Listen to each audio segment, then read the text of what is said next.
Folks who are joining as attendees, we're going to do a quick check if you need interpretation. If you need interpretation, please raise your hand. Hola, las personas que están en el público conectadas en Zoom, les queremos preguntar si alguien va a necesitar intérprete de español. Si alguien necesita intérprete, por favor, levanten la mano.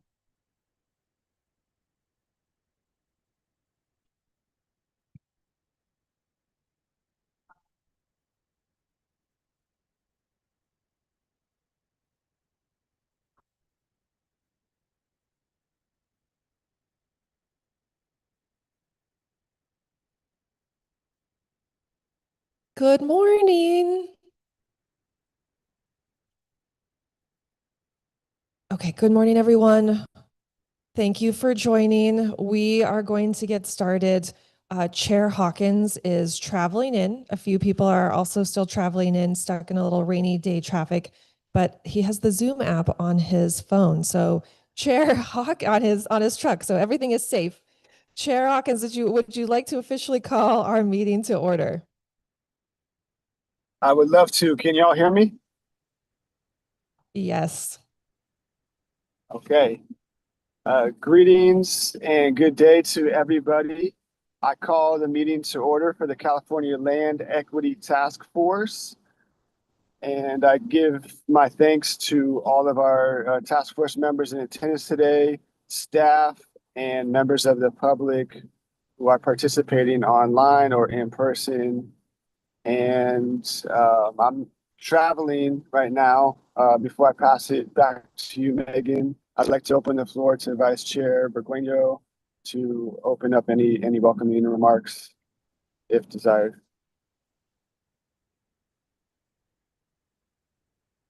If she's there. Hauke, yes, thank you. Just wanted to say good morning. I don't want to take up too much time. Thank you. Thank you, Chair Hawkins and Vice Chair Burgueño. Welcome, everyone. My name is Megan Wiley. I provide facilitation support for the task force. I'm with Sacramento State University, along with fantastic colleagues from California Strategic Growth Council. To my left, Tessa Salzman. Across the table, Camille Frazier, Caleb Swanson, and Sean Kennedy. So as always, we're here to support the task force for the duration of our meeting today. We have one day together. It's a single day meeting, our penultimate meeting, as Caleb likes to say. So we are scheduled to run until 6 o'clock. We will do an agenda review momentarily. Did want to note that this is a meeting of the task force that is open to the public, and we have some designated public comment periods along the way. We'll say more about that in a moment. As a reminder, the task force was established in the California Budget Act of 2022 via AB 179. They are a 13-member task force operating as an independent body directed to submit a report by January 1st, 2026 to the Legislature and Governor that includes a set of policy recommendations on how to address the agricultural land equity crisis. Task force members have been working to finalize this report by the deadline. We are definitely on track.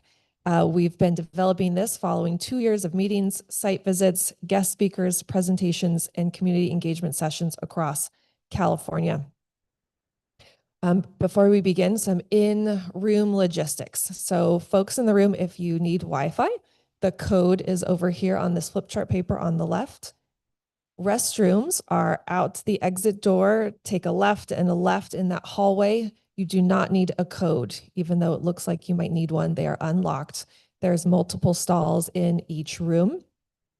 We have a little kitchen room here on the left. You can refill your water bottle in there or use the refrigerator, but we do ask that you keep the door closed because it's connected to some office rooms.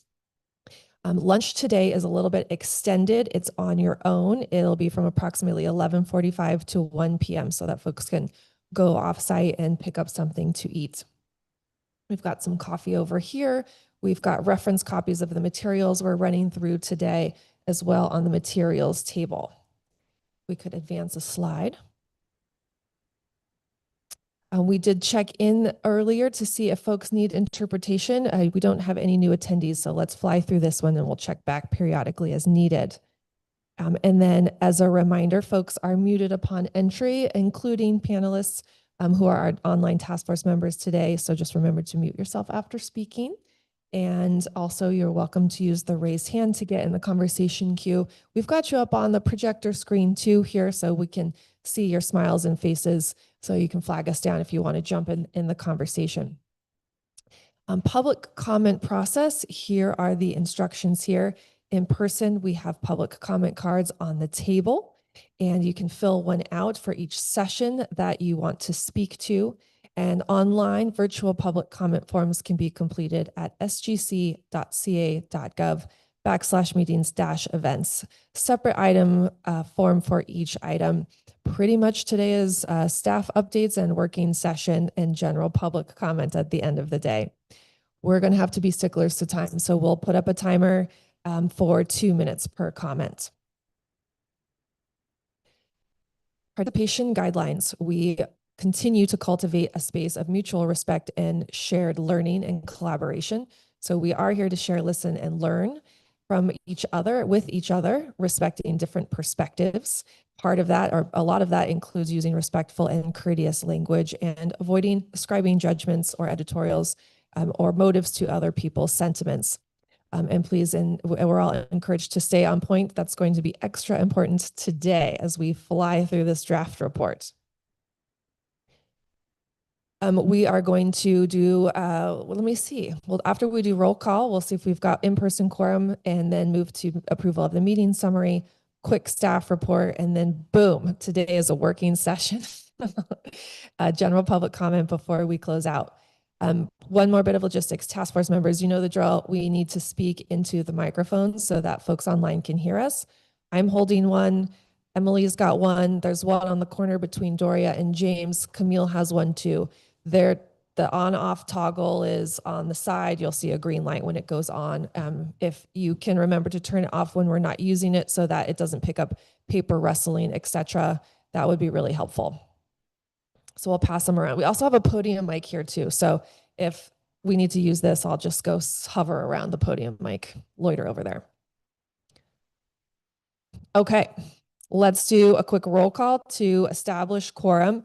I'm just going to start going around the table in the room here to my left. When I say your name, please indicate your presence. Vice Chair Burgueño. Alka, here. Member Darlene Franco. Here. Member Dorian Payan. Here. Member Ruth. Here. Member James Nakahara. Here. Excellent mic sharing. Thank you very much. Online, member Irene. Hi, present.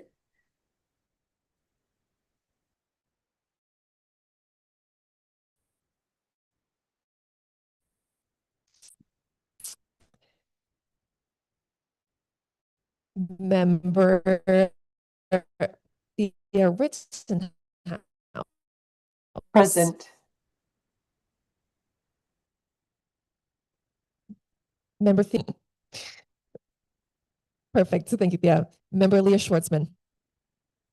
Present. I think we heard a Leah. Member Nathaniel Brown. Present. Getting a little lag here though, just FYI. Not from the other folks on screen, but just from the room. You're getting some echoing. Oh, that's correct. Get some remedy going. In the meantime, Chair Hawkins. I am present. Wonderful. So we don't quite have in-person quorum in the room. We need 7 folks in person in order to take action. We only have one action today, which is approval of the October draft meeting summary. So we'll table that and move forward. And we do have a couple of other task force members who are traveling in from the rain. So we should have in-person quorum in a little bit.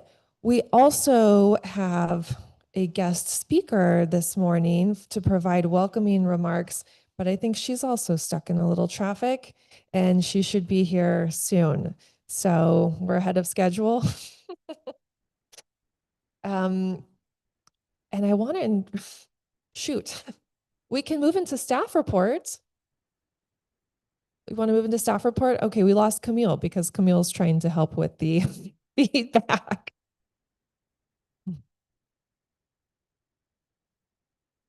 Camille, would you be all right with moving into staff report while we wait for some other folks to arrive? Of course. Thank you, Megan. Apologies. We're working, it might be a Wi-Fi issue with the lag, so we're trying to get that lag sorted out. Thank you for everyone online as we figure that out.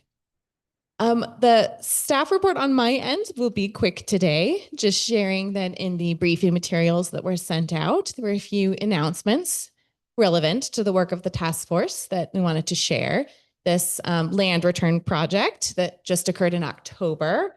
A note that the Governor's Office of Land Use and Climate Innovation has a climate vulnerability platform, as well as map, which is noted here, that was just released last month. Thought that might be relevant for some task force members' work, something to check out.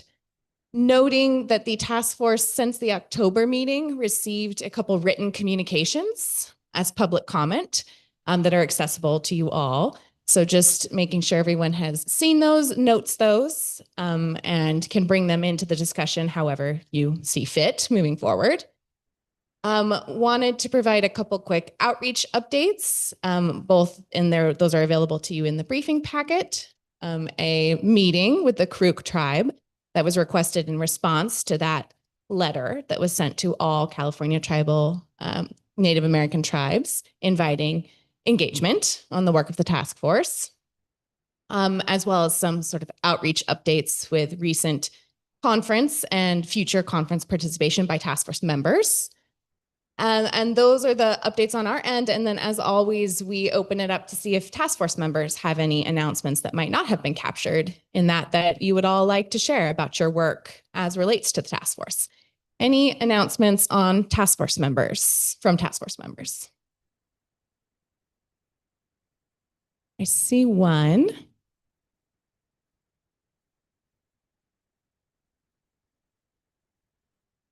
I'll just briefly mention, since we're filling in some time, that the Kumeyaay Degeniya Land Conservancy is facilitating a land stewardship and nursery training for the 18 federally recognized tribal nations in San Diego County through funding with the RCD of Greater San Diego, County of San Diego. But we partnered, KDLC partnered with the other Kumeyaay committees or boards, the Kumeyaay Heritage Preservation Committee and the Kumeyaay Community College to develop the curriculum, which is a curriculum centered and based within traditional ecological knowledge and centering as well tribal sovereignty. So any topic that we cover will always center that. And I mentioned that because it's one of the first trainings that has been provided in this way. And we're already getting a lot of registered participants from new farmers or land beginning farmers and land stewards to elders, great grandmas that are participant, new mothers. There was actually a mother in labor who had to miss the first session. So, you know, bringing in that life, that energy is good. But yeah, it's just something, a great outcome to provide the equity that we're all trying to highlight within this report. Thank you, Emily. That's really exciting to hear about that. Any other announcements? And I might take a quick moment. We might lose mic connection for just a moment while I switch to the admin Wi-Fi. Hopefully will help the lag issue. But any announcements before I take a really quick moment and disconnect and then reconnect with you all? Anything else? Okay, give us one moment here in the room. We'll be back live in just a moment.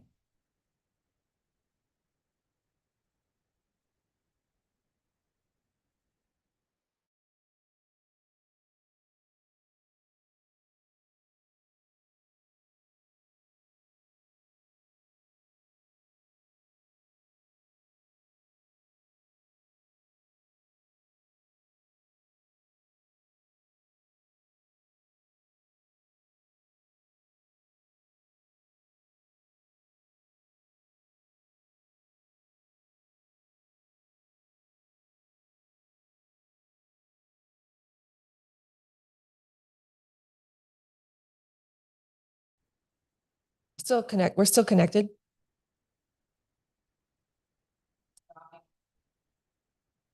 Oh no, hold please. We're still connected via Tessa's computer. Sorry, everyone online. Thank you for hanging in with us. We're trying to connect to a different Wi-Fi to deal with the lag issue.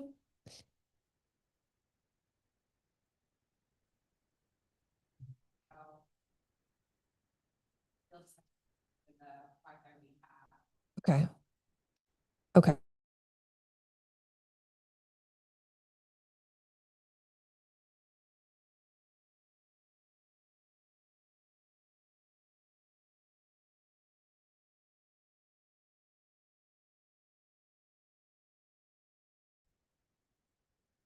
They can't hear us. Oh, because the mics were connected to our computer. Shoot.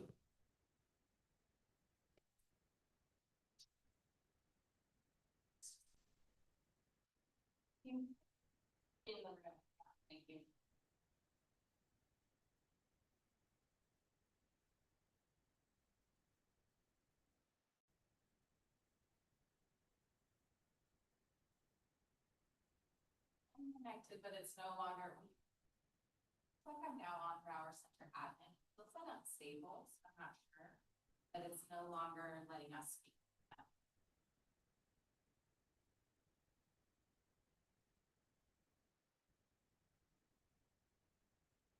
Can everyone hear us there on Zoom now? I see a thumbs up from Matt. Yeah. Thanks, Matt. Yeah. Is that better in terms of lag? Yeah, totally. Okay, thank you. Thanks for your patience, everyone. And thank you for your help. Okay, thank you. We switched internet. Thanks to Broward Center for helping us out here. I believe we can move forward. Yes, quick. Here is the budget update that we share for every meeting. It's also in your briefing materials, noting that, again, the most recent data that we had was as of September 30th. We do now have an update on the personnel costs that had not yet hit from the turnover to the new fiscal year. So those are now included in this budget. Otherwise, it will look very similar to what you saw in October. And if you can move forward one more slide, I'm going to pass this to Sean Kennedy. Thanks, Camille. Morning, everyone. Just a few updates following the discussion on conflict of interest that we had at the last meeting. Just to note that in response, following that discussion and in response to some questions that task force members had raised, staff have been working with our legal team to develop written guidance, which we'll be able to share shortly after this meeting. Just also wanted to clarify that the task force's participation in discussing the use of up to this point does not necessarily constitute a violation of conflict of interest rules.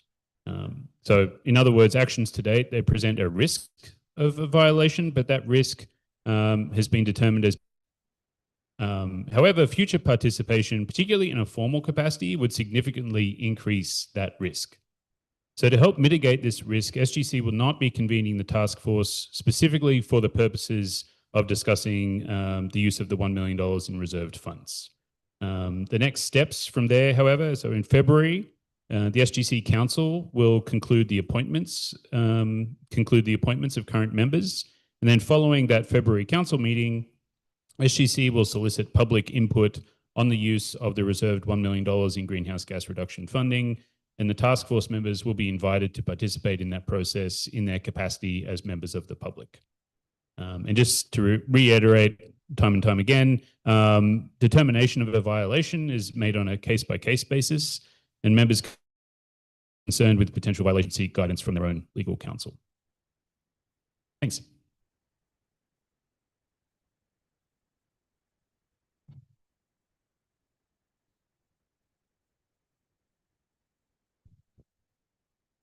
I believe that's the conclusion of the staff report. Thank you. Any public comment on the staff reports? in the room or online. Use our raised hand feature, and we know to look for it on the virtual public comment card. But not seeing any, I think we can, I think we're going to go back a little bit. Our guest welcoming speakers have made it in safely from the rain.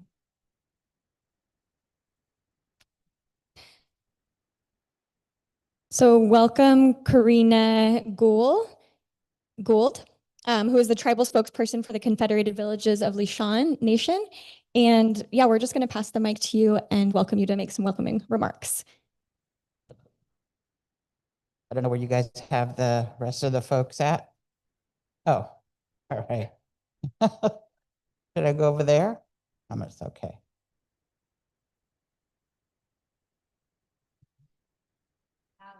Now I'm in the frame. This is very weird, but that's okay. So sorry everybody for getting here late. My Thule boat kept flooding in the rain. Porsche Tuhi Ka'at Lashanka Ka'at Ra'at Karina.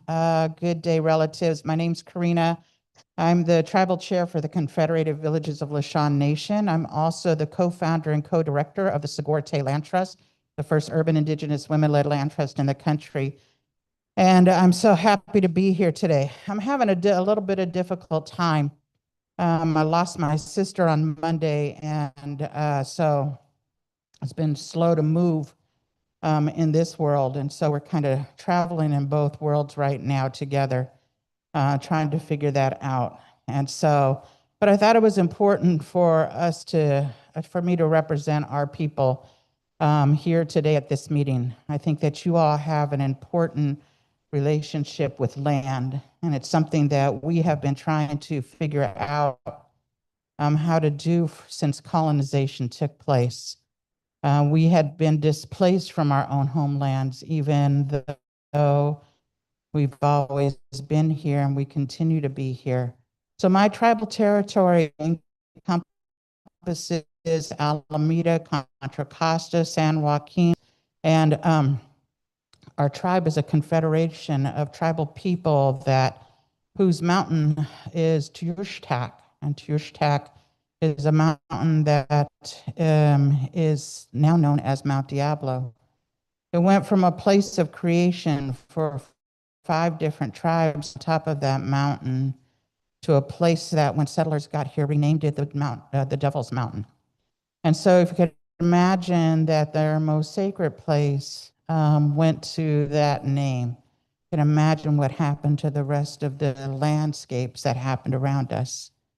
And I know that this task force has a lot of work to do in order to try to figure out how do we get land back in a different kind of way? How do we begin to look at taking agricultural land spaces and letting indigenous people have access to that land again?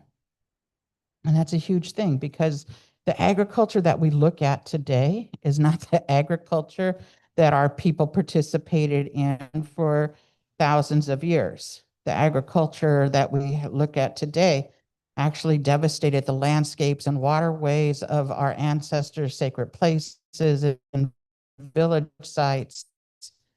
And now we look at it and it's actually causing harm to the environment as a whole. That's falling from the clouds today, right? Omne means rain in our language. And this place is a place that has always had sacred sites here. We're in a place called David Brower Center, and David Brower Center actually is a place that has our Strawberry Creek that runs right alongside of it. And that creek starts at the top of Berkeley, runs through the campus, past here. It puts itself through what is now downtown Berkeley. It meanders and it goes and it settles down at a place called the West Berkeley Shell Mound, a place that is sacred to us, the first village site and burial site of my ancestors along the waterways.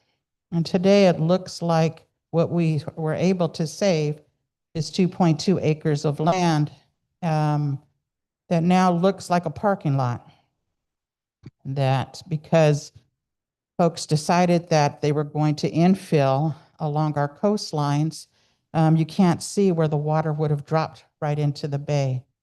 That landscape that had been there was marshlands full of tule, and that this place was a place of abundance. We can't see that in urban settings anymore, but we can imagine what it looked like if we can take off the asphalt and the buildings that in California is pretty new.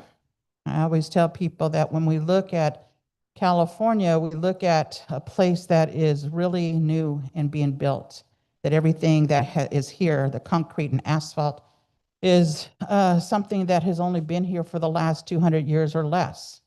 And that we as humanity have a responsibility, but also we can think of ways that we could actually manage the lands and waters again so that we can bring back the abundance that has always been here.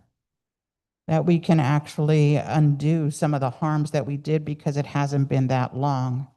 That we could reopen these creekways and reimagine these microclimates that would actually cool down the earth and bring back our fish and our birds and our natural plants that had always been here, to bring back the languages that are supposed to be spoken in these places, and that the lands and the waters and the trees are yearning to hear.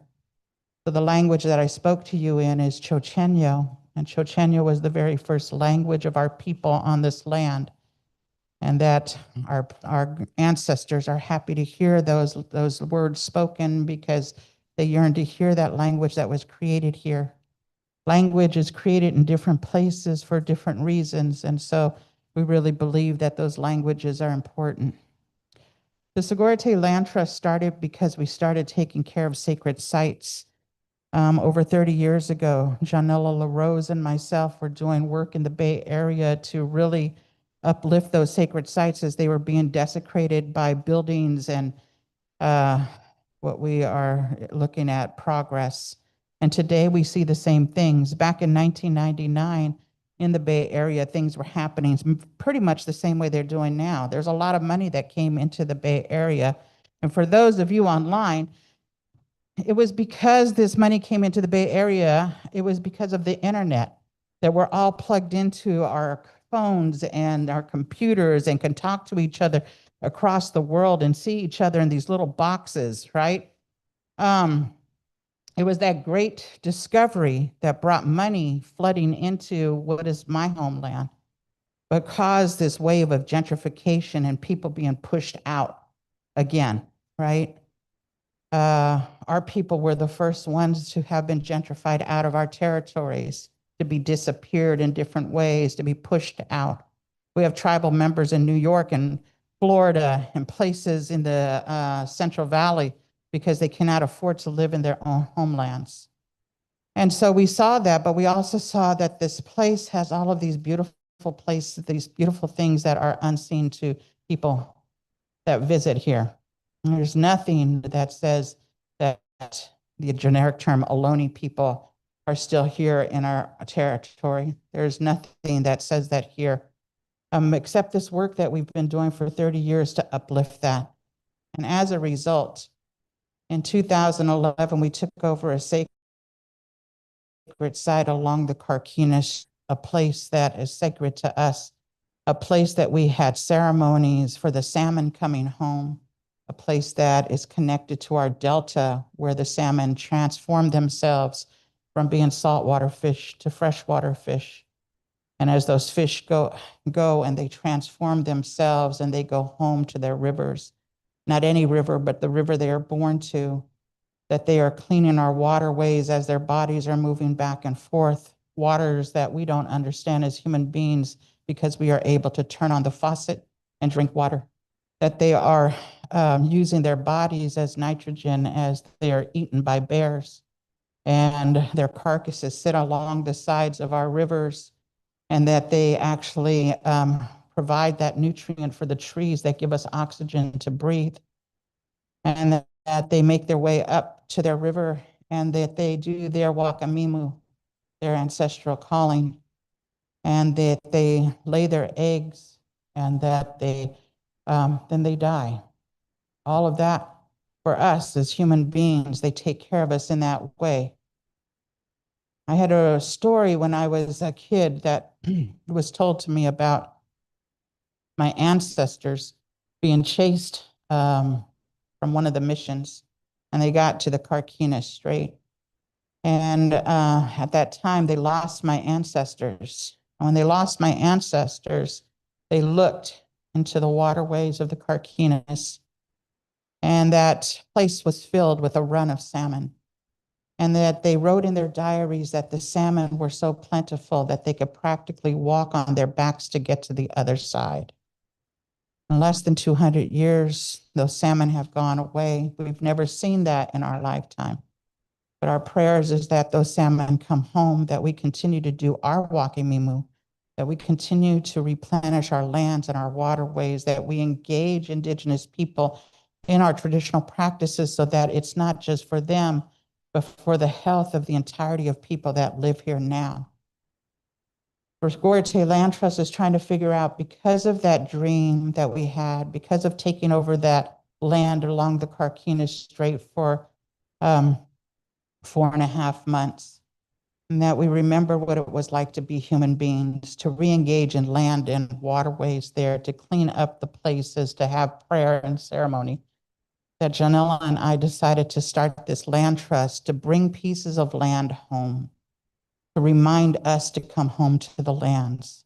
And so that's what we've been doing. We've been taking care of and been honored to be blessed to take care of our lands and waterways in little pieces, through community gardens, through access to relationships with other folks that are doing creek restoration, through access to people that are doing farming techniques, through access of people that are doing these things, and for teaching the next generation how to sit and listen to the land, to practice those things, not because they went to school and learned how to do it, but because they became in relationship to the land again, to remember what to look at for those butterflies that are there, to look for which of our bird relatives are coming back, to see which of the plants that the bugs like to eat, and which ones we can grow food again, and how do we have access to now growing our own medicines and having access to those again. Those are all through this miracle of land back. And land back is not just for Indigenous people. It actually helps everybody. I just want to thank you all for coming together and bringing your minds together, your hearts together to do this good work.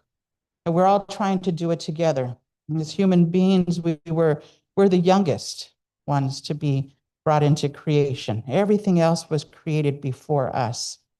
All of the plant medicines and all of the waterways, all of the ones that fly in the sky, all of the four-leggeds, all of the ones that are under the ground.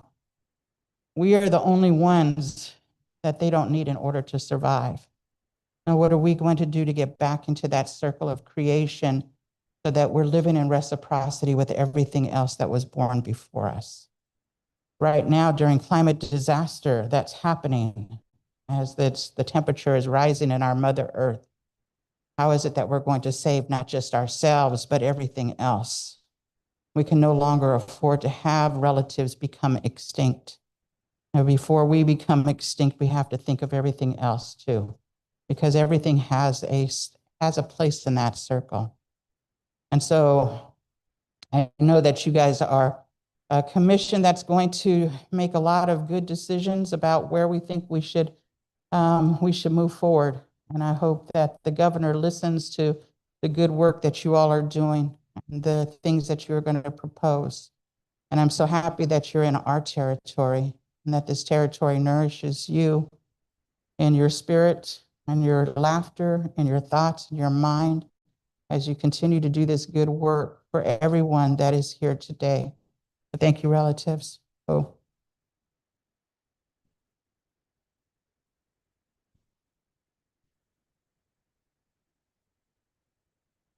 Just open it up for task force members for comments or reflections. Anyone? Task force members online as well. Darlene, you got a mic? Great.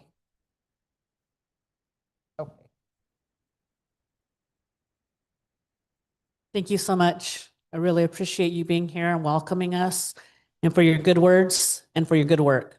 Thank you.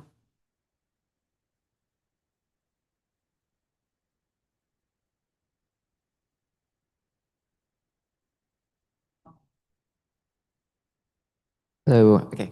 Hey, Karina. It's really good to see you. I have been holding you and Segorite a lot as I've been in this circle. And I wonder if you could speak a little bit about how we should consider unrecognized tribes as we're considering these recommendations. That's a great question. Thanks, Doria. It's interesting because unrecognized to who? I believe that our ancestors recognize us always. It was this government that was placed here on our territories that choose not to recognize us. But it's the people that are taking care of the lands, that have always taken care of the lands, that we are should not be thrown away again by this commission or the state of California, because there's nobody else that's going to take care of the land the way that we can. We can't expect a federally recognized tribe to pop into these counties that have no federally recognized tribes in them when there's people that are doing the work here on the land already. That non-federally recognized tribe have a connection to the land and have a have something to offer to bring people together. I think that's really what Segorite is trying to do as well. Segorite is the land trust on my traditional territory, but it's the way that we actually have access to the land is by using a nonprofit model in order to bring land back. And I think that it's been working really good. That, you know, when commissions like this are thinking about giving land back, they have to think about the tribes that are not federally recognized, not because of any, not by their, but from any kind of mistakes they made, but because they were tried to be erased because of colonial laws that were put into place, you know, at the beginning of this state. And so we shouldn't have to be penalized because we are not seen by the federal government. But we should be looked at because of the work that we're doing and the connections we continue to have in our own territories.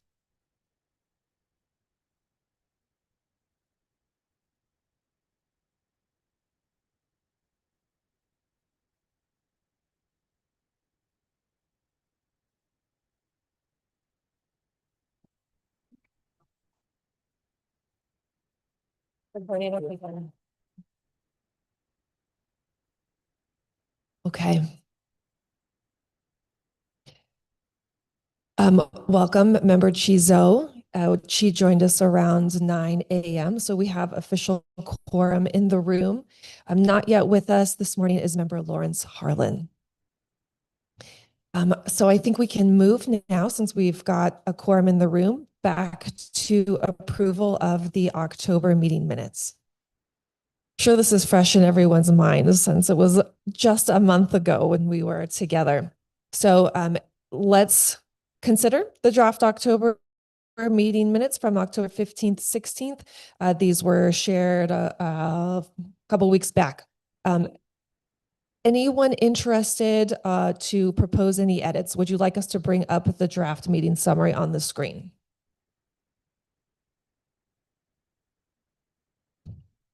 Not seeing any in the room, not seeing any movement online from our virtual task force members. Then I think we'll just call the question. Does anyone move to approve the October summary as written?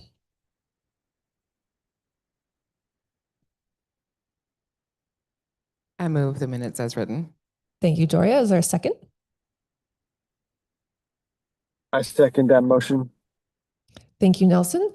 Is there any public comment related to the draft October meeting summary? Nothing in the room? Nothing online. Okay, a motion has been made by Member Robinson, seconded by Chair Hawkins. We'll go around the room, call the question. If you agree for approval as written, please say aye or nay or abstain. I will start across from me. Eye contact, Member Nakahara. James says aye. Yeah. Member Robinson. Yes. Member Dahlquist Willard. Yes. Member Payan. Yes. Member Zoe. Aye. Member Franco. Aye. Vice Chair Burgueño. Sorry, I had to step out. I have edits, but I don't know if you want them now or. Oh, well, you should. We need to take them now. Okay. Yes. Okay. Please hold the vote. Tessa, would you mind bringing up the draft summary for us? Okay. Yeah, it's however you guys want it. I have them written down. So just page 7 to be consistent in our language. Indigenous to California Native tribes. Page 8.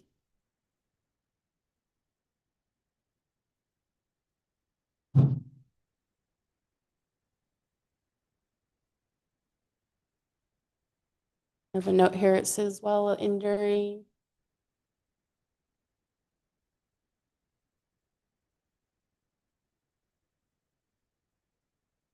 I have a note here for the outcome on page 8.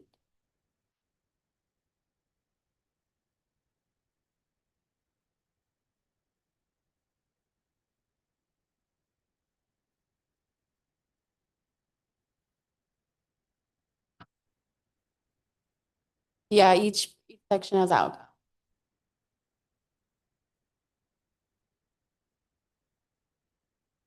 My edit is just to refer to the ongoing disposition. It says by historic and on.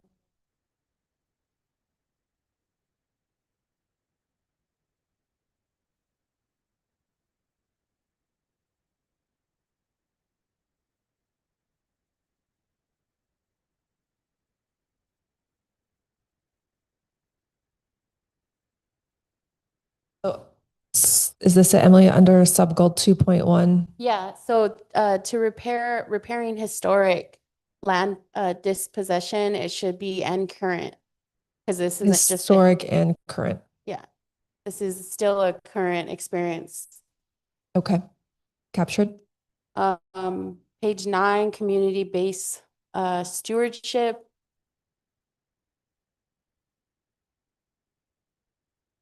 Should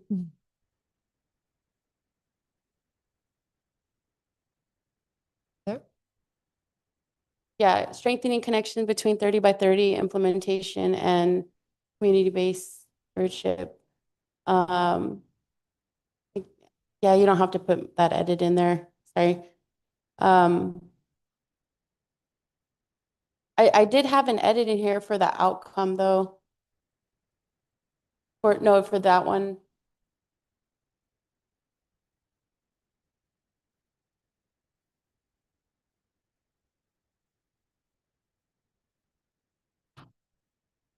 Okay, community, because this one was referring to the 30 by 30.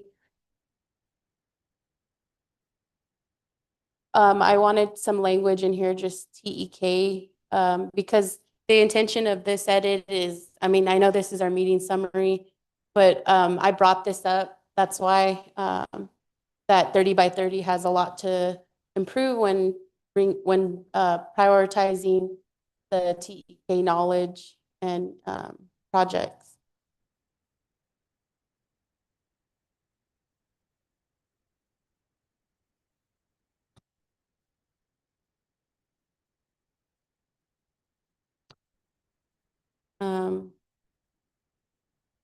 Page 9, not just ownership, but also for the reframing urgency.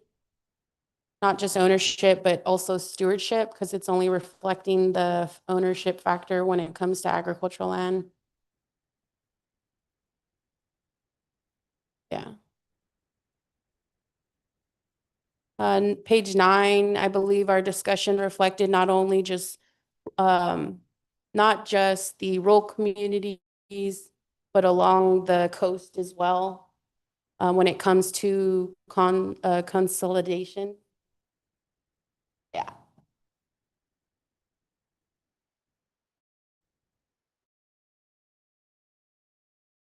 more focused on the bioregions rather than like rural communities, urban communities, because it happens in every community. That's why I'm more focused on the bioregions, but I understand, yeah, acknowledging the communities in which it affects. Then also just reflect the cultural impacts is what we also talked about, because it's only highlighting the,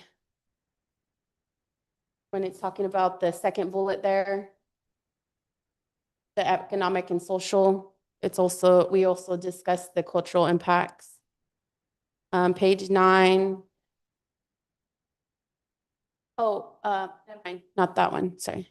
Because I did further read the second day's notes, so that clarified, but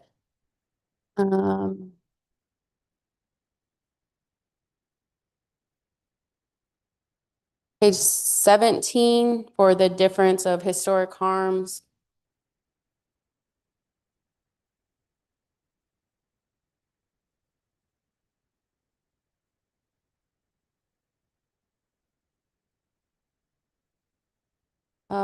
Page 17, I just put California native.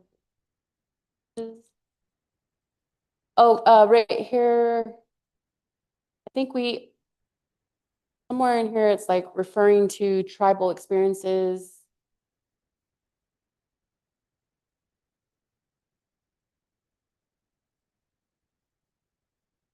That edit, you don't have to, I think I was nitpicking with that edit. But I believe that page 18, when it's discussing the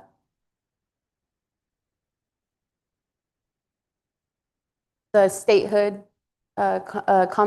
consolidation and the statehood being the first, was during statehood, not just statehood, but yeah, the emission system should also be included because that was part of our discussion. So, Tessa, would you go back up to page 7 and change Indigenous to California Native Tribes? Any task force discussion on recommended edits submitted by Vice Chair Burgueño?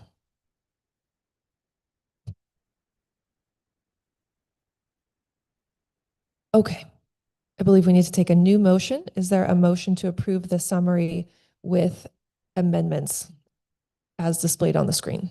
So I think it's not a new motion, but an amendment to the existing motion because the motion is on the floor and we're in the middle of a vote. Okay, so we you. can make an amendment to that to accept the edits that from member Burgueño, and I accept that friendly amendment and want to move forward with the motion.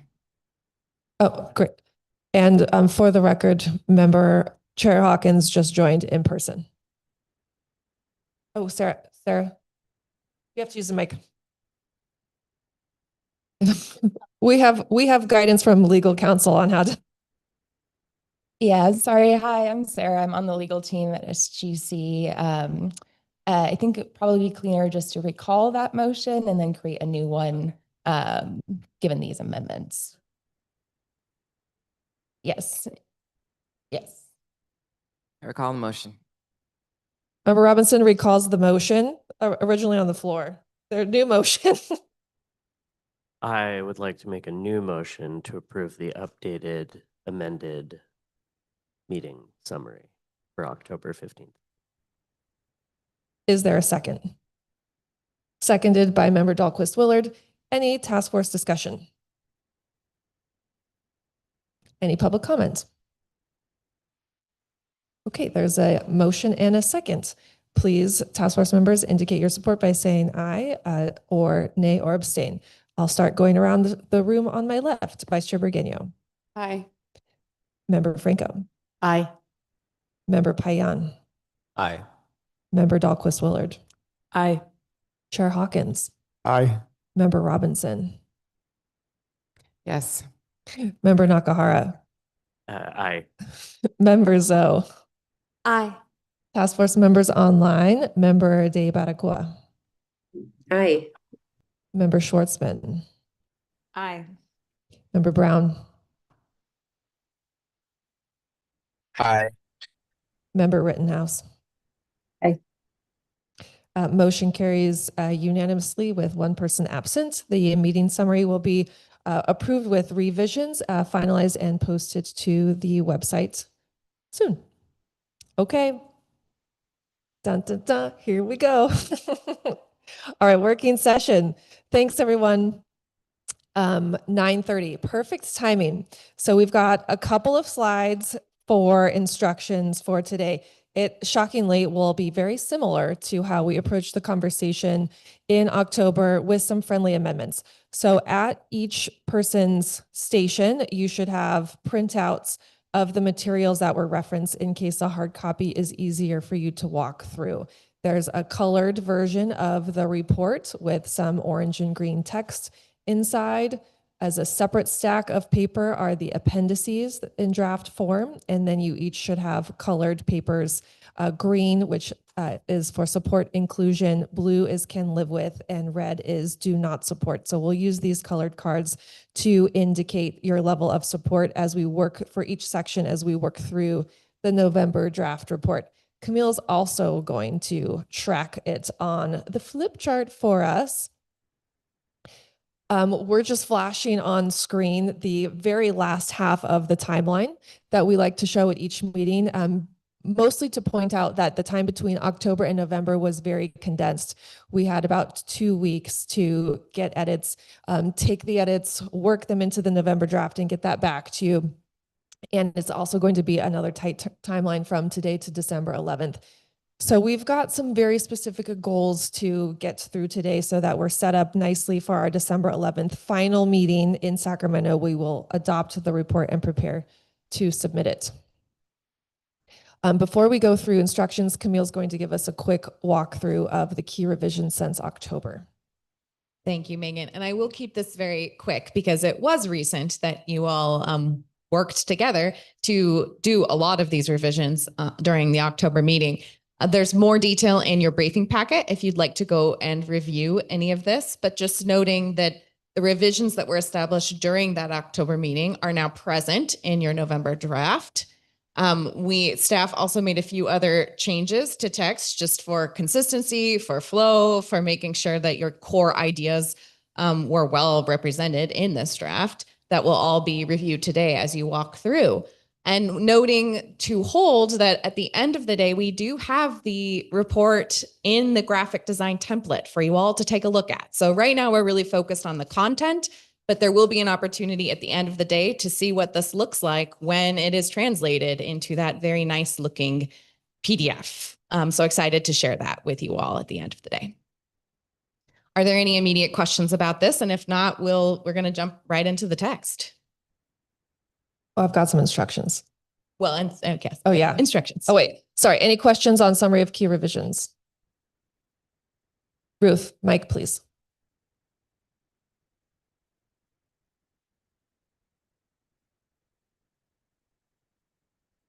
Just to clarify, so the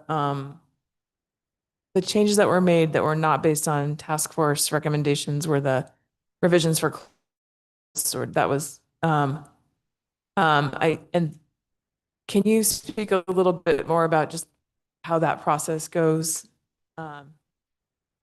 Yeah, thank you, Ruth. So what staff did this time was do all of the revisions that had been requested and then took a moment of printing this thing out and copy editing it fully so that where there were moments that language exactly reproduced ideas in other areas that were unnecessary there, that was all edited. So it really was like a copy editing project. We also did have our comms team they did a very high level copy edit, just looking for misplaced, grammar type things. That's how that process went this time.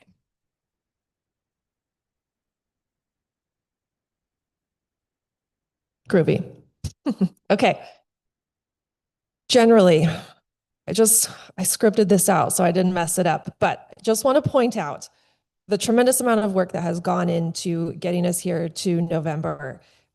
We've done this work together for 2 years. This is our 11th meeting. Because of all of that hard work, this version of the report really reflects that deep collaboration, thoughtful debate, and substantial agreement to get to where we are.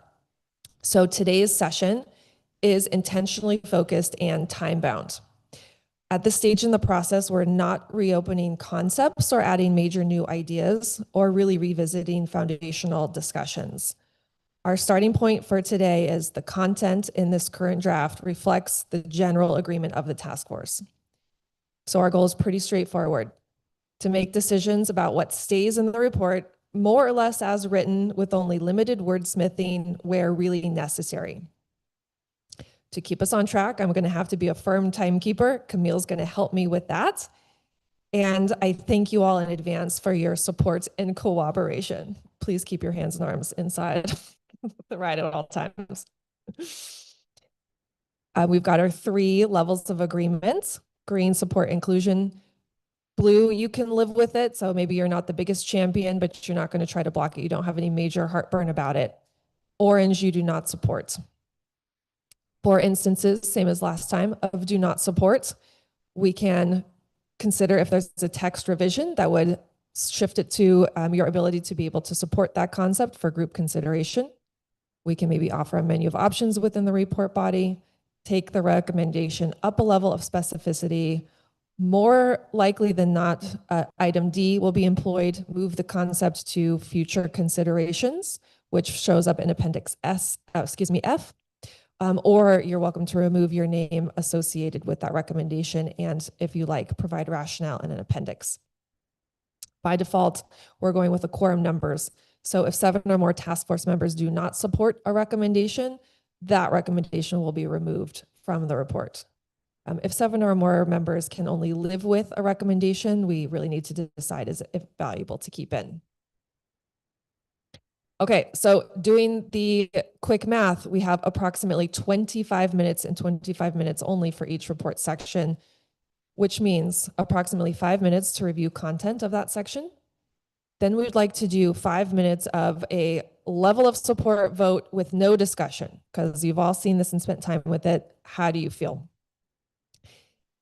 If some people indicate they don't support or can live with, and we need to open it up for conversation, then we got 10, 15 minutes for discussion and then a re-vote. If something kind of moves into this space of it's getting complicated and it crosses into substantive change territory, we'll need to parking lot it and come back to it later in the day where we've got some flex time reserved. After we get through those pieces, then we should look at the order of recommendations within that particular section. Again, that's time permitting. That might be something we need to get to at the end of the day. Tessa's going to drive the bus. We're going to work directly within the draft report for revisions. We're going to keep the edits in line. We're not going to use common bubbles because we really are looking at, these are the words on the page that will then be finalized next month. So with that, 5 easy participation guidelines for us. Number 1, we're not discussing perspectives, feelings, or general thoughts. Really want to keep us on specific, actionable, proposed changes to the text in front of us. Encouraging us to be concise. We've got limited time. We want to make sure that everyone can weigh in if needed. If you have a proposed edit, please state it directly. What line, what section, what needs to change. We want your words if you have them. It's very hard to do this real time. So you've got hard copies in front of you. Let us know what you want to see on screen. We do have the electronic version, what was emailed to you all, and we can send it out. So it's top of your inbox right now. Yes. Oh, the track changes that have arrived within the last 48 hours are not in the email version that you have. That is what the printout is, though. Camille is going to send you the most recent version. Okay. Number 4 is if you agree with what's written and you don't have an edit, then last time there was a lot of support shared around the table, but because of our severe time constraints, we're just going to take silence as support at this stage. Not to cut you off, but it's just to make sure we've got time for all of the content. And if an edit is relatively minor wordsmithing and we can do it within that 10-minute window, we're going to capture it. But again, if it crosses into a substantive change, we're going to have to park it for flex time, which shows up after lunch. Can everyone agree to those participation guidelines? I know it's going to be hard, but we can do it. What's up, Nelson? You want to use your mic? There's one on each corner. Sorry, we got to pass them this time around. I'm already feeling the fire. Quick question. Will we have time after this meeting to offer any suggestions on wordsmithing or little minor edits? I believe there will be time for minor edits. We need to get the draft to a point where when we come together in December, we can basically say yes, no to any remaining tracked changes within like a 2-hour time frame in December. So it would be very minor. We got to do the work today.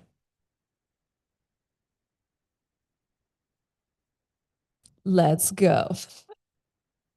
Okay, Tessa's going to bring up the draft on screen. We're going to start at the beginning and end at the finish.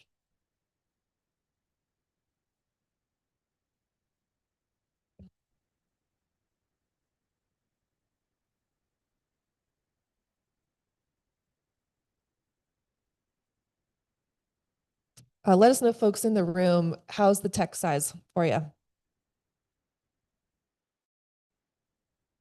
Looks good. Okay, great.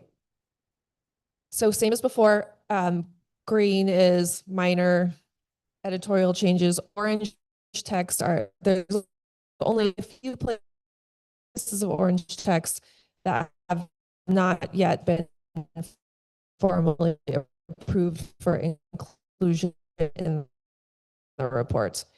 So it's a quick run through of each section, top to bottom. A note here is what is on the table. These track changes are changes that have come in since that deadline to you that you all had of this Monday, letting us know what changes you'd like to see. And so really what the question on the table right now is, do you want to accept tracked changes or any orange text that appears? That's the very first thing to establish. Once you've made those decisions on whether those track changes are accepted, then we will go on call that question in an informal way about support on the second overall. So noting here whether track changes, whether you would all like to accept tracked changes. I think we're looking for, we use our cards to vote on this. So if people want to take a moment and review, I need to get this.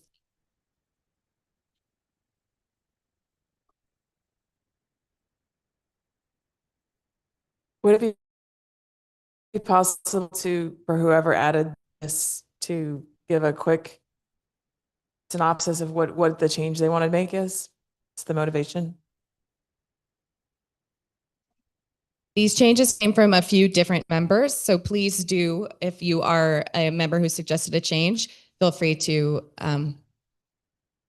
speak in response to Ruth's question, if you have anything more to add.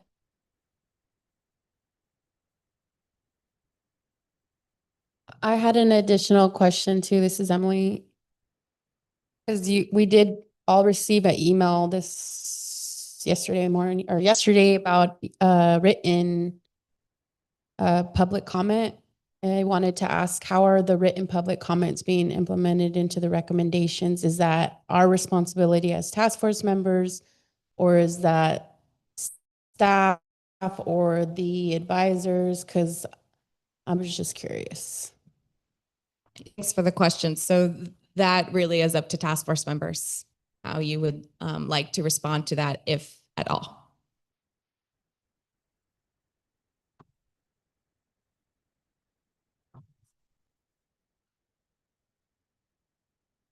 Well, I'm not sure what to suggest for this, but I feel like we haven't discussed as a task force the public comments very much. So I appreciate Emily mentioning that. And I wonder if there's a time, maybe in our flex time this afternoon, could we do a quick check-in on, are there public comments that have stood out that we want to flag? Yeah, you make a great point. There was never any time in the meetings made available to review the public comments for the task force to implement any recommendations or within the recommendations. So I think we should, I know we passed the agendas portion of this meeting, but I do agree with Ruth that we need to make time for it. And understanding we are under a kind of a deadline. So I don't know if you have, I don't want to add a lot of stuff, but I think it's an important point. We haven't really checked in on those. Yeah, and I just want to remind everyone, there wasn't maybe explicit group conversation in task force meetings, but we did have a public comment working group. So 2 of your fellow task force members looked at all of the written public comment letter content and suggested ways to incorporate it into your current draft. The 2 additional letters that were received this week, I believe it was, are now in that same publicly viewable document, and those are the 2 that have not been reviewed. Please, we welcome task force members to introduce concepts or feedback from public comment at the appropriate section as well during conversation.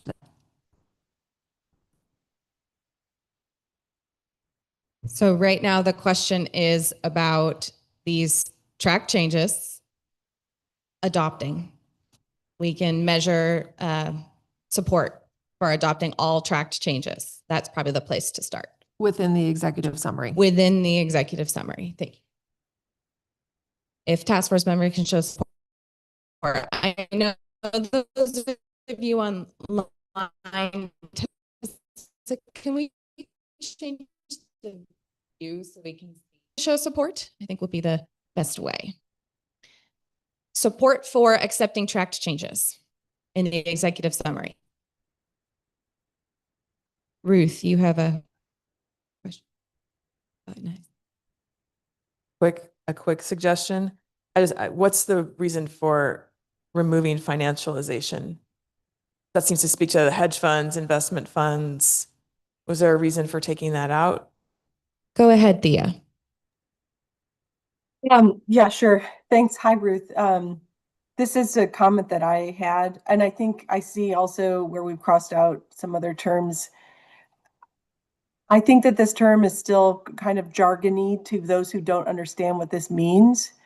So maybe this is a point that we can talk about some of these terms too that come to mind are mitigate and financialization, which I think are largely confusing terms that not all might understand.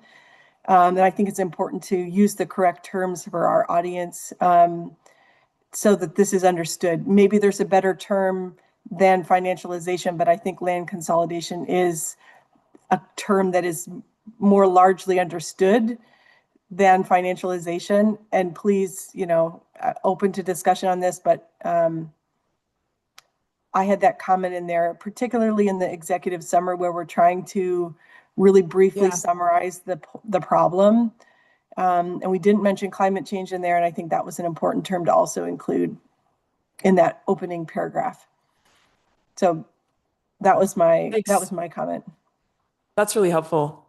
I guess, do we want to name investment companies in any specific way, like land consolidation, including from private equity or investment companies or something like that? And if I was going to actually say what are the 3 big increasing pressures, I would say climate change plus consolidation plus regulatory lack of alignment, or whatever we might want to call the increasing regulation that interacts with all those things. I don't know if everyone would think about that, but and if we don't have time to discuss, I'm fine with accepting this change. James. I think naming what you named it, I like that. I like going with naming private equity specifically, because that's been something that we've heard a lot of from a lot of different groups. It's not exclusive, and so maybe that's an argument to keep it broader. I'm Sorry, I'm like it's like typing it in like I'm like, I don't know if that's too but anyways, the only other thing I'd say is that I think after the climate change, it should be which instead of to, which have far reaching. I oh, gotcha. Okay. I've never been a proofreader. And it shows. By private equity, I'd say including, because it's not all private equity. But yeah, I don't want to spend too much time on this. And with comma, land consolidation, comma, including by private equity Comma, companies or what equity something, right? Equity companies, firms, investment, private equity investments.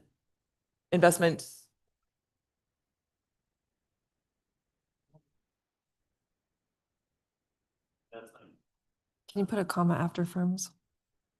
Yeah.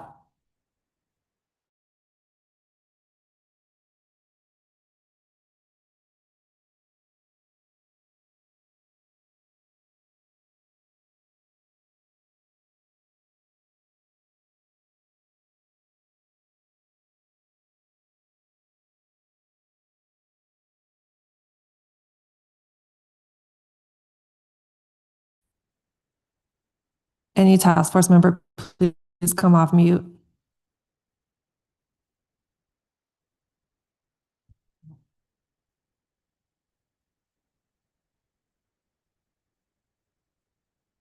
Okay. Are we back? Task force, can you hear us online?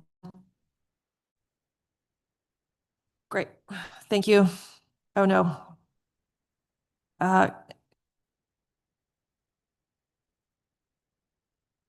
Sorry, folks, we keep losing internet connectivity. Can we hardwire your computer? Okay, I'll ask. Yep, they can hear us now. Sorry, our Wi-Fi keeps going in and out, but we're going to try to get an Ethernet cord. Ruth, do you have a proposal? Do you have language that you want to see up in here regarding regulatory agencies to emphasize? I would say climate change, comma, and a complex regulatory context or something like that. Not wanting to say regulation is bad, but naming that it's something like that. I have a suggestion for that. Maybe regulatory burdens. What do you think? Okay. I'll propose and suggest that recommended. Yeah, thank you. Yeah. I think this sentence is a little clunky, and I would suggest that including private equity firms is in parentheses. I think the formatting would flow better with that. And I agree with the addition of the increasing regulatory burdens. Leah, go ahead. I was gonna say a similar comment, like this is the third sentence, and we definitely go into detail later in the document to. Sorry, Leah, please hold on. We can't hear you.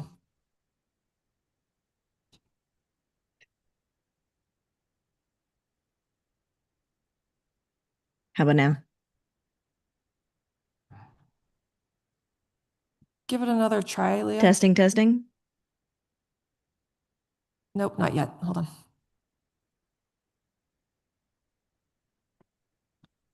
Try again. Hello? Okay, thank you. Yeah, we're good. Go ahead. I was just gonna say go. Okay, I was gonna say a similar comment, like this is the third sentence in the document, so I think we should keep it a bit tighter and pithier because we do expand on all of these concepts later in the document. So I would just caution us to get too explanatory quite when we're just introducing the document. So I might even recommend removing what's in parentheses and just saying, these are the three that makes sense. Big themes, and we're going to, it's not that we don't explain that later.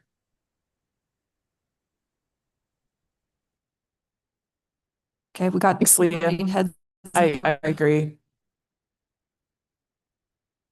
Okay. So the sentence now reads, today these exclusions intersect with increasing pressures from agricultural land consolidation, climate change, and increasing regulatory burdens to have far-reaching consequences, etc. Dorian, I saw you have a do not support. Would you like to propose an edit? I think it's one word. I think I would recommend we keep financialization because although it matches on with land consolidation, it's a very particular practice where, and I did spend time in my presentation earlier this year talking about the difference between the productive use and the financial use of land. And so I think it was our sort of overlook in not putting financialization on the glossary of terms, but I think it does speak to a very particular flavor of using land for financial purposes rather than productive purposes. And I think it's really important to name. And I feel like one word isn't going to trip us out or like make this document inaccessible. So I would recommend we keep it.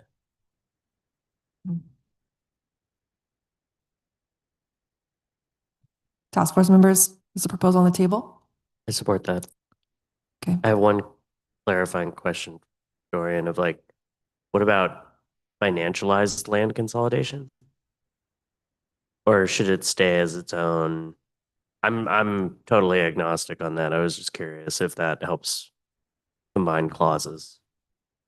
I think they're not mutually exclusive, but I also do hear, I think a lot from the community engagement sessions that we've had is that the necessity to scale and how that has created land consolidation has created a particular pressure that is different from financialization. Right. So it's not just financialized land consolidation. Okay. Yeah. Then I just support. Okay. Thea.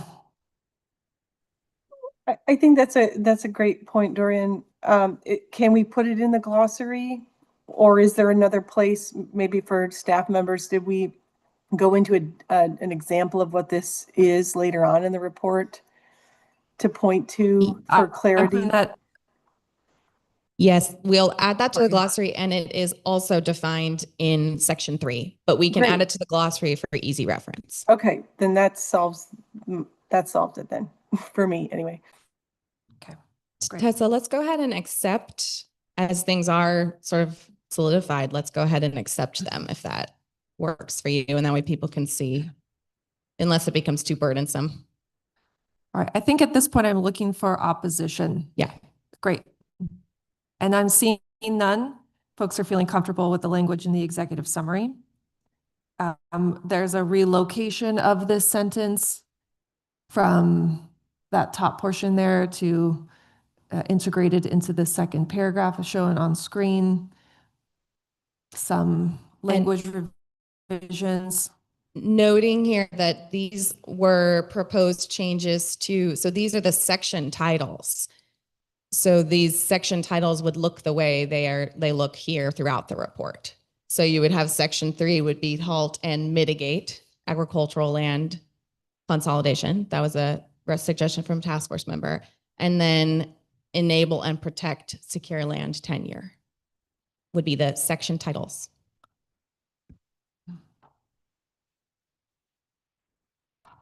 Any concern or opposition, Ruth? I'm assuming mitigate rather than reverses just because it's more possible. Is that kind of what people were thinking? I mean, mitigate's obviously not as strong as reverse. So I guess how strong do we want to make that recommendation? That seems like a pretty major shift. So maybe we should just quickly consider that. Let's measure support for the change, James. I was just going to say, what if we made it halt, mitigate, or reverse? Like, just kind of give an a la carte option of like, we want to stop it, we want to mitigate it if we can't stop it, and we want to reverse it if possible.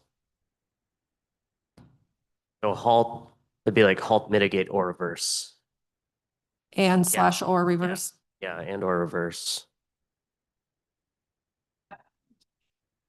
Yeah, okay.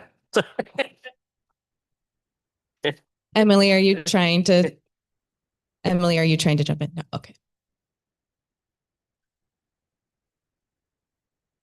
Okay. Seeing heads nod, not seeing any task force members online coming off mute. Taking this as a sign of comfort. Okay. Let's scroll down. Yeah, Well, Leah, go ahead. Let's make that update here. Sorry, back to the changing. Leah. Oh, you're just. Can you hear me? No?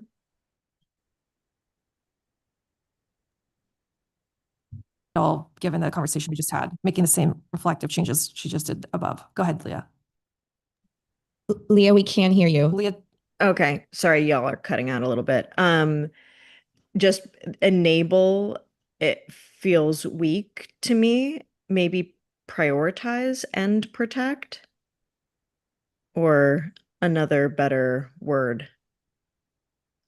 Enable feels a bit passive.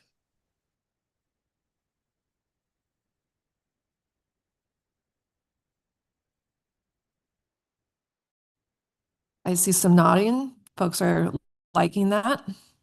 Changing number 5 to prioritize and protect. Thea, would you like to jump in? Thumbs up, thank you. Great. Okay. So we're updating section titles 3 and section 5. Great, let's move forward. No, we're not voting. We're looking at head nods. And I'm looking for people to stop me with their red cards.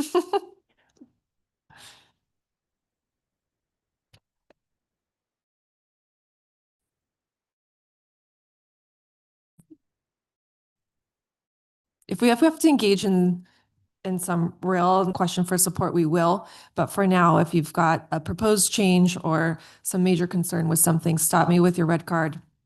Otherwise, we're going forward. Darlene, go for it. Yeah, just going back to page 3 on the priority recommendations and on section 1. It's got 1 through 5, but it looks like in the next pages, 1.5 is moved to 1.4. And there isn't a 1. Thank you for catching that. Catching that. Yeah, these don't auto update, so we just missed that. Thank you for catching that, Darlene. We'll make sure to that these are accurate. Okay. I do see Irene shared a comment in chat. I do need to remind task force members that chat is really just to be used for technical difficulties. All the conversation needs to be kept in the room. So Irene, could you come off mute and share your feedback? Yes. Sorry about that. Yeah, I was just thinking the last couple days, reading over number 2 and the new title. I still feel that doesn't capture the whole recommendation. That's what I wrote in the chat. The only thing, I don't have an exact suggestion for that, but I'm just curious what others think on that. Any task force member have a suggestion for improvement for section 2 title? What if we just cut off who it's for and just fund and incentivize land acquisition, or is that little too bare? I believe last meeting we had, I don't know if it was in relation to this, but I think we had conversation about actually making it more specific. Am I recalling that correctly? So we added that. Let me put that in the parking lot. Folks can hold on to it. And then maybe over lunch, when you have a little more brain space, we can think about proposed changes if there's something that stands out to you as stronger. I think maybe just to add really quick what my thoughts were, the part about the public education campaign, I think could be so huge that I think I mentioned this last time that I feel that could even be its own recommendation alone. But I feel like that can encompass so much, but it doesn't seem to be captured in that title. But that's what's making me think that for the most part. Doria. Thanks. So I think this is just a summary, and it's in my mind, it's okay to have it brief because we're trying to make it so it's really easy for people to kind of sight read and understand the general content that's in the document. and then they go to the document to get more content. So it'd be a problem if at 2.2 there wasn't more explanation. But I think that as long as there's more explanation in 2.2, that leaving it summarized here is a good idea. Yes, what we're looking at is just the quick look, the high level section titles and first level recommendations under each section as part of the executive summary. Megan, I have to admit, I did a very bad job of timekeeping. I know, you we need have to give, 4 minutes and 15 seconds. and this is I have the for, timer. how far are we, what is the section that we're looking at? To what point, We're Megan? looking at the executive summary, and really we should be trying to get past that. Yeah.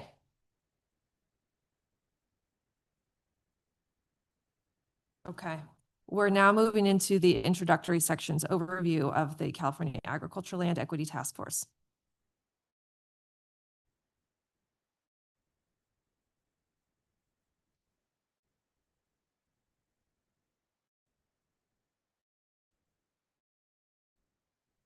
Passing through membership, passing through development of recommendations.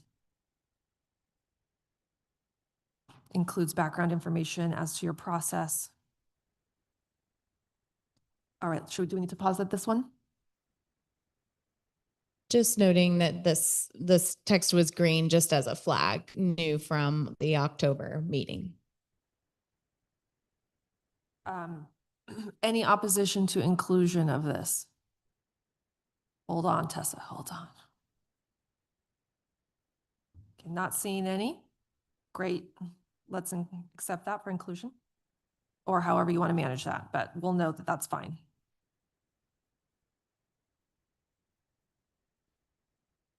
Okay, great. Great, great. Okay. Moving into defining agricultural land equity.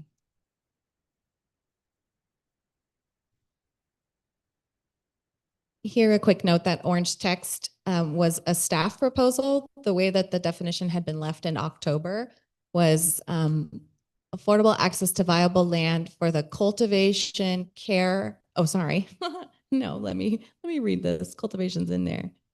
I can't see the text box. I'm sorry. You all can see the text box, what the definition was that was left in October. Care, relationship with, and cultivation of food. So staff has suggested using the word stewardship to account for care and relationship with, just to make that a bit briefer, but it is up to the task force, of course, what you would recommend.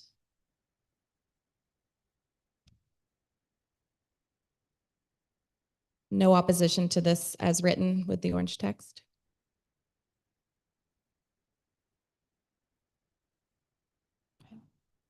Seeing none, seeing some thumbs up. Great.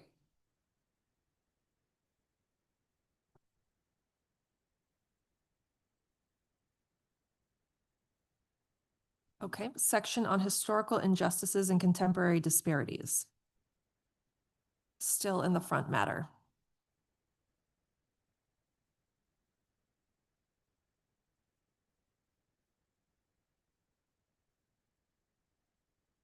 One quick note as you are looking through this section, one of the visualizations, we had a table in here that was not very accurately describing the bigger and smaller farms losing the number of small farms that are in the state. It was a table, and you all had advised that really was not a helpful table for telling the stories. We are working with comms.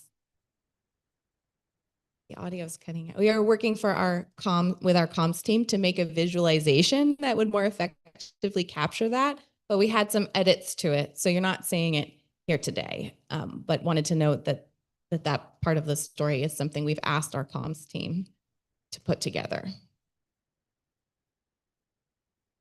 You are seeing these other new ways of visualizing the data that had been presented.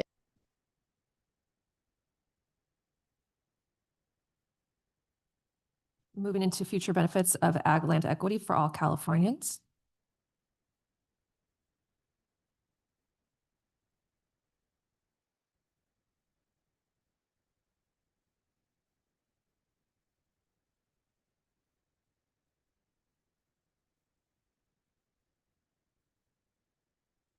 And this is a summary of the recommendations for equitable land access. It describes how the recommendations are divided into 6 sections. We did just make some changes as to those section titles. So Tessa's going to reflect those changes here, and we'll make sure that everything is updated in the November report, just in case we missed something acknowledging here that will affect those changes.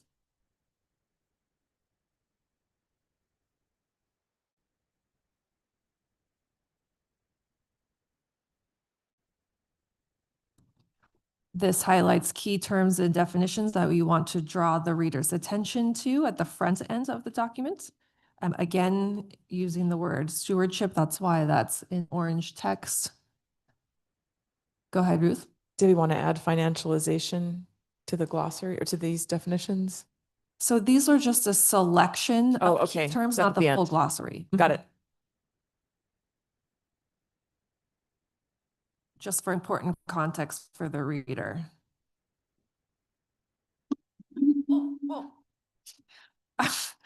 Celebration. We finished the section spot on time. Okay. I got really excited there.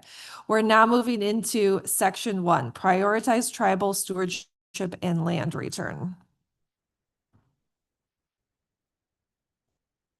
One thing I would like to add to the historical injustices on page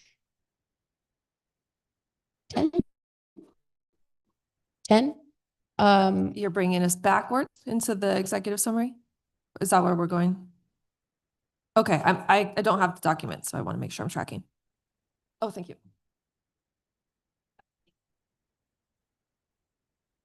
Yeah, you're going pretty fast, so unfortunately we have to go backwards. Oh, I just wanted the staff to provide some language on the citizenship in 1924 for get our citizenship. And that is part of what we're trying to highlight here with historical injustices. Can you direct us to exactly where you would like that language inserted? It would probably best fit within the time. There seems to be some type of timing. So maybe after the second paragraph. Yeah. It can be brief, right? But it just needs to also acknowledge that this is only 100 years of citizenship.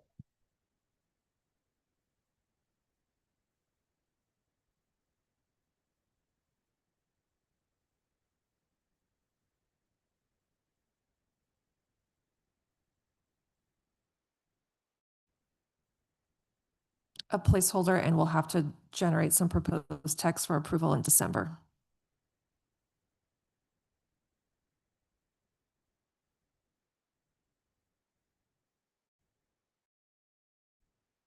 Okay. Okay, to move into section 1? Okay, thanks, Tessa. Would you bring us to section 1, please?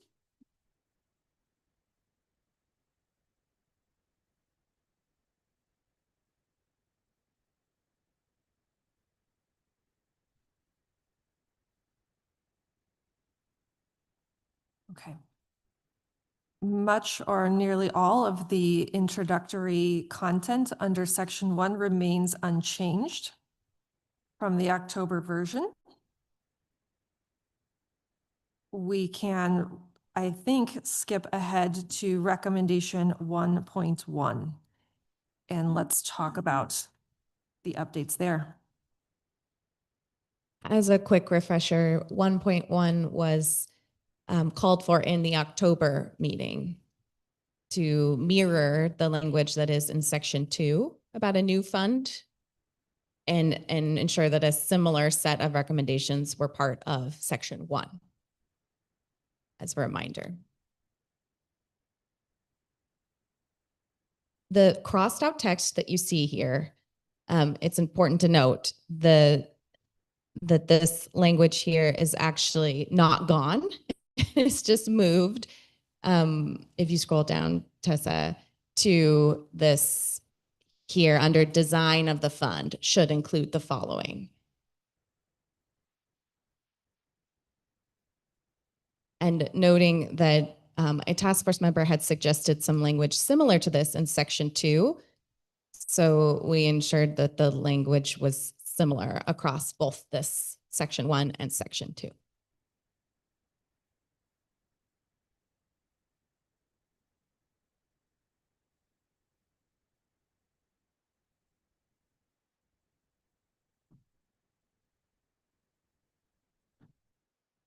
Just taking a moment for task force members to review the words on the page.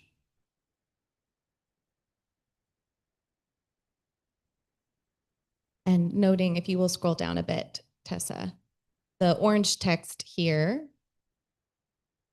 in addition to that tracked change you see, has come from either recent tribal council discussion or task force member contributions. So looking if there's any opposition to inclusion of that track change or orange text.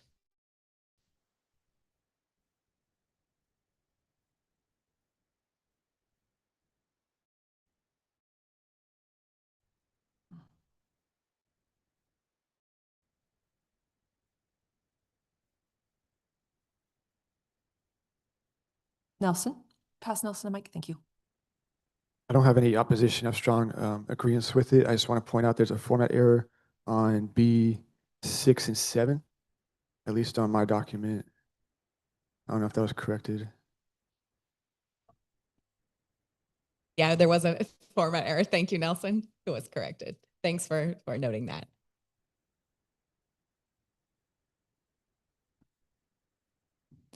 Task force members online, please feel free to jump in now if you have any concern or proposed revisions for what's showing up under recommendation 1.1. Noting this orange text here is orange because this language, opportunities to leverage investments with philanthropy and other related groups, was language that was in section 2. It had been suggested by task force members, but in the October meeting, some task force members expressed that this language did not feel appropriate for inclusion.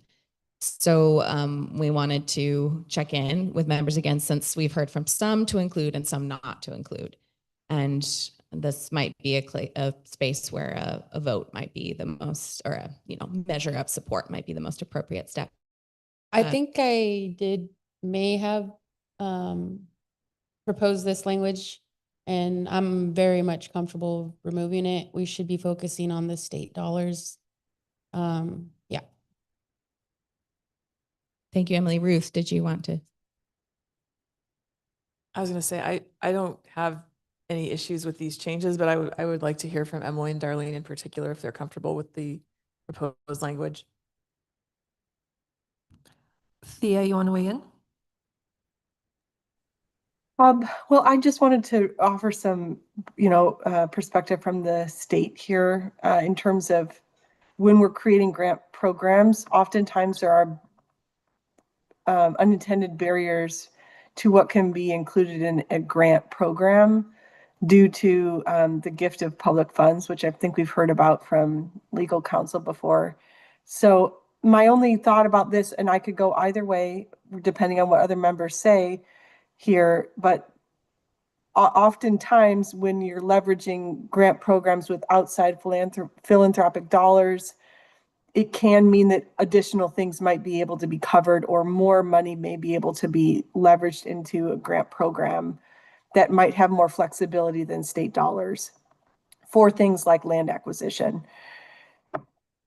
Just to consider, I'm curious to hear the discussion.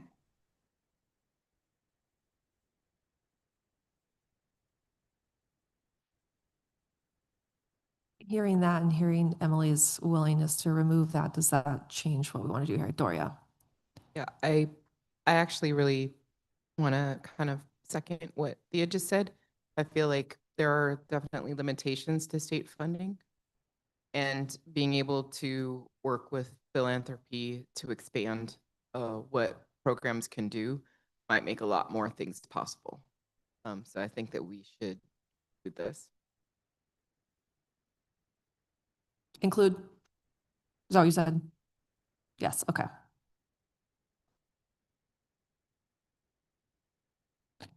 Okay. I think we'll need to do a, Do you want it? Sure, let's do it. Let's do it.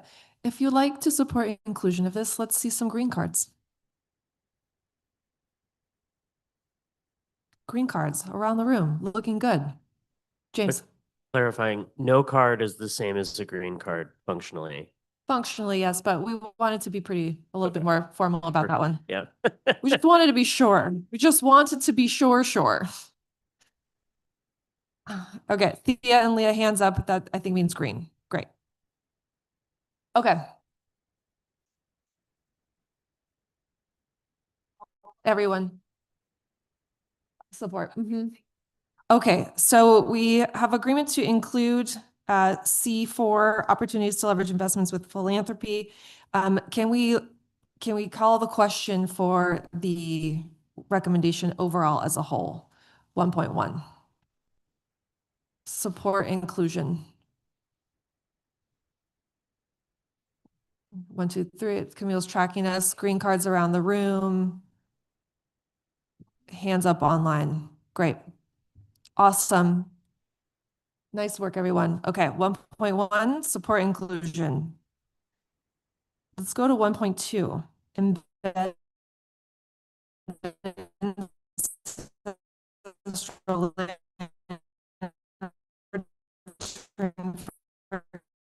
California Native American tribes in the state's policies and programs.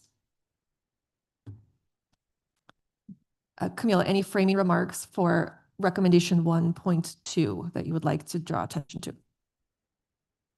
no, just noting that the orange here has been changes made in to reflect recent tribal conversations. And then the green there is a suggested revision from task force member that staff tried to make the language reflective of that task force member's suggestion.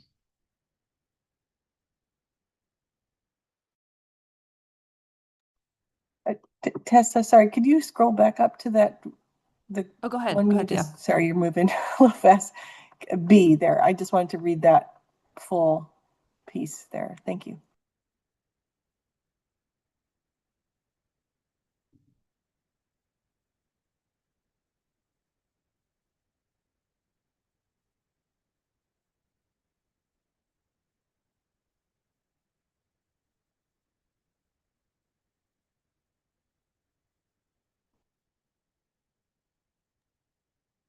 Just another clarifying question. So the Tribal Lands Equity Advisory Council and Tribal Land Returning Guiding Body, is that new from October? Sorry, I don't remember quite when those were proposed.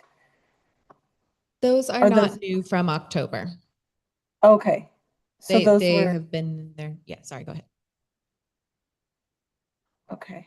Did we decide who, or what agency would that be under? Or is that an independent advisory council that would advise on state agency programs? The language is as you see it here, Thea. So at this point, it does not specify.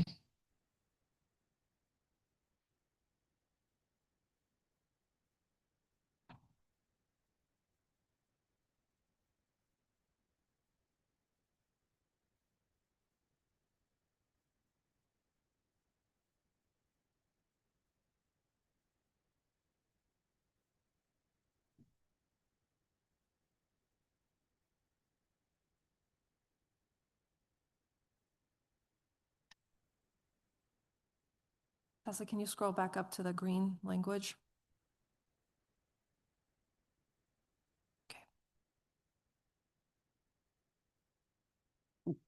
How are folks feeling about this? Are you comfortable with referencing 1.2.c and 1.2.e in here, as well as 1.2.a? Okay, so I see heads nodding in the green card. Yeah. Yeah, good question. Yeah, how are you feeling about this? Oh, I definitely support this. I just wonder if we should be naming, or if there are any other members that have thoughts on where this program or this council would be situated. Or we could just leave it as is. But if we have feelings on where that should be, then we should probably include that level of specificity in here. So you're wanting to go to item C and have a conversation. Do we want to be more specific on item C, which reads, create a tribal lands equity advisory council tasked with guiding implementation of this report's recommendation, advising on evolving needs and ensuring accountability over time? Yes. And maybe that's for a parking lot or for now, whichever sounds good to you. Probably hashing out specifics of what that would look like would take a little bit of time and effort. So I'm happy to put that in the parking lot unless someone has a proposal immediately. I don't have a proposal immediately, but that goes back to the written comments and how some of the tribal comments that were provided on August 14th is requesting for us to be a little bit more specific. So I just wanted to highlight that in the public comment. Okay. Okay, we've put that on our flip chart here for, let's come back to that conversation. Our flex time parking lot, if you will. And just noting that if there is not a level of detail that this task force is ready to provide there, that can always be added to your, a note there about ideas for future consideration would just be noting these bodies will need to be established in appropriate ways. And yeah, so just noting, you might not have the answer. That's also okay. It's up to you all how to move that forward. Okay. Okay. Any opposition to including this language? You're talking about 1.2 I'm overall, talking, right? I'm talking about one. Yes. Well, specifically A and B. Darlene, what are your thoughts? I agree with it, but I think C should move above B to explain what that is. Create the Land Equity Advisory Council, because then we're talking about it in B, but nobody knows what it is. So maybe move C and E. No, move C before B. Item B also references 1.2.E, the tribal land return guiding body. So Camille was suggesting bumping that up so at least you get a preview of B. Wait, you don't have to reference if you just move it. Yeah. Okay. So we'll swap the order so it flows to the reader. Okay. Feeling good?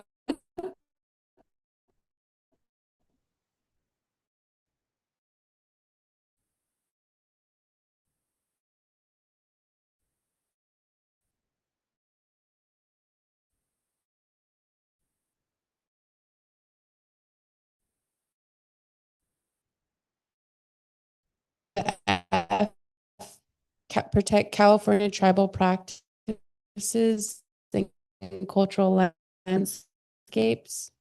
Item F right there. Mm-hmm.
Okay.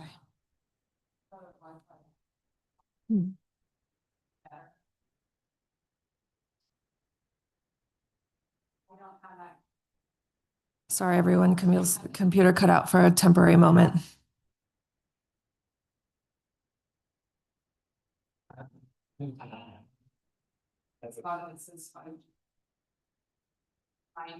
Audio from the room is back temporarily. We've got a break in a little bit. We were supposed to get through I'm not section done one, either. and we You started kinda late, so. interrupt my comment here.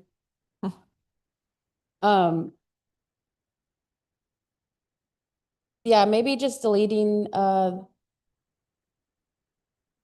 these laws that we're referring to do not they don't protect our practices or our lifeways, but they're supposed to protect the cultural heritage within the landscapes, the sites, but I don't call them sites, I call them landscapes. So yeah, that first part of this sentence doesn't make sense, is why it should just reflect the cultural landscapes and village sites, maybe.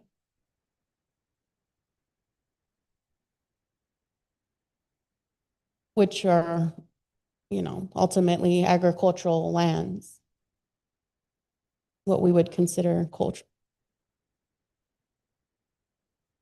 They could stay. It just didn't make sense when we're referring to practices, because those laws don't protect any type of practices from what I know of them. Are you comfortable with it as written now?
We can do that, I'll get back in touch.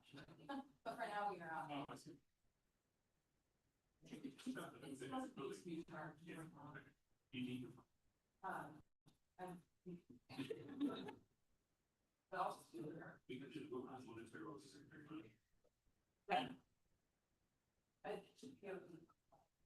Especially Thank you. That's my first.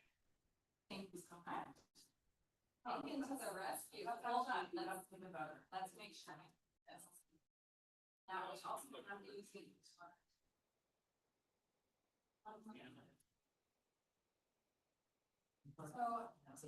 that would think. You want to go out and turn off the Wi-Fi. Disconnect.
Hi, those on Zoom. Just wondering whether you can hear me speaking right now.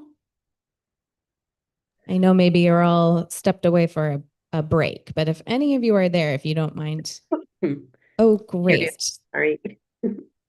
Thank you. Is it sounding a bit better, I hope?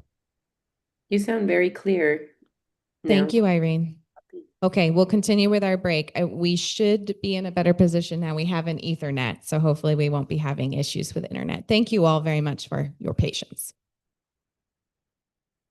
Okay, thank you.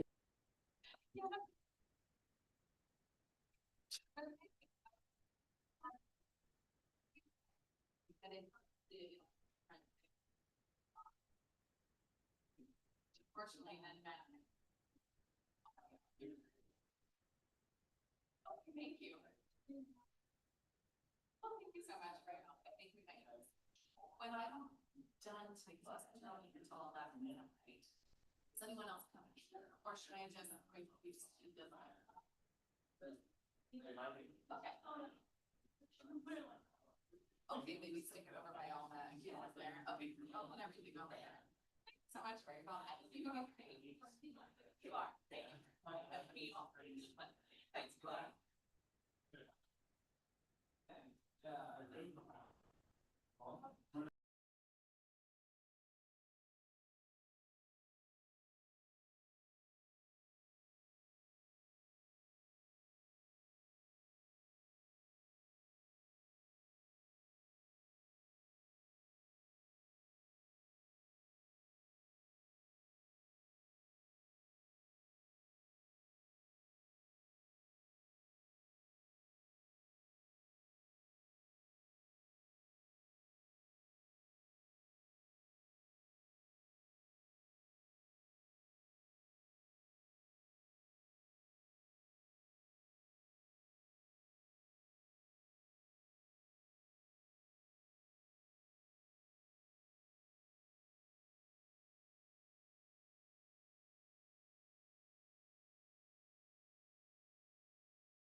Okay. 10:45, we're gonna move. We've got a couple task force members that haven't come back yet, but they'll catch up. So team, our lunch is a little bit longer today because we need to go off site for lunch.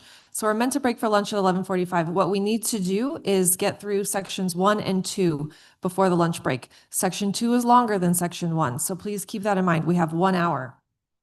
That also utilizes some of our flex time. That's why we have it. Okay, so we're turning now to recommendation 1.3, return publicly held land to California Native American tribes. Can I quickly, as people are taking a look in that section, can those on Zoom just again confirm that you hear us coming back from the break? Check, check. Thank you. Thank you very much. We hear you too. Thank you. Okay, looking at recommendation 1.3. The October, or as in the proposed addition, is in orange. It's under item B, I, and B, well, B1, B2.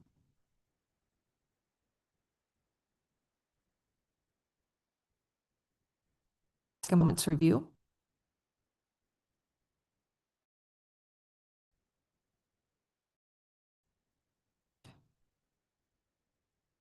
Any opposition to including this text in orange?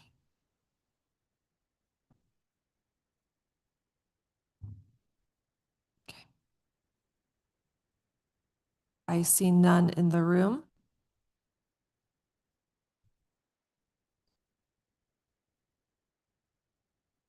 Okay, okay to call any other conversation? Hopefully, judging by silence that we're feeling good about this. Let's call the question for recommendation 1.3. Please indicate your support.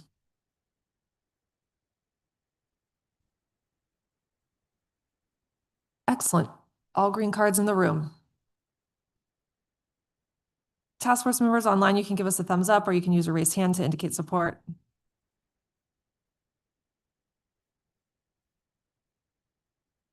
Good, we see Thea and Leah hands up.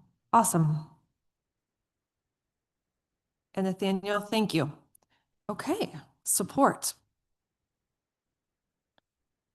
Next up, recommendation 1.4. Thea, do you have a thumbs up? If you go under the raised hand feature, press the caret. Maybe not. You don't have it.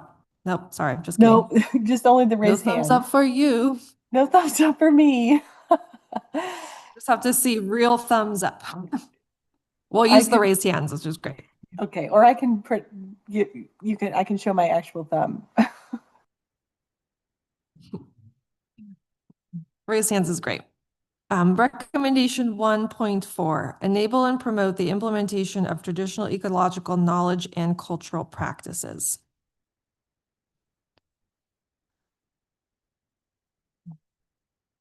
Emily is not back from the room yet. I did want to check in with her on this terminology practices since we just had a conversation regarding the use of the word practices. If folks are okay, can we pause on this until Emily returns? Okay.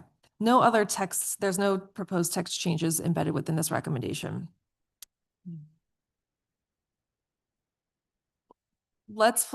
Great idea. Thank you, Ruth. Otherwise, can folks just quickly indicate level of support for 1.4? We're seeing all green cards. We're seeing hands up, aka thumbs up online. Great. Thank you, everyone. Okay. Feeling great about section 1 overall. Also, can you add to our flex time potentially necessary, confirming the order of the recommendations within section 1? None of that came up in conversation. I don't think there's any proposals. There was on the table. Okay, in the interest of time, we'll come back to that. Thanks, everyone. Moving on, section 2.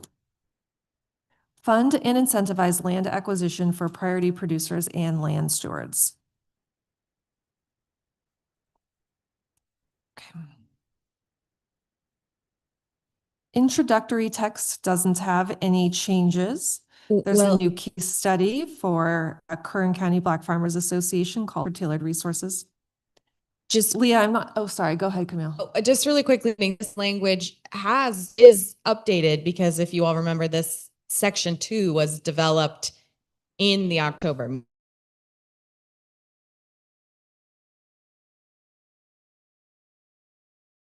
Did you say Leah had something? I wasn't sure. That's a legacy hand. Looks like a legacy hand. Okay. Nelson. I have a minor suggestion to change the language where it says this goal based on our conversation from last meeting and being consistent with our language, changing from goals to recommendations. And that might show up elsewhere. That's just where I noticed it first. And then I have another one when we're ready. Okay, cool. And then the third paragraph where it says in 2022, the cost of farm real estate, I propose that we change that to agricultural land real estate. Third paragraph on the intro section. Wait, hold on. Third paragraph after this recommendation establishes a little bit further down. Right there. The cost of farm change to the cost of ag land or state. Quickly note there, real the data has a different definition of from your definition of agriculture. So I don't know if agricultural, if that is a true statement. Got you. Okay. So maybe there's another way you might like to address that. I'm just noting that. Okay. Is that context? Yeah, that makes sense. My rationale was like, farms can be bought and sold separately as businesses versus land. And my idea for that was like being specific on the land itself, since that has a footnote and has a, specific context. We can keep it. Would it be helpful to add what the definition of farm real estate is according to this? Because it is both land and buildings. That is farm real estate. Yeah. Is that helpful? Does that feel important information here? If we can do it cleanly, I don't know if you have a suggestion on how to format that, but I think that would be important to note somewhere without it being like adding another definition somewhere, Yeah, I will confirm that, but as far as I understand, because I looked at that, right? Because I wanted to make sure I knew what it meant. I'm pretty sure farm real estate, according to the census, is defined as both the land and buildings. And we can highlight, And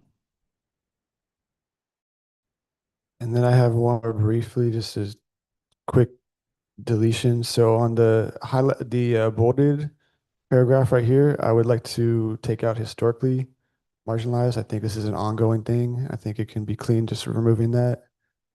I know it's captured when we say who continue to face systemic discrimination. I think that can all be, keep marginalized though, just take out historically. That's my suggestion.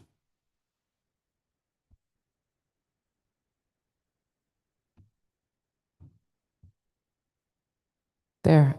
So in the case studies section, I think it's well written, it's great, except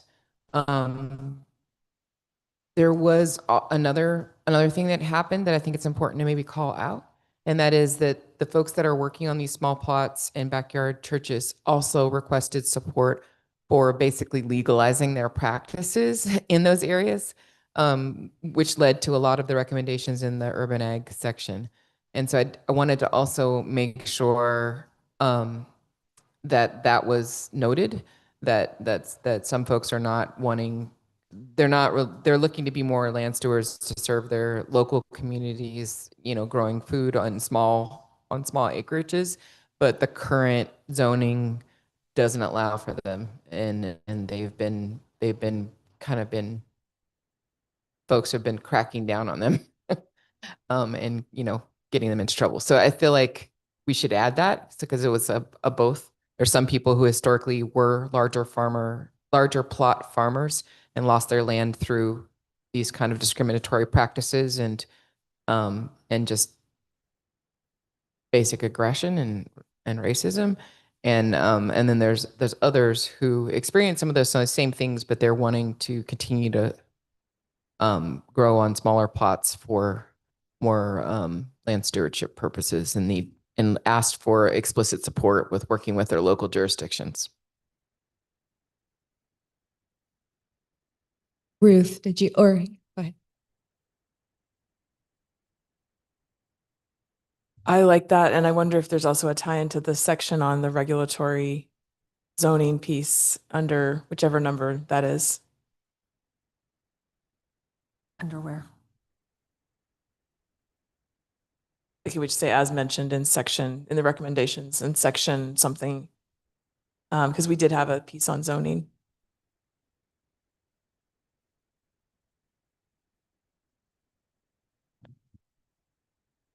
I wanted to quickly say, as we're working, that this really is the space. And so speaking also everyone online, I know it might be tough, but this is the space to get your ideas shared. If they're not shared today, they will not move. So email really won't be a great way to share those ideas. It really does need to be verbally shared today.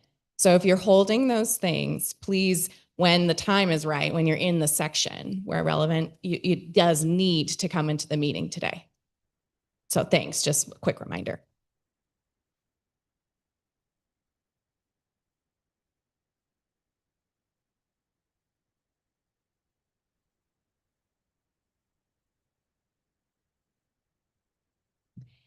So we could include that in this case study in section 2. I think the alternative route would be to elevate those key points that were shared in that engagement session as quotes in those sections that both of you are referencing. So just up to you, but just wanted to kind of offer that in case you wanted it to be kind of closer as far as the position in the report.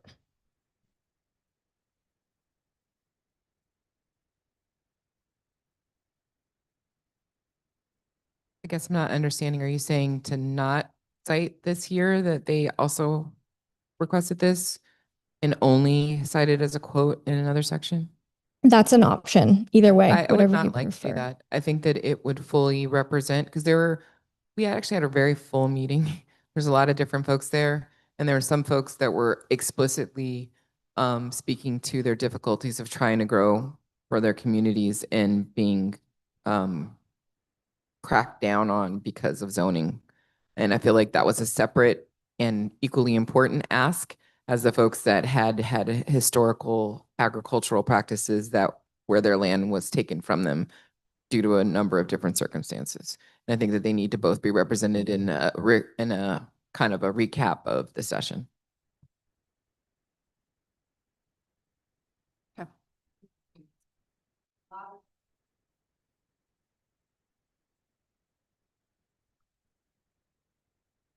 Okay. We'll add it in there. We'll try to emphasize in December the actual language. Nelson?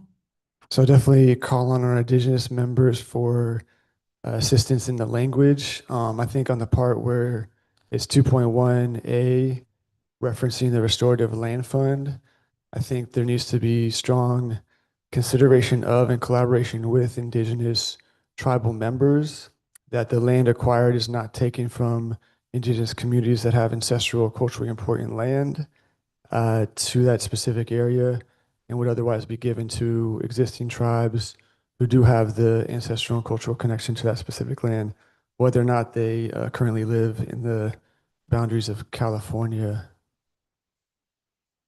So maybe below 2.1A3 or triple I.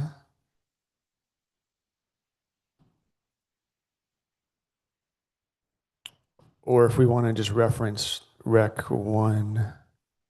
there, opening it up. I think that could fit in CI or 1, because it's touching on outreach, culturally appropriate outreach, but it's not naming what you're saying right now. Needs to be expanded on. You following, Tessa? Well, I just wanted to ask you to repeat the key points that you wanted to include there. Overall, high level is land acquired through the restorative land fund is not taken from indigenous communities who have ancestral, culturally important connection to that specific area. I know that could be written better though.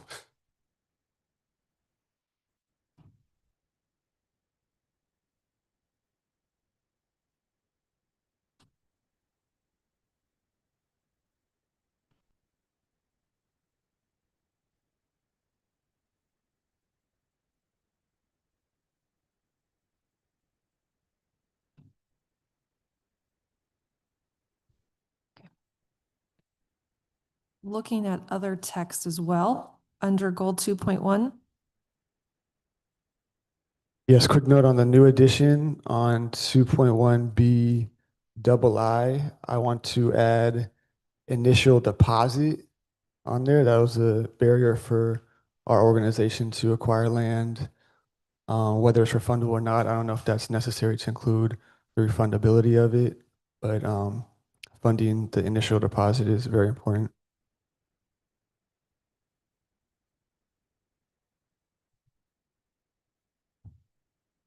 The question is it down payment or initial deposit? I think it's initial deposit, but I could be wrong. I don't know if there's a difference. Leah, do you have guidance on that? I feel like I want to say that we call out initial deposits or consideration in this section, and that down payment would be assumed in the larger portion of the funds.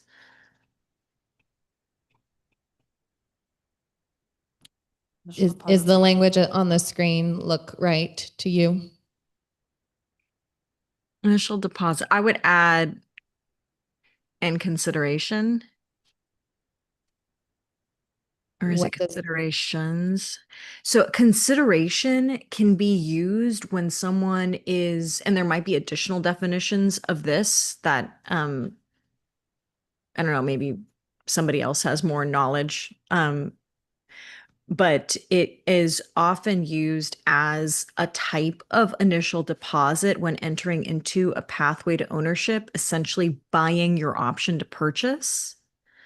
So consideration is a term to mean types of initial deposits that are outside of a down payment, but give you kind of the land is held for you when you do that initial deposit or consideration. Thank you. Helpful. Any concern with that addition?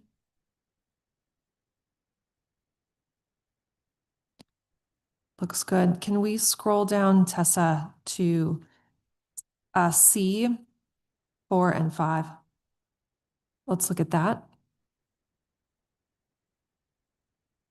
This is the same language that we had reviewed in section 1 regarding pre-approval for funding. So exactly the same language, and as well as that leverage investments with philanthropy. So these are repetitions between the two funds that are being proposed in 1.1 and 2.1. Just want to repeat my same advocacy for the leveraging investments. And just to put it in more words, there are restrictions around private benefit, right? Is that the term? They make it really difficult to help individual farmers or individual stewards acquire land for their own use. And whereas in philanthropy, in certain forms of philanthropy, that's something that can be done. And so I just really want to encourage this as a way to further our goals without putting the state in a position where it's violating its rules. Thank you. Let's call the question. Support for recommendation 2.1.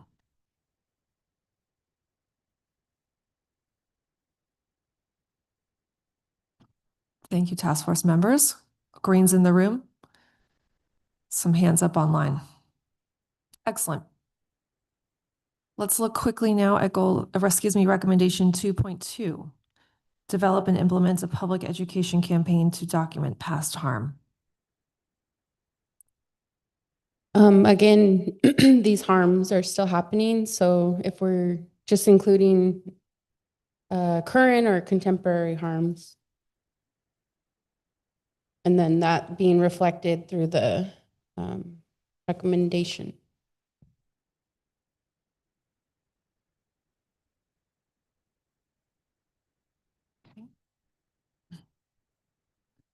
Nelson? Based on my understanding of some feedback on our listening session in the San Joaquin Valley this summer, I would include a section, probably C. I don't know if it would fit anywhere else.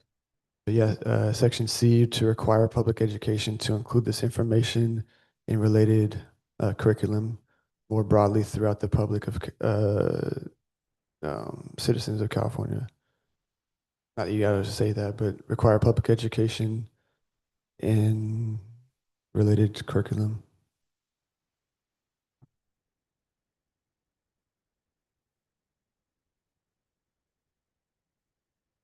This feels like one of those moments where I wish I had thought more about this ahead of time, but I seem to remember that there's a grade level where California history is a part of the standards.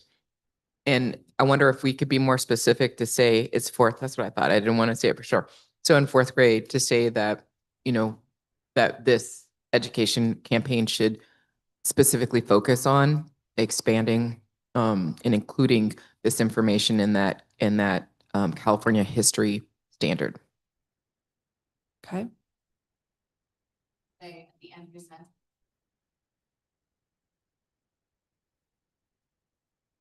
And would that require, oh, go ahead. Go on, sorry. Would that require this sort of getting beyond agricultural and state agencies that we've talked about so far? Is there California Department of Education, or who decides those things? So do we need to mention that?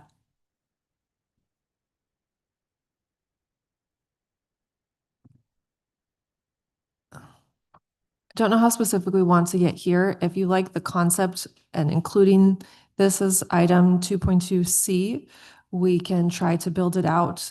We could also move it to the parking lot and maybe have further conversation about it in a bit. But generally, folks like the inclusion of this. Feel free to wordsmith. This is not like pretty written right now, but just that ensure the content is there, and then staff can of course make it flow a bit better. Just putting California in front of history because it's what the specific California history standard is. California history, yeah. Maybe we include something that says adapt for fourth grade or something, because it wouldn't be the same as the public education campaign in Part B, right? They'd have to adapt it for, maybe just adapt as appropriate for grade level or something, so that they don't have to do exactly the same thing in Part B. Okay. A teensy bit of research might be important so that we get the words right here, but I think we got the concept. Okay. I feel like we're ready to call the question for 2.2. Folks, please indicate your level of support. Can you just turn current to ongoing? I think it flows a little bit better on the title. Yeah. Past and ongoing harm. Great. Okay.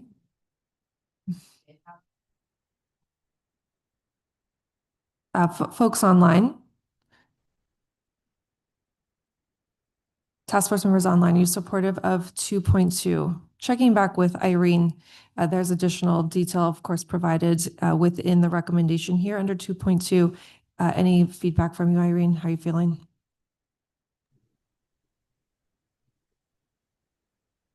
Thanks. I'm reviewing it. I think it works. Looks good. Thank you. Thank you, Irene. Saw other hands up as well. Okay. Thank you, everyone. Support for 2.2. 2.3, we do have 7 within section 2. 2.3, provide funding for the purchase and lease or transition of agricultural land to priority producers and land stewards. Proposed addition falls under item A2.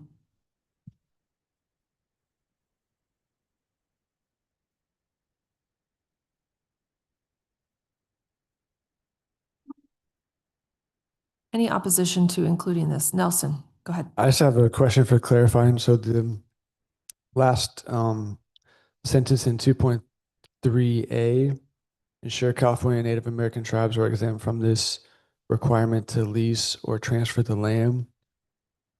I was curious if we want to be more specific, why, and tailor language to prioritize giving land back to California indigenous peoples who have ancestral cultural connections to that land, or any more context to like the lease or transfer of the land, because I don't quite understand that specifically.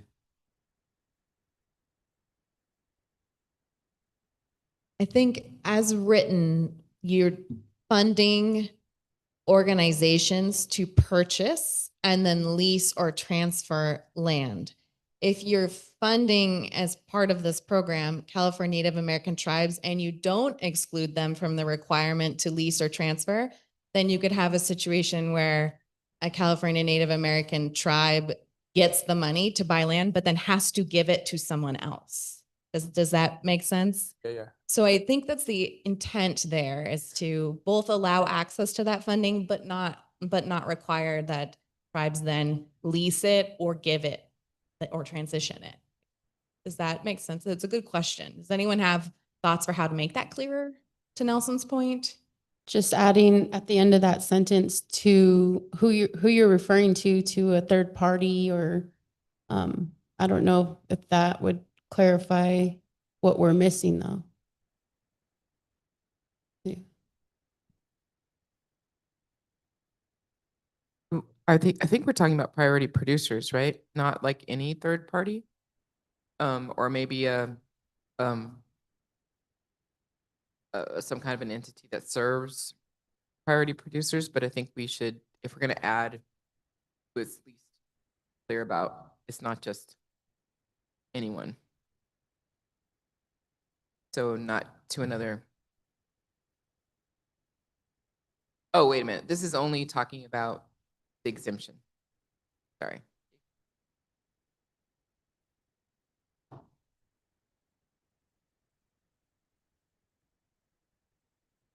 If there aren't other comments right here, I did want to, the case study that is on the next page, just call everyone's attention to that. There was a. I have one real quick. Oh yeah, sorry, go ahead, Nelson.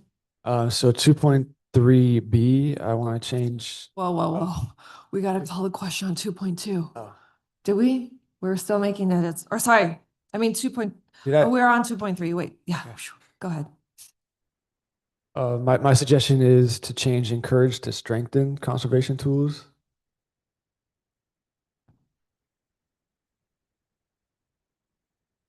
I'd like to ask a question about 2.3 AII. I'm not really understanding what's going on here. Prioritize funding for eligible entities that have a demonstrated commitment to an inclusion of priority producers and land stewards. What does this mean? A demonstrated commitment to an inclusion of, like, inclusion in what? Like community meetings, or what are we talking about? You can include people in all kinds of ways. Are we saying that an entity that just holds a community meeting and it includes some priority producers would also be eligible for this? I don't think that we should say that, but I think we need to be more clear about what we mean about giving this priority. What what kind of engagement do these other eligible entities need to have with priority? I agree. And can we say something about, to me, it's like the track record of you actually have experience working with those communities versus you have a mission statement that demonstrates your commitment. So is there a way to say, demonstrated experience and history of community engagement or something, or maybe, yeah, go ahead, Doria. So I'm actually worried about outcomes.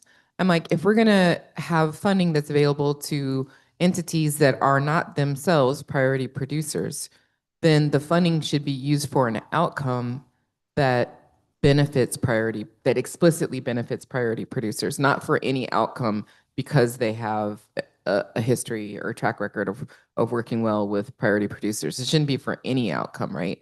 Like this is specifically to enable priority producers to access land. And I think that we need to be explicit about that so that folks can apply for things that just benefit their organization in general, and it not necessarily is leading to the outcome that the funds were intended. I mean, that's my position. It's a position. But yeah. Does the language in point 1 get at that, or could it be referenced, or it's just to make sure that the funding goes with the goals of what's being proposed here? Or in point 2, could we add demonstrating experience of serving priority producers and land stewards and have, clearly articulated goals that align with land tenure? Just throwing it out there. I don't know. Or is there?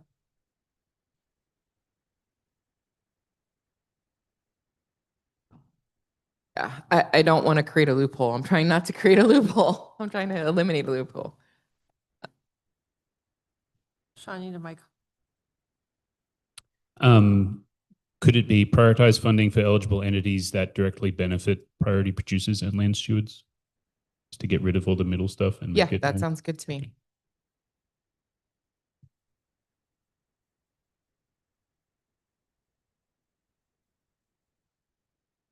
Emily, you have a comment? I have a question more of when within this recommendation of 2.3, we included resource conservation districts. And I would do, oh, hi, gee. I was like, I wish she was there, but you're here. So, yeah, when we included them, because I don't agree in that for my area, right? They don't serve priority producers in my area of San Diego.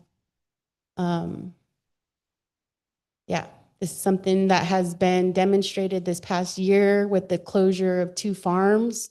One of them being the largest farm in San Diego, and it was through the advocacy of the city representative that another nonprofit was able to help that stewardship continue. But if that, city official didn't step in, that farm wouldn't have just been completely been resolved. Due to the motion made, the agreement or the decision, thank you, made by the board of the Resource Conservation District. So that's why I wanted to ask the question, and then to expand on why I'm asking the question. So that just to confirm, the proposal is to strike resource conservation districts from this line. Yes. Chi, could you comment on the capacity of RCDs to purchase and lease land? That's something I'm not sure about either. We have, I think at one of the task force meetings, we discussed there are some RCDs that are actually doing this work, and I think it's some material RCDs, Santa Cruz RCDs, and they're doing this work, and it's a great model to replicate in the statewide. I acknowledge that San Diego RCD, that issue, I'm aware of that, and I know those kind of things can happen at some local level, but I still think the Resource Conservation District can be a great agency to do this type of equity work. And I think it's good to open the door to the RCDs. And we have great examples there. I think this gets to Doria's point about loopholes too, is that those RCDs are doing a great job, but not all RCDs are the same. Could we put something, a qualifying sentence after, because also nonprofits is a very broad term.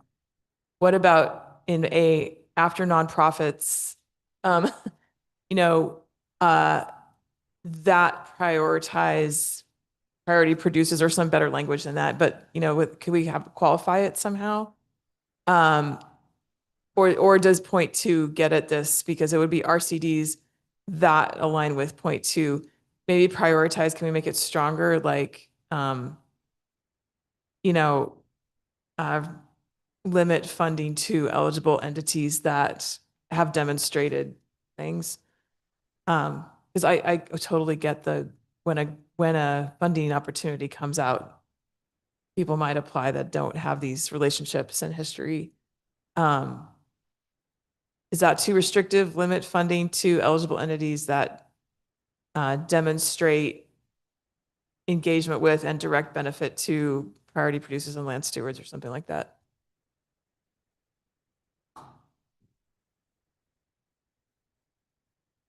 Or maybe we could kind of bring back that other language that says limit funding to eligible entities that have a proven track record of working with and directly benefit priority producers and land stewards.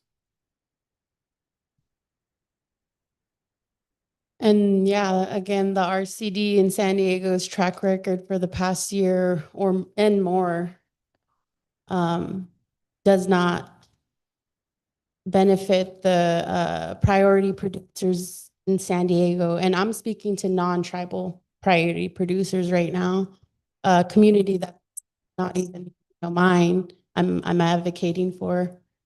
But it does affect me as a land steward, seeing food insecurity being created in the city of San Diego. So I don't agree. If we do list the RCD, I feel like it needs to not fail, because I was told not to share any feelings today. I think we should be more specific about the examples, Chief, and stating which ones actually have a proven record, because I don't agree with funding the entire RCD within the state of California, but I do agree with the ones that have demonstrated, absolutely, yes. If you read the sentence as a whole on A, it's for the purpose, it lists a specific purpose: to purchase, then lease or transfer agricultural land to priority producers and land stewards. So if I'm interpreting the concern, kind of unpacking the concern, it's not just a fund RCDs and fund NGOs, but it's funds for a specific purpose. So is that in a way protective of enough language to accomplish what you're trying to accomplish? She says yes, Doria says no. We're still trying to work. Yeah, because there's intention, right? And then there's action. So they can intend to do what we're, writing out here, but the action is different. Another check is to require some kind of stakeholder letters of support or demonstrating that the community wants those things. But that's more into details of how you would set up a program. So maybe it's too in the weeds, but that's one other thing you could ask for. James, and I have an idea. I like the idea of adding a clause about like the way to show the proven track record is through letters of support. I don't necessarily think it's fair to just limit it to entities that have a proven track record, because that precludes any new entity that is trying to do this work incredibly intentionally. But I mean, like, it's just like, we can't, right now it says limit funding, which means that you have to be an already established entity with a proven track record. I think that's good. But if you are a brand new nonprofit that is explicitly equity focused, the way this reads, you don't get to play. And I think that's pretty limiting. So I'd like to go back to prioritize instead of limit. And I think we need to add a little bit to say what we mean about proven track record. And the best way to do that is through community letters of support right now. I think if we had more time and like months of conversation, we could create more scaffolding around vetting and what kind of criteria we want to have. But I don't think we can actually create enough structure with the time that we have left to be like, this is these are the good operators and these are the bad operators. I also don't think we have enough information. I mean, I think, look, like we have examples, right, that are important, but yeah, so those are my thoughts. Let's see. Camille has a suggestion. We have Nathaniel and Thea in the queue. Also, Dory, I also have a suggestion. We have to figure out a way to move past this sticking point. Okay, let's turn to Nathaniel. Thank you for your patience. Do you have a proposal, Nathaniel?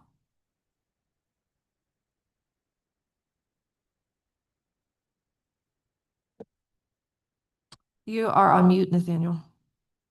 Okay, I'm sorry. Thank you. I guess the proposal would be to require letters of support. All in all, I really think that James made a great point of like, we don't want to limit entities that don't have a proven track record. I think just speaking from experience, it's like, it seems like a lot of entities could, but then when it comes down to it, it's not very common to get funded for such things. So this does kind of allow that ball to start rolling more and get more funds to organizations that want to do this work. I guess the proposal would just be for adding in the written letters of support to demonstrate that they are, yeah, I don't know. I don't feel great about the intent part, but it's, I guess, the best we could do. Demonstrate the intent to like proven track record or demonstrating enough community support. Thank you. Thea. Oh, hi. Just to build on that, I do think that this III, this is something that state agencies can build into application processes and grant programs to bolster and ensure accountability. We did this through the work with our BIPOC Producer Advisory Committee at CDFA, where we were specifically advising on additional measures to prevent, entities from receiving funds that weren't actually serving priority populations. So I think that I would like to keep III and add require grant, ensure accountability in grant program processes through requiring the applicants demonstrate a proven track record, etc. So it's just rewriting that sentence to note that this can be captured within a grant program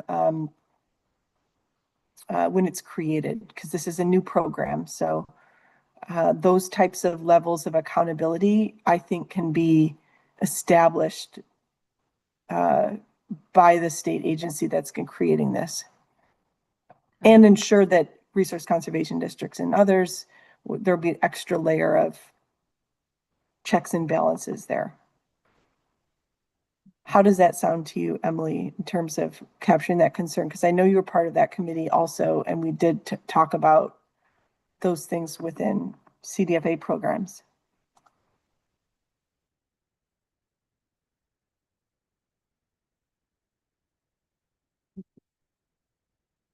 She is proposing some revised language under III to ensure accountability via grant program processes.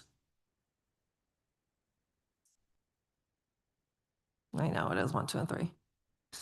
Roman numeral, small Roman numeral 3, lowercase. Okay, so we've heard some concerns here. We have some proposals on the table. There needs to be some language refinement here. I'm suggesting we revisit this one either during flex time or in our December meeting to finalize the language. We want, no, yeah, to get support generally for the concept, but I think we'll have to do the wordsmithing in between November and December.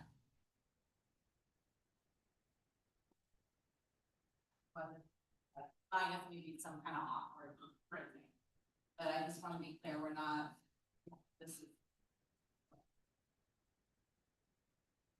Minus awkward phrasing, this is the language. Let's check it out. Okay. I think to James' point, it still doesn't allow a new entity to start doing it. Can we say a proven track record or, I don't know, prioritize? Mike. But then 3 requires the proven track record, right? Could we yeah. say demonstrate support through letter, like community support through letters of support? Would that be okay? I'm pretty sure. So I think that 3 is actually a tool to help us define what we mean by proven track record. It's not an additional separate requirement. It's like a subset. So, you know, when you're in, how do we know they have a proven track record? Well, we're going to ask for, you know, applicants to provide these letters of support. That's how we know.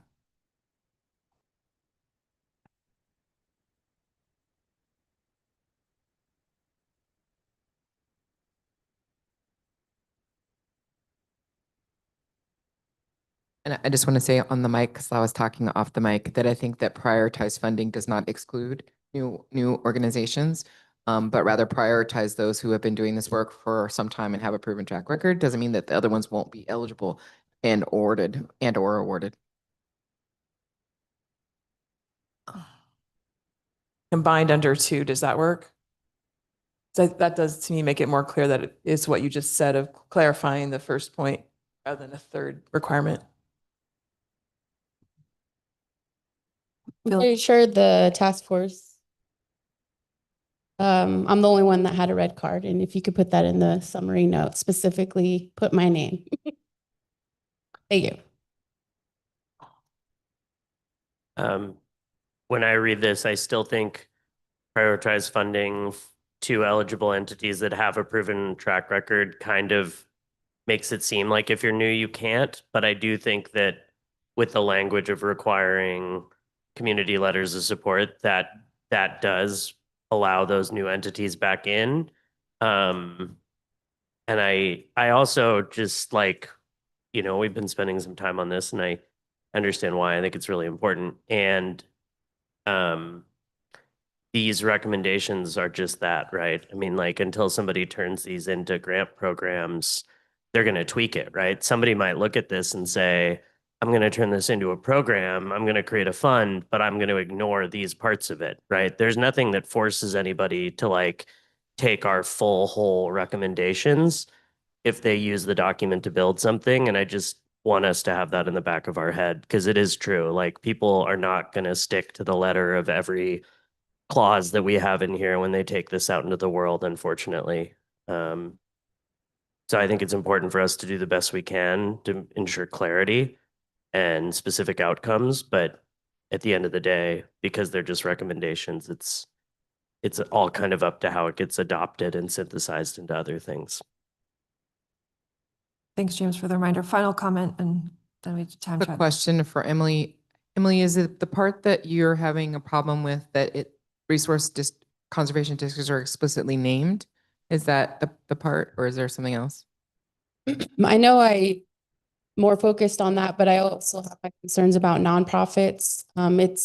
That was just a general example that I was able to share today with the limited time we have down into about San Diego experience, the city of San Diego experience. So yeah, I don't feel comfortable investing in agencies, or I think our CD identifies as the agency or maybe organization. I don't know. But agencies and or organizations that have perpetuated harm on communities, which is actively happening in San Diego. So that's why I made those comments, and why I don't feel comfortable funding or supporting funding to the general RCD, but I would fund those specific RCDs that have a track record of what we're stating here. And the same thing goes for nonprofits. Like, I could talk all day about that, but no, there's no use. Thank you. Okay. Concerns have been captured. We'll note them. Yeah, sorry, Tessa, go ahead. Clarifying question to Nelson, your suggestion here, strengthen conservation tools. I believe these conservation tools are new and they were being proposed to be added to existing tools. So I don't know if Leah wants to weigh in or if someone wants to weigh in. I think this grammar is just not really coming through right now. And I also want to reflect who are leading these RCDs. They're wealthy white men.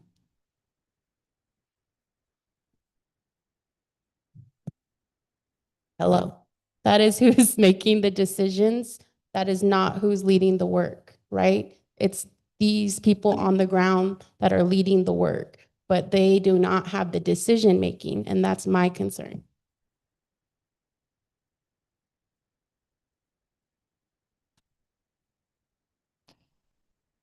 Going back to B here, there was a question for Leah. Sorry, I'm reading it to try to respond here.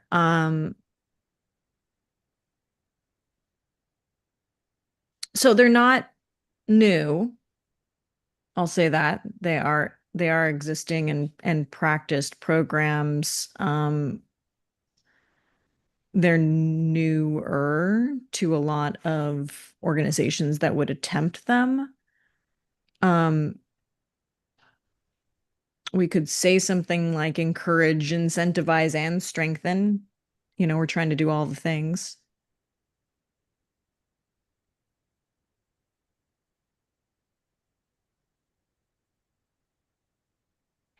Okay. See heads nodding around the table. Okay. That doesn't change any level of support for 2.3. Let's move forward. Let's look at the case study. And I just want to let folks know we have approximately 8 minutes and we've got 4 more goals to go through.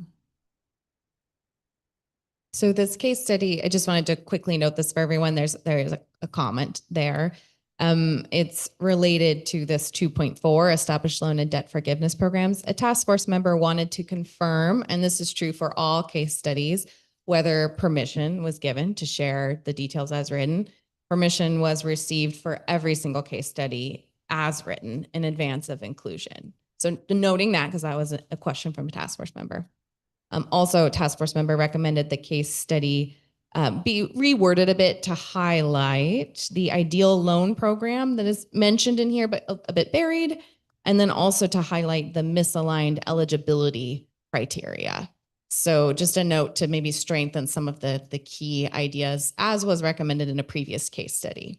So staff can work to kind of highlight those key points. And then again, get approval.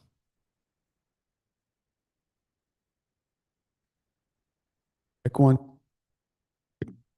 There we go. Just one quick suggestion, changing the language or the wording on the bottom of paragraph 1 on the case study where it says burned. Since this isn't like a direct quote, I think we understand what that might mean, but I think it's a little vague and ambiguous for like a legislature or somebody to use that. And I think wronged is maybe more appropriate. I'm also open to other suggestions on that.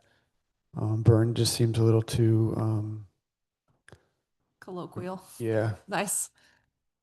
Wrong. I'm in the thesaurus right now looking. I think wronged would be, oh, they're talking about, oh, okay. I read, okay. That's how I interpreted that. So yes, leave as is then. Thank you. Little slang there. Yeah, I get burnt. 2.4, establish loan and debt forgiveness programs.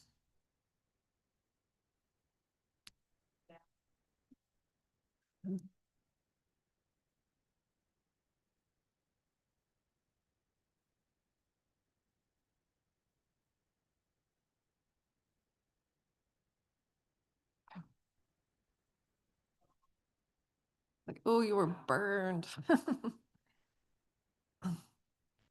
Okay, 2.4.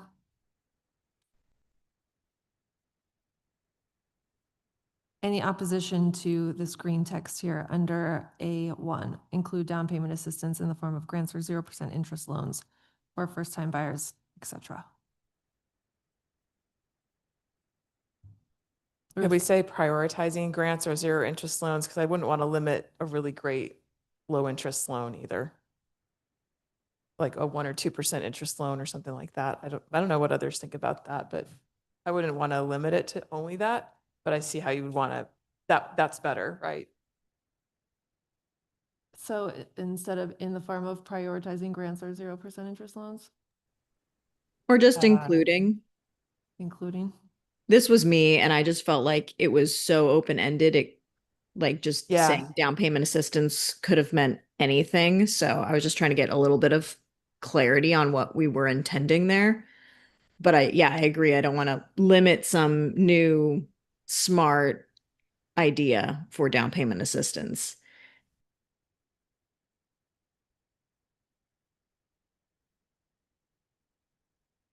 Can I ask a question? Is everybody in agreement that it's only for first time buyers? Because what if somebody, had a farm at one point, lost it for whatever reason, and wanted an opportunity to buy again? Would they not qualify for this program?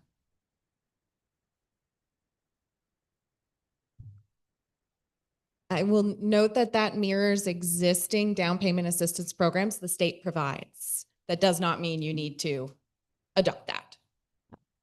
I think it might be one of the ways of catching concerns that existing landowners couldn't just buy more land. I think that's why this first time buyers is, and it's the same for residential. I think that's why that's in there, but that's just a quick response to that.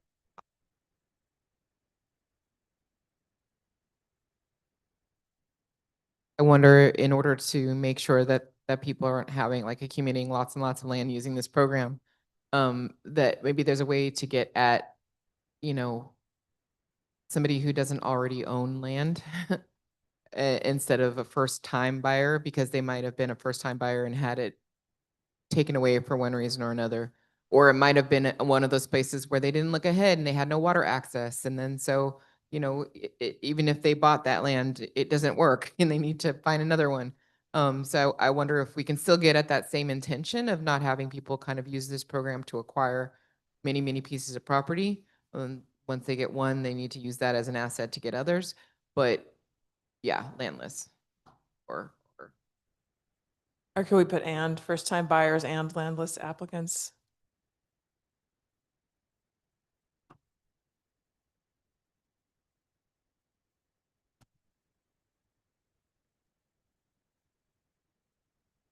I like both of those. My original idea was going to be something like first time buyers and qualified applicants, but that works. I do think if we open, like if the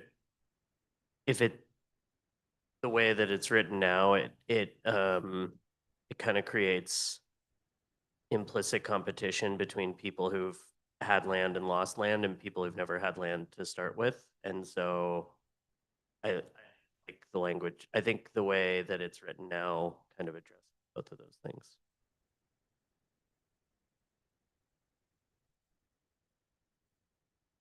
Indeed, let us call the question. Please indicate your level of support for recommendation 2.4.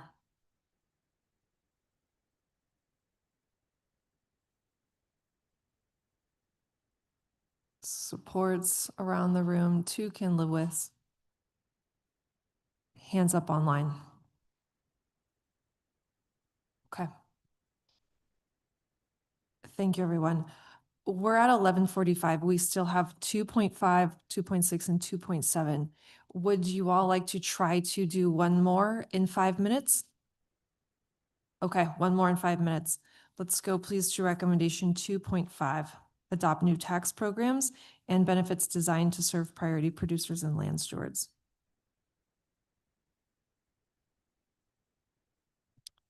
Drawing your attention to orange text item F. 2.5. Page 39 of your hard copy printout.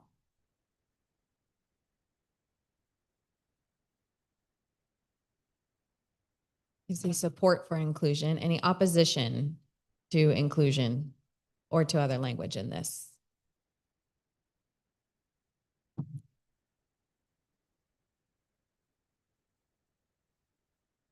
See cards of support in the room. Other folks are still considering reading the text.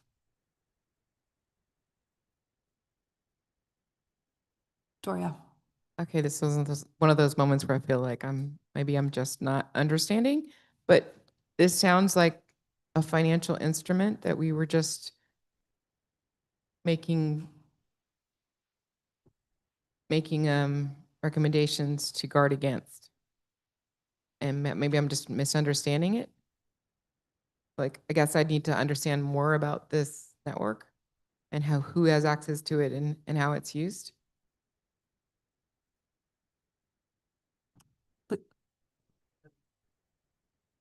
Leah, can you provide some more details on what this means? And I hope you heard Doria's comment there. I can repeat if not. Or Doria can repeat. I wish I had a little more to offer here. My understanding is that this was a really great mechanism for like community development financial institutions to leverage in order to get low cost capital to lend out to priority producers. And it provided tax advantages specifically to projects with environmental and social benefits, and it stopped being funded and resulted in some really great projects, I know, for California FarmLink. So I can only speak to the benefit that we as an organization saw through this program, and it was one of the recommendations that one of my colleagues at California FarmLink had flagged as something to include as a program that had worked really well and then kind of lost its funding.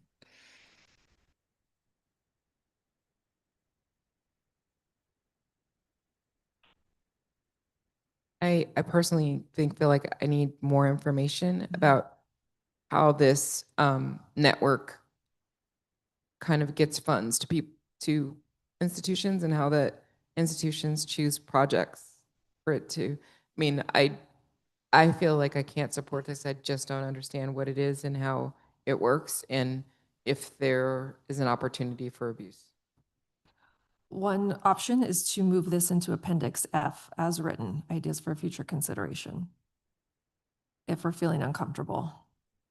Ruth, then James. Did whoever added this text just give a brief? That was Leah. Oh, sorry, Leah. Yeah. Okay, so we already heard from Leah.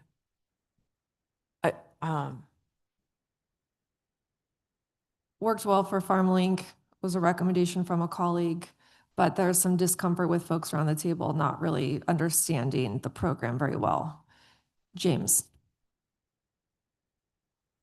I'm like on their website looking at their mission statement, and I'm trying to understand more about their advisory board. But yeah, I don't know, gonna put the mic down.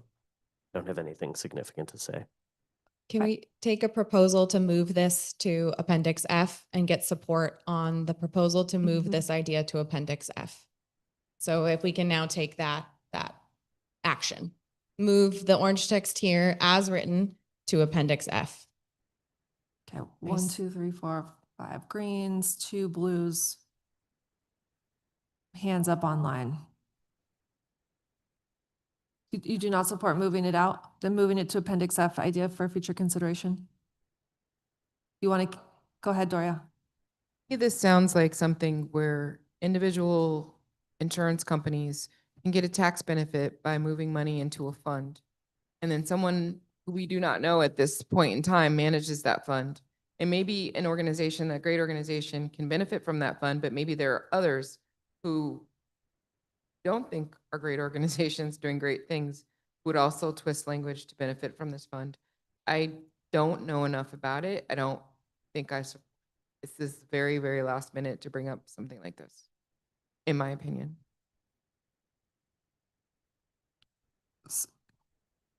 What, sorry, Tessa? So your proposal is to not have it show up anywhere, like delete entirely, not include it here and not move it to Appendix F? That is my proposal, unless we have time to bring back more information. We have no time to Right, bring back so more then I would information. propose that we don't include it, because I just don't want to even include it and then have it turn out to be some awful thing. I don't. Well, just to clarify, if it got moved to Appendix F, it's like in this bucket of ideas for later. We could maybe soften the language that says consider revitalization of this, something. Or consider research and exploration of the impacts, of this or something. I just don't want to, I don't feel like I want to stamp it as a good thing until I understand what the thing is. And I don't think I understand what the thing is.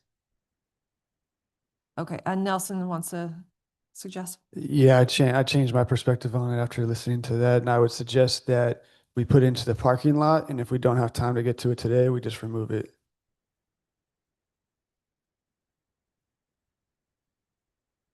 Okay.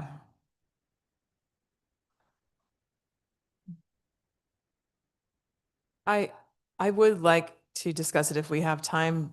I'd rather, I understand the concerns about not having enough time to know about it and fully understand what that organization does. I also think that we are up against a huge challenge of trying to halt and reverse land consolidation, and we should consider all the options that are out there that might be creatively proposed. I'd like to learn more. Okay. James, final comment. Yeah, I think learning a little bit more. I mean, based on what I've been able to read, like there's a lot in here that I think is good. The Community Reinvestment Act and specifically making this, it's established to create like alternatives for underserved communities for investment. So, okay. Yeah, I don't know if we should get rid of it entirely. All right, so right now, we're not considering F in the supports for 2.5. F is being moved to the parking lot. We're going to revisit during flex time. There's desire to learn more on this. So folks, notwithstanding the item in orange text here, please indicate your level of support for 2.5.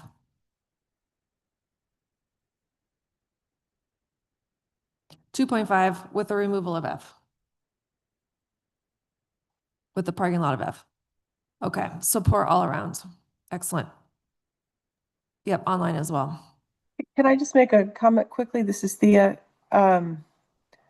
Maybe for the parking lot also, the comment letter we received yesterday had a comment on 2.5 as well. So maybe we want to include that in our parking lot discussion. Okay. This afternoon. 11:54, let's break and still try our very best to reconvene and commence at 1 o'clock. If we can do that, I don't want to give you a homework assignment over lunch, but if you have a little free time and a little brain space, feel free to do some more research on this program. Feel free to continue working through your draft report and looking for areas where you would want to propose specific text edits, because we'll have to make up some time. So to the extent where we can actually hear specific text edits, it would be helpful in making up that deficit. We're a bit behind. We're going to do public comments at the end of the working session. Okay, we'll see you at 1.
Let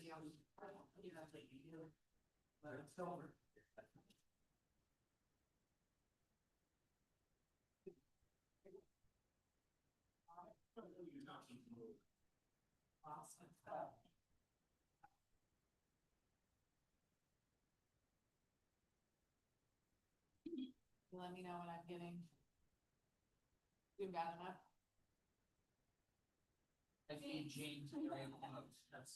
Oh, I can see that myself.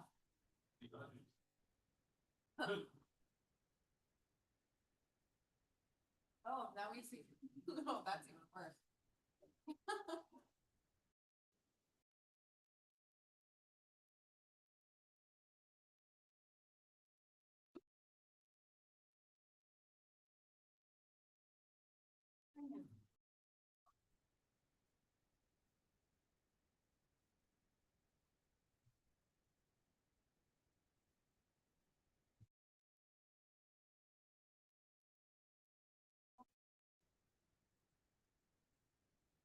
We do not have a final time.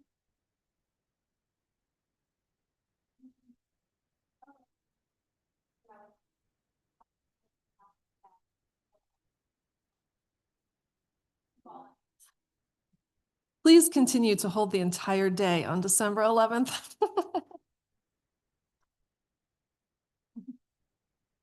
Are we? Yes, we're unmuted. Hi, welcome back. 1 o'clock. Here's what we need to do, everyone. We need to be prepared to make some hard decisions, is what I think we need to do. What, sorry? Yeah. But we're at 1, so we need to, I think, move forward. We have 2 more recommendations under section 2. We still have sections 3, 4, 5, and 6 to discuss, plus the appendices. Plus, we need to reserve some time for next steps and to review the graphically designed reports. Our break is scheduled for 3 o'clock. We would like to check in around 2:45 to 2:50 for public comment related to the working session, specifically to the sections that the task force has been able to address in that time. General public comment will be at the end of the day today. Let's please turn to section 2.6. Ruth, are you up?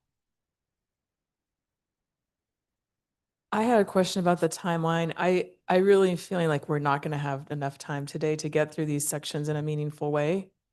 What are our options for having more time to work on this? Can we extend the date of the final meeting in December and postpone it to January? Can we have some working groups before December? This is a very important process, and I think rushing it doesn't feel quite right.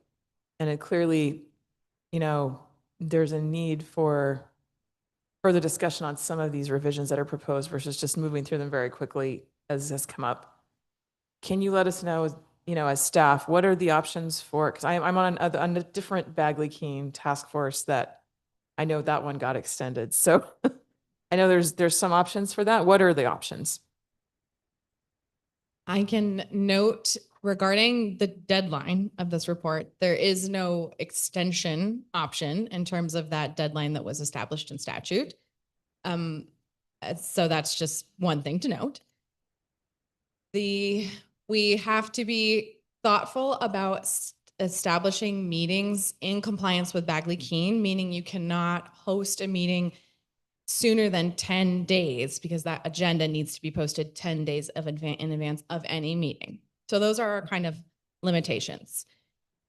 That said, those are really the limitations, that January 1 deadline, and then that 10-day in advance notice for Bagley-Keene compliance. Then could I propose something like postponing December 11th to later in December? I know that would be a real pain, or another working group meeting or something before December 11th to meet that deadline that's in statute, but also just to give us more time. I don't think we're going to make it through all these today. So I think there are 2 thoughts here. One is what we discussed over lunch was the opportunity for one-on-ones with every task force member between now and the December meeting to make sure that that December draft that you see is reflective of anything that you would need to be changed to support. So really an opportunity for one-on-one conversations. Every task force member would have this opportunity to meet with staff and address anything that is an instance of do not support or needs revision in order to have your support.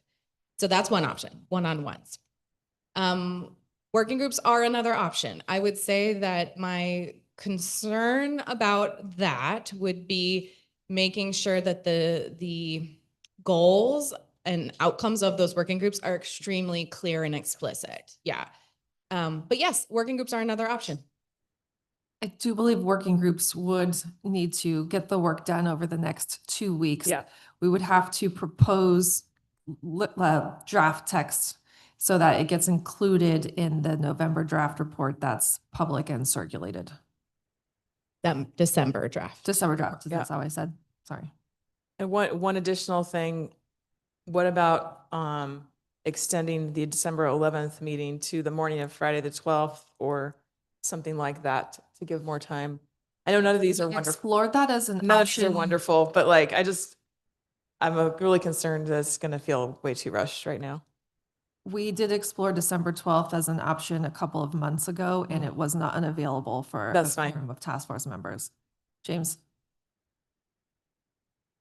I share the concerns, and I think that the best way, as opposed to doing working groups, I know it's going to encumber staff significantly to do one-on-ones with every task force member to make sure that that final revision has everything they need. But I actually think we won't, like, that should address a lot of, like, if we're coming into that last meeting and every single task force member has had as much time ad nauseum as they need with the document to get their opinions in there, then there isn't actually going to be a lot to debate or talk about at that last meeting.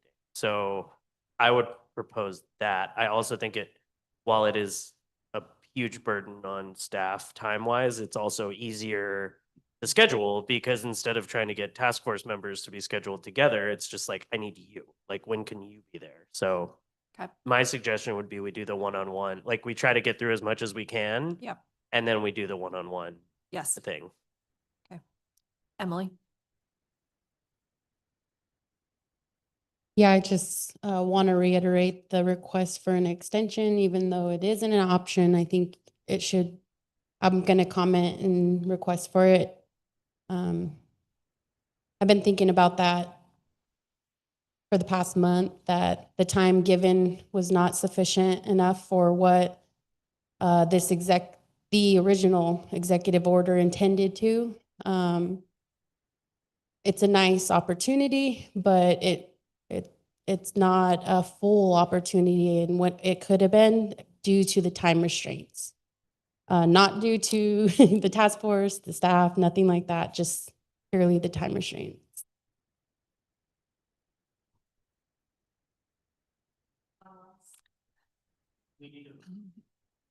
No, I don't think so. Let's, at the end of the day, when we like go through deadlines and stuff, let's return to this and stick the one-on-ones in there as the plan and see how you all feel. Just real quick, I would make a request of us as task force members to try to be amenable scheduling wise to, like, if we need to move a little bit of stuff around on our end, because it's going to be a bear for staff. Thanks, folks. Let's try to at least get eyes on all of the sections today and get some concerns out in the open. So at least we have that available to us on those one-on-one conversations. Go on, Sean, please use mic. I guess just to clarify the function of those one-on-ones, I would think that would be an opportunity to go through the draft one-on-one and focus primarily on anything that you object to or that needs to change. That's the whole thing. It wouldn't be adding new content. It wouldn't be shifting things, wordsmithing maybe, but it's really, and I would think that ultimately that would then, through those one-on-one discussions, we as staff could then work on the back end to compile a draft that identifies areas that have been flagged for concern. And that is then the starting point for that. We're going into that final meeting with that. So if that is the intended goal of those one-on-ones, that sounds certainly very, very happy to do that and do whatever we can to make that happen. Cool. 2.6. Continually evaluate and improve funding and incentive programs. Orange text is C6. Please take a moment to review. This language is the same as what you saw in the section 1.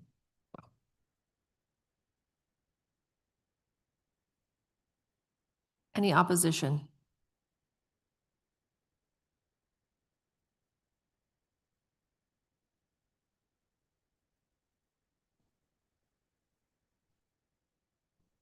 Any opposition to other components of recommendation 2.6?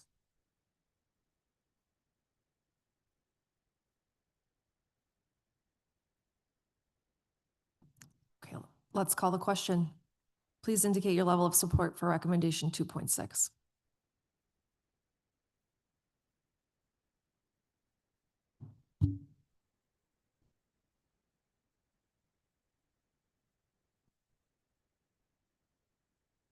Great. Green cards around the room and as well as folks online. Excellent. Well, that was fast. 2.7.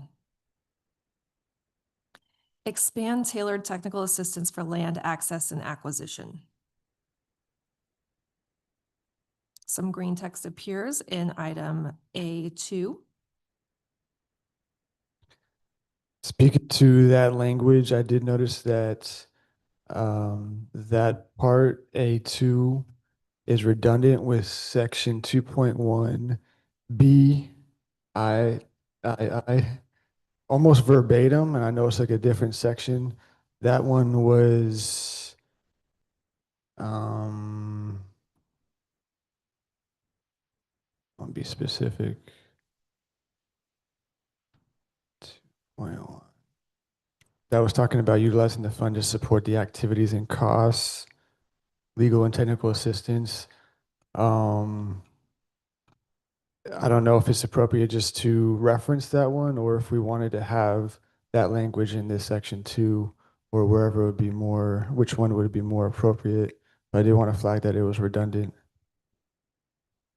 Thanks for that, Nelson. I think the distinction that's not clear right now is that this is funding for the technical assistance providers, whereas 2.1 is funding for producers and land stewards to access technical assistance. But I think that clarification is needed because it's like you're saying, it's duplicative without clarity here. So we can adjust language to ensure that's captured. Does that sound right? Okay.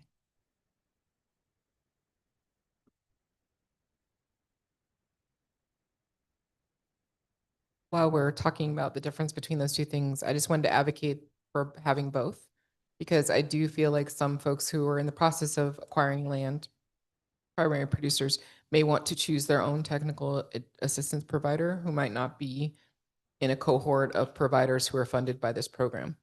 So we would like to make it possible for them to use grant funds to do that, as well as have technical assistance providers who can apply for funding to offer these services within the areas that they serve.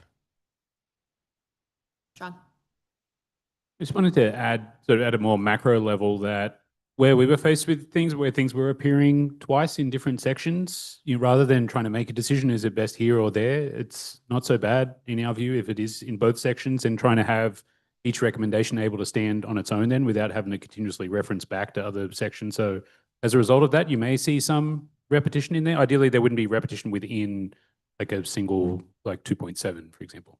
But that was the approach we took.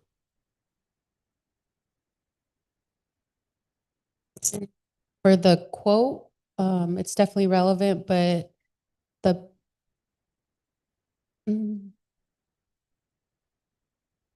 oh yeah, I was just gonna point out that we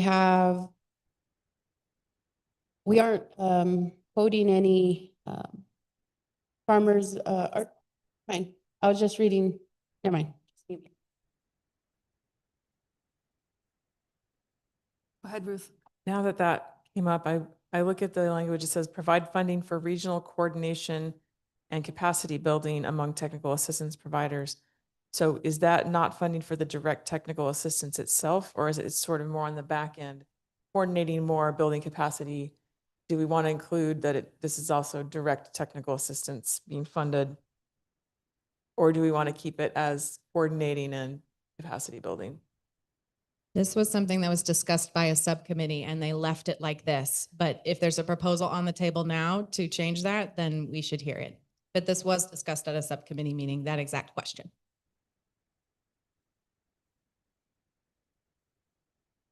Before I recommend adding that, does it exist somewhere else where we're directly funding technical assistance? Then I would propose that we add that as a part of this.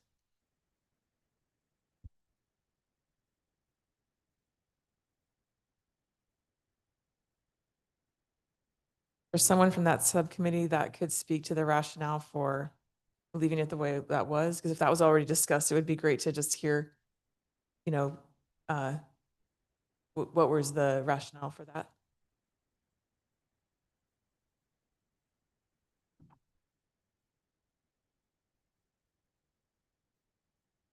I think that's a legacy hand from a previous vote.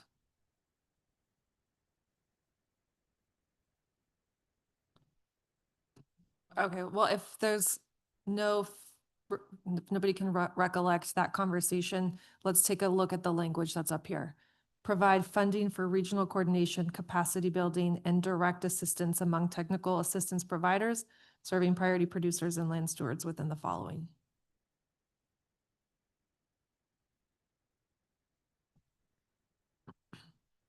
Any concerns with this?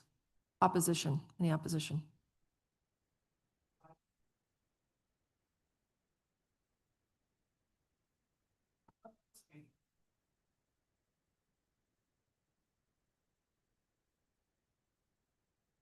That's serving priority producers up, but Can we switch the order and have provide funding to technical assistance providers for direct technical assistance from a capacity building and regional coordination?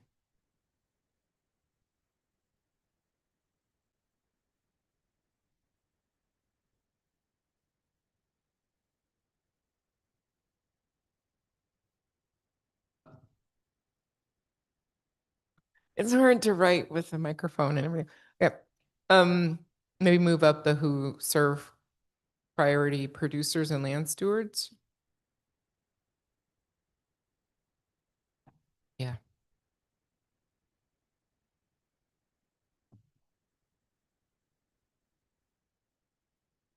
We will review flow for this and make sure that the language is consistent. Do we like the sentiment? Thumbs up. Okay.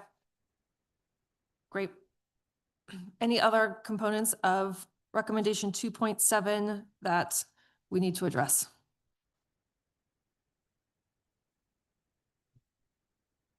That's a thumbs up from folks who don't have thumbs. Nelson, go ahead. I have a question for clarity on 2.7B, prioritizing technical assistance providers. I may be overthinking it, so let me know. But is this seeking, what does that mean specifically, prioritizing technical assistance providers? Is it seeking to achieve more support for these technical assistance providers that already exist? Or is it prioritizing utilizing technical assistance providers that serve priority producers and increasing that?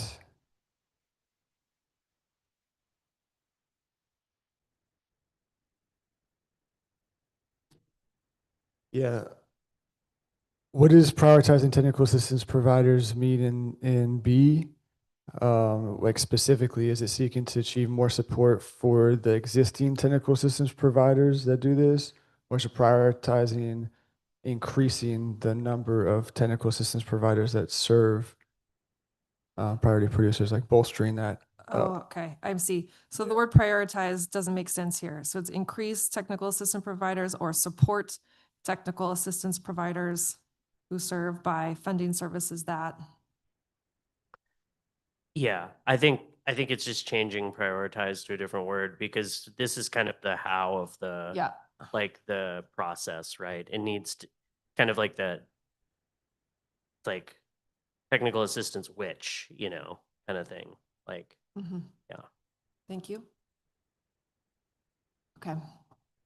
Language change there for increased support for technical service providers.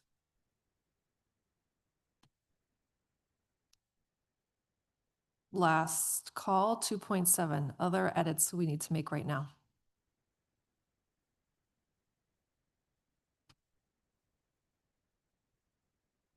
Okay, folks, please indicate your level of support for 2.7.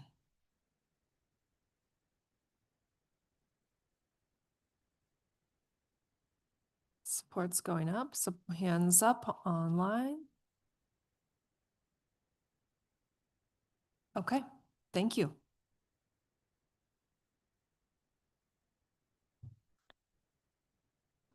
Moving to section 3, you'll see we updated the language in the title here from our morning conversation. So section 3 is halt, mitigate, and reverse agricultural land consolidation. Let's take a quick moment just to confirm that the introductory narrative is satisfactory. Any opposition to the introductory narrative of section 3?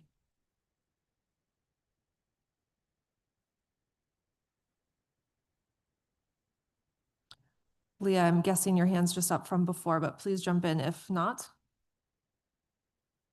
Got it. Okay, let's take a peek at recommendation 3.1.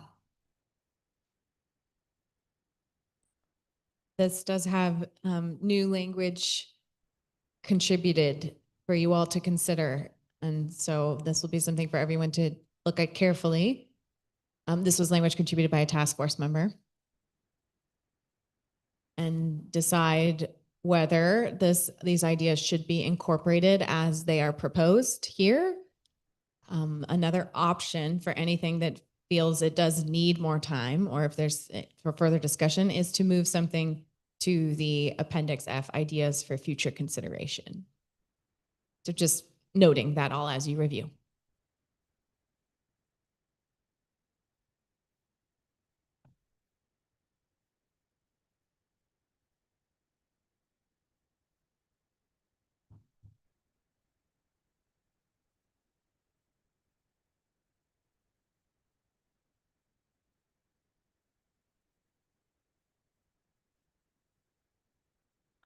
Go ahead, James. I like that this is specific about enforcement and talks about kind of accountability.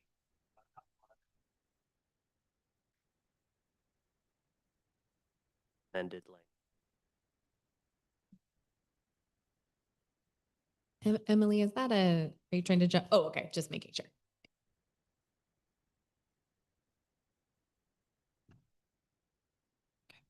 Anyone have concerns over the green text here?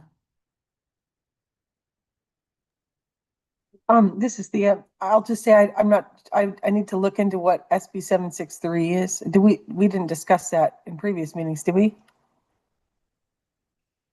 No, we did not. This is new language that was contributed to this November draft after it was sent to task force members. Okay, I mean, I'm not opposed. I just don't know what SB 763 specifically says. So I don't know if I could say yes to that until I know what it is. It updates the Cartwright Act as California's antitrust law. And SB 763 was, I think, proposed by Melissa Hurtado and was, I think, signed into law, where it modernizes the penalties to be more applicable to hedge funds. So that if there was not enough of a penalty before to matter to a hedge fund, it increases the penalty for those types of entities, is my understanding.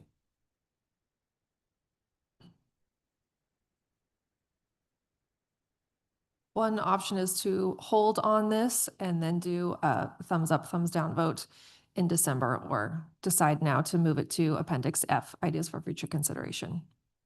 Go ahead, James. Yeah, I'll just add, I had to look it up and kind of understand it a little bit more, but it functionally, the things it does is it increases fines for breaking antitrust law. So it raises the ceiling of kind of like what corporations would have to pay. And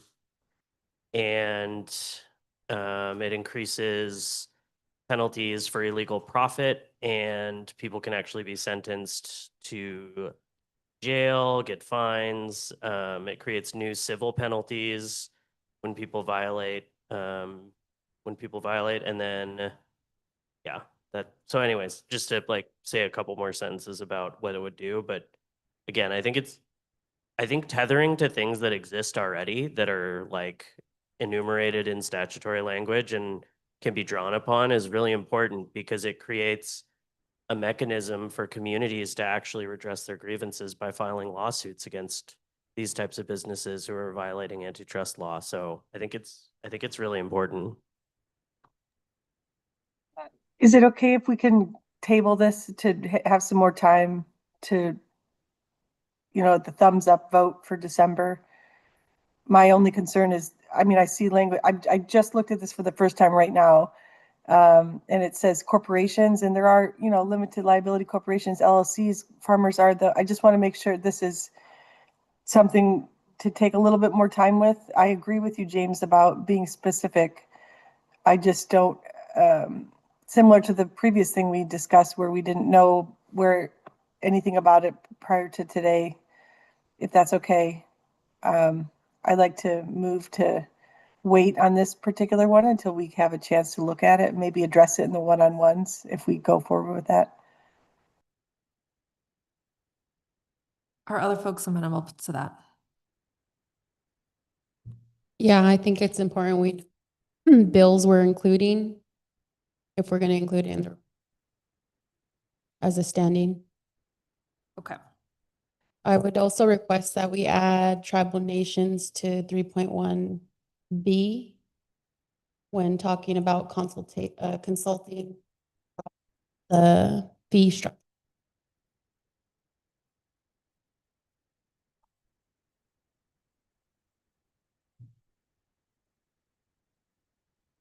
To confirm, that means this language will not be included in your December draft report. It will be language proposed for inclusion in your December draft report. So confirming, that makes sense to everyone? Because what I'm hearing is this should not be included until people have had the opportunity to discuss. So the question is, what does that mean? I'm a little confused because my read on what you just said is that if we do that, that means it will not be part of the report.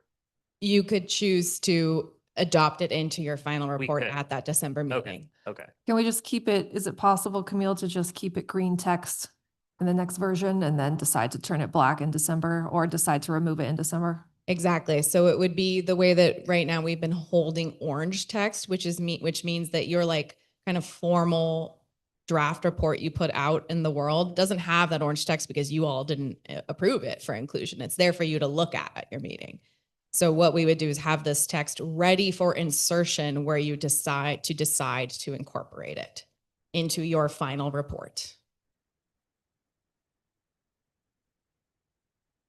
And can you remind us what public comment is available on? Like, would that appear in a public comment draft, or it would not? Or whatever. Yeah.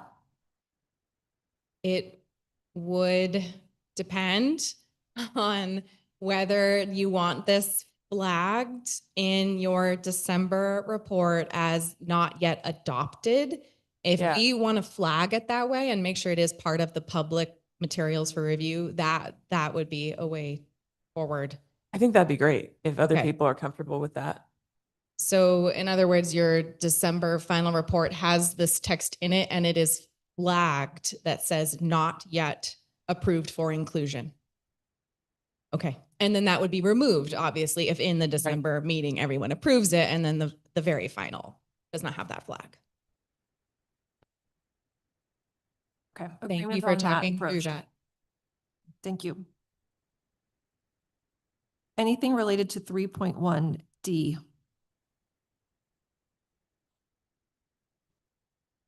That's the same. No, this one.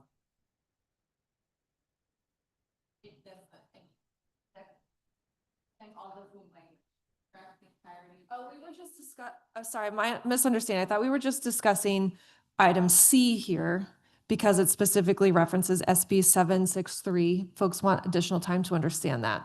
So we're keeping C as green text or whatever color that's flagged not yet for approval. I was looking at D here as a separate sub-recommendation. Can we make a decision here today to include? Or what do you want to do about it?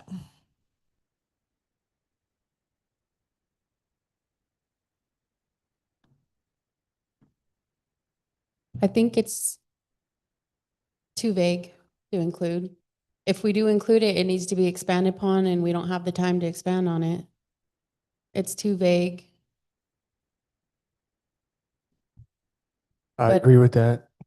Yeah, I agree with that. I think we should table C and D for December, and I propose that we adopt B. I'm comfortable with adopting B. Can I ask for more information about D? Like my understanding why that's too vague. I'd like to understand what you think is missing for D, only D.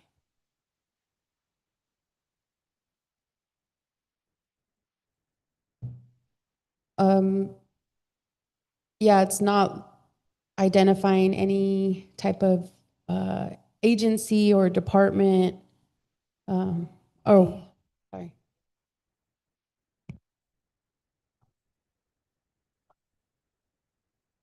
Enhance the capacity of the California Attorney General's office to investigate and enforce potential antitrust violations relevant to the ownership of agricultural land, groundwater resources, and other categories where anti-competitive behavior might affect California agricultural industry. I think there was just a bit of confusion on which one we were referencing. Okay, yeah, because that seems really, No, I'm going to clarify. I was looking at 3.2D, not 3.1D. Sorry for the confusion, okay. everyone. Yeah, I was like happy about that one. I was Yeah. like, wow. No, yeah. My recommendation was for 3.2D, which Okay, is well, establish. Let's come back to that one in 3.2. We can go right there, but to.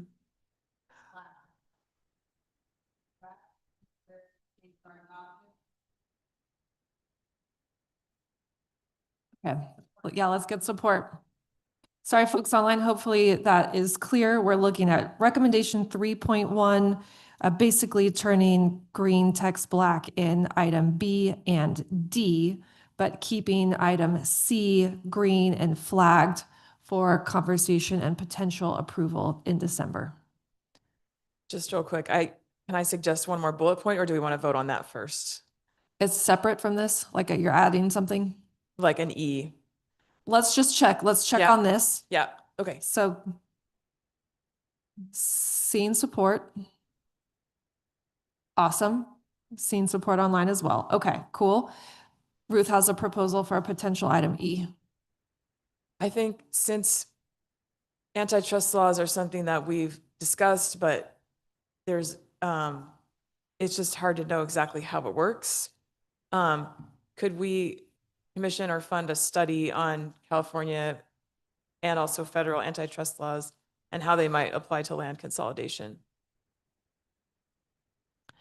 And I mentioned that partly because I just found out about a few people that probably have the capacity to do that. And I think that would add to this. I think we haven't fully had time to explore as a task force how that all works. So I just wanted to throw that out as an idea. Can I add a little amendment to that? Instead of saying just land consolidation, can we say kind of land consolidation and agricultural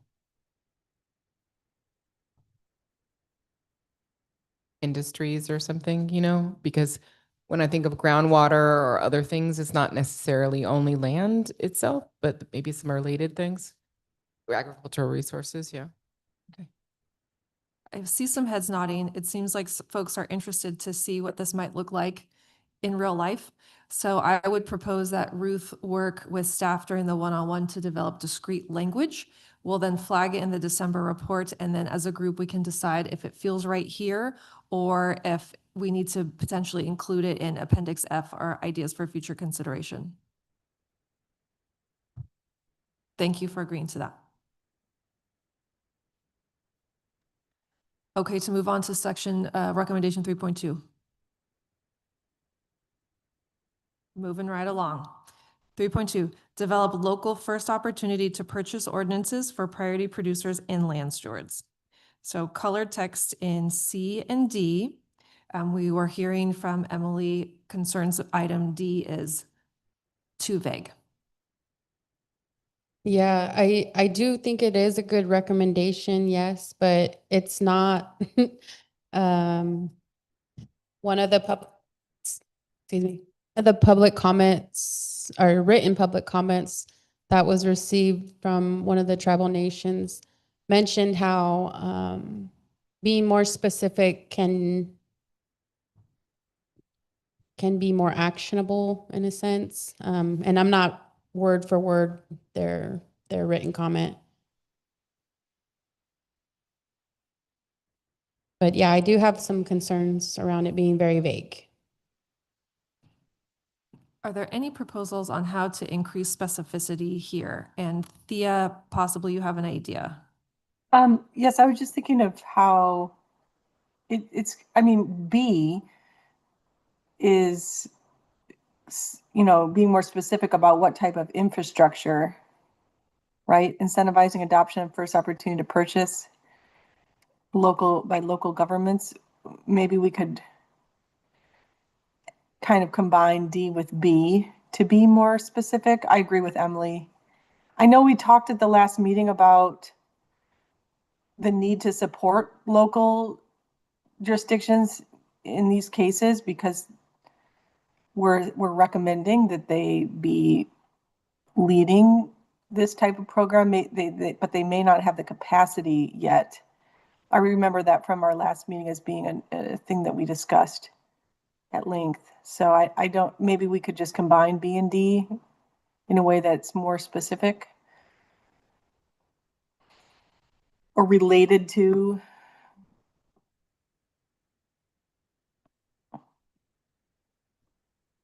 Camille, do you have a text proposal? I know Tessa's also trying to work on it real time. I think what Tessa is writing is what I would going to go forward.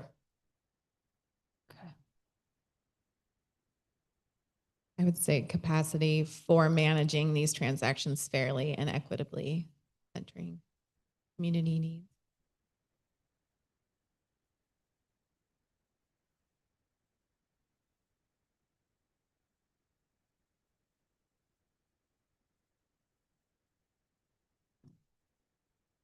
Nelson, did you want to offer a proposal?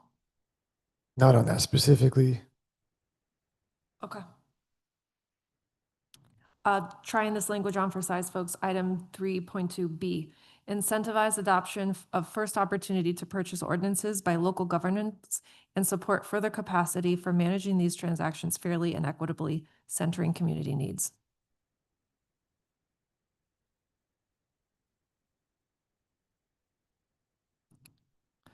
Okay. Let's check it out. Oh, may I check with any comments on C in the green text? Yeah, I don't have anything specific. It's kind of beyond my level of knowledge, but I do have questions around the enforcement power of that. I think we might have been addressed in 3.1 in the new language, as James referred to, enforcement mechanism. So I want to open up to anybody that has more knowledge on like what enforcement power would come with C.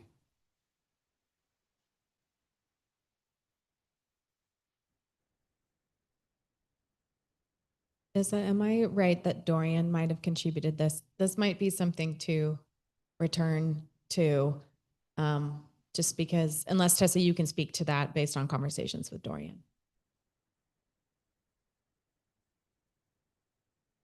Not a ton. They developed this language, but essentially this was like a strategy to ensure that land return of private land in this case, which is what this recommendation is about, is feasible in this context.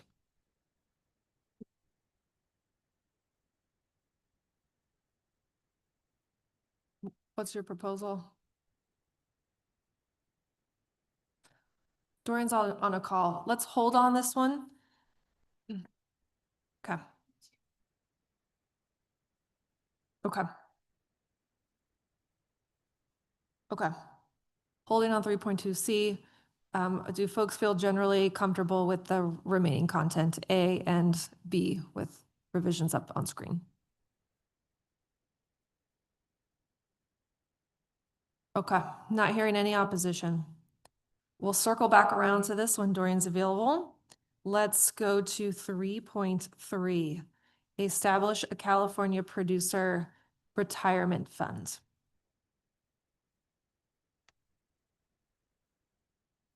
Noting the change to retirement, two task force members noted in their comments that because pension funds were mentioned earlier in this section as a negative, impact on the agriculture industry, this could be clarified by using the word retirement to be a bit clearer. So that's the change you see.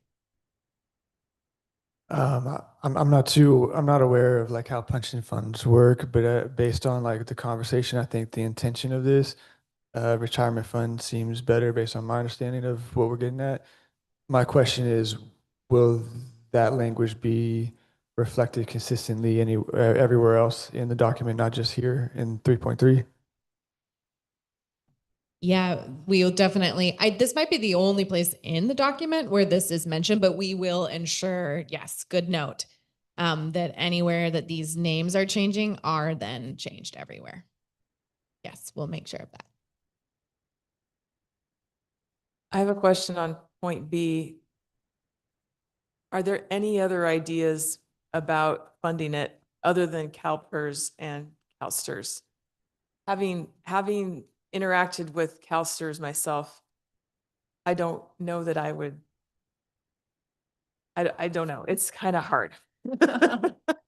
It's like calling Social Security and the IRS. It's I don't know if it's the right setup for a lot of farmers, but I just wonder if there's any other ideas for financing it. Thea, your hand's up, and then James has a reply.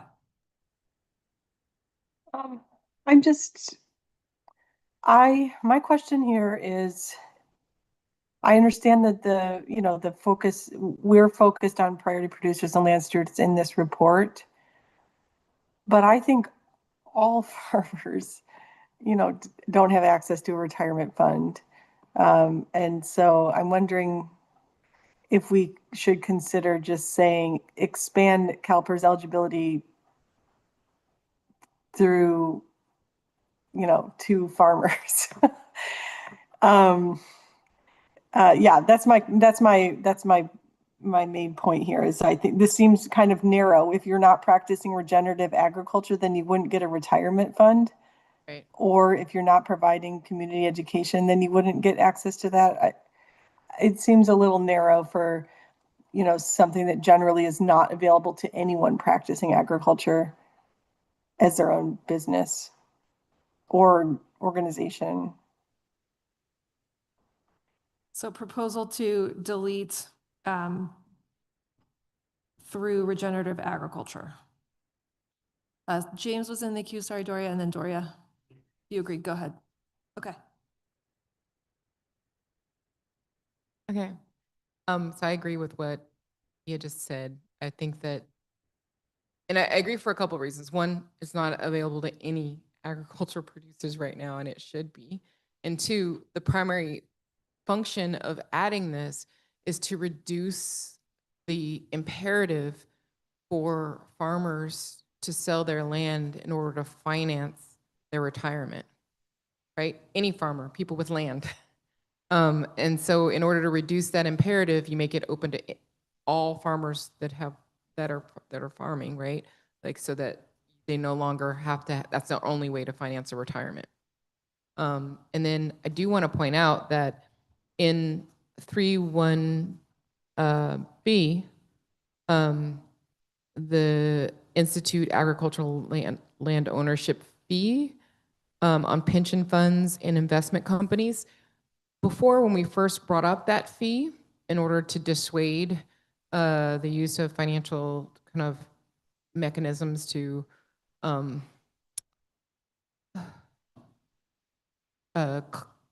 collect land, agricultural land, we were thinking that that fee could go to help fund these pension funds.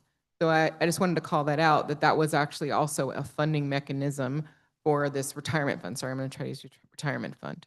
And I think we should point it out here that this is not the only recommendation for how to fund this.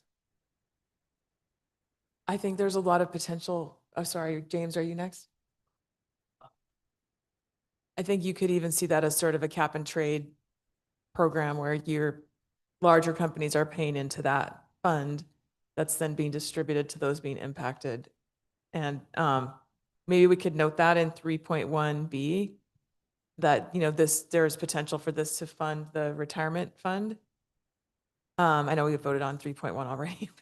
Is the proposal to change this general comment about the proposed agricultural land acquisition funds to be more specific towards the farmer retirement fund? Could we say, and the farmer retirement fund, just add? And then I think what we should change is where you say to if you go down, Tessa, when you're done with that, where it says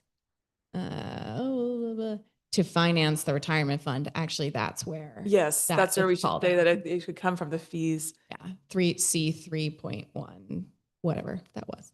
I'm going to be really honest. I don't think the CalPERS and CalSTRS is politically feasible. Those are pension funds for union employees of teachers and public agencies.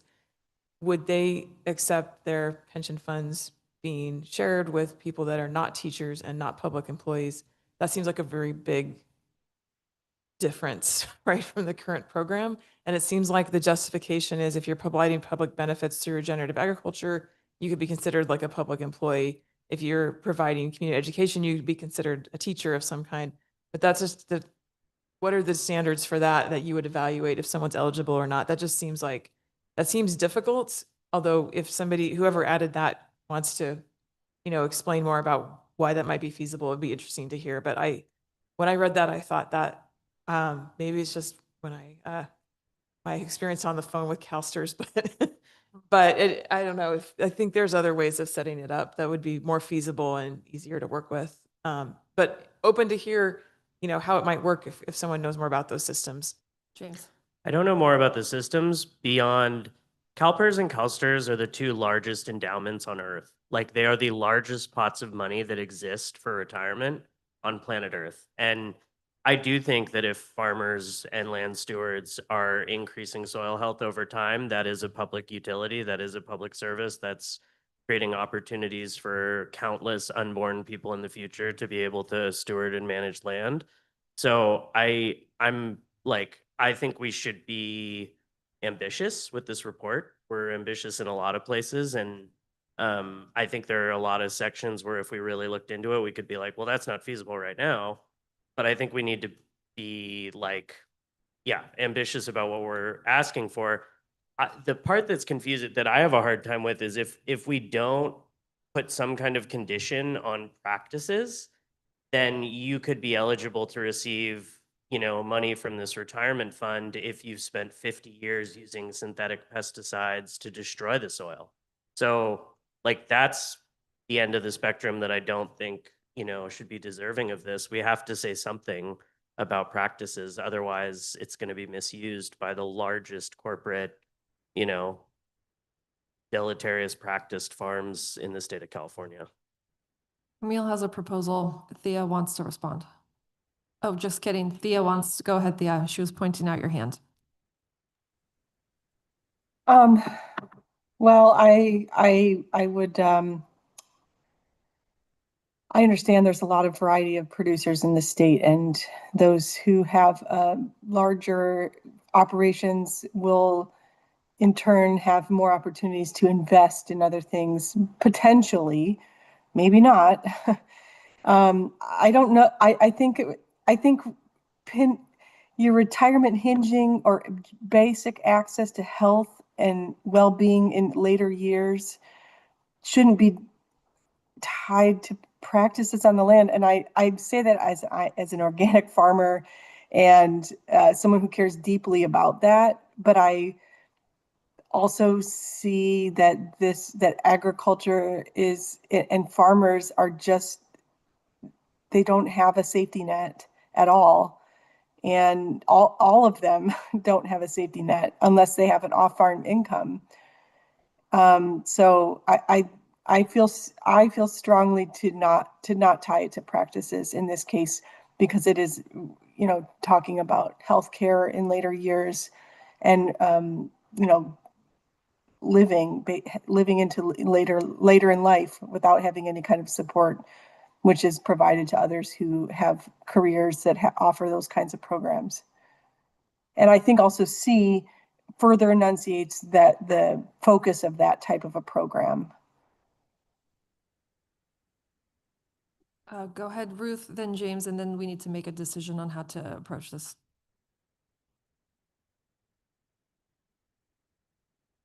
Can I make a suggestion that for B, we have 3 Roman numeral points under B of different funding sources that are potential? So to finance the to finance the retirement fund, consider the following. A, the new fee in 3.1, as Dory mentioned, of the fee on hedge funds and investment companies. That would be, could be like a cap and trade or something, that people are paying into that and it's being paid out to the people being affected. B would be CalPERS, and I'm assuming that was written with practices because there's some justification needed to be a public employee under CalPERS. So there's got to be some public benefit. CalPERS for producers demonstrating public benefits through environmental services, regenerative agriculture, et cetera, something like that. And could we add for all of this income cap? Because to Thea's point, larger entities can do their own investing for retirement. Could we use something like the adjusted gross income, the AGI metric that USDA uses for some of its programs of 900,000 a year or something like that, or some limit, so that this is obviously not referring to large corporate family empire type farms that have their own investments for retirement. So whatever that is, I would suggest the USDA 900,000 adjusted gross income as a benchmark, and people could do in the one-on-ones what their suggestions might be for that. And then, one after CalPERS, another bullet point, CalSTRS, community education, same as above. So new fee, CalPERS, CalSTRS, and then an income cap. That's just a suggestion. James, then Irene, then we'll decide. I like that suggestion. I think it's important. And had an important thought that's floating away.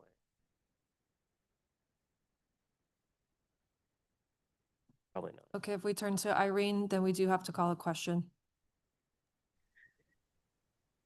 I'm wondering if here, if we added like those farmers that are part of state procurement, maybe be included as potentials to receive CalPERS retirement or benefits.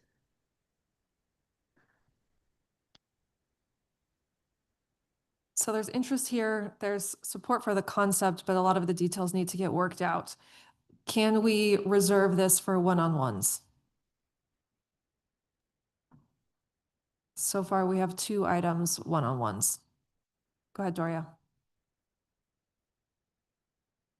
My suggestion is that we have it available kind of like the other item where it's included so that public comment can be made, but it's not a part of the draft, it's flagged.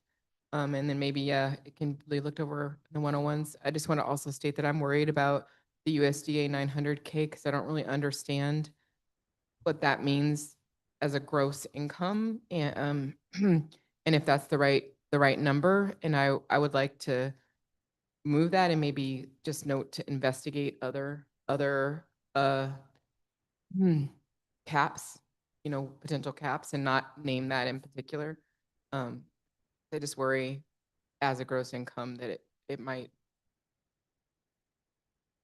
This might be an option where we could provide multiple pathways that include a cap or not, and then we can make a decision to December. Do you like this language or do you like this language? Okay, but what to reference?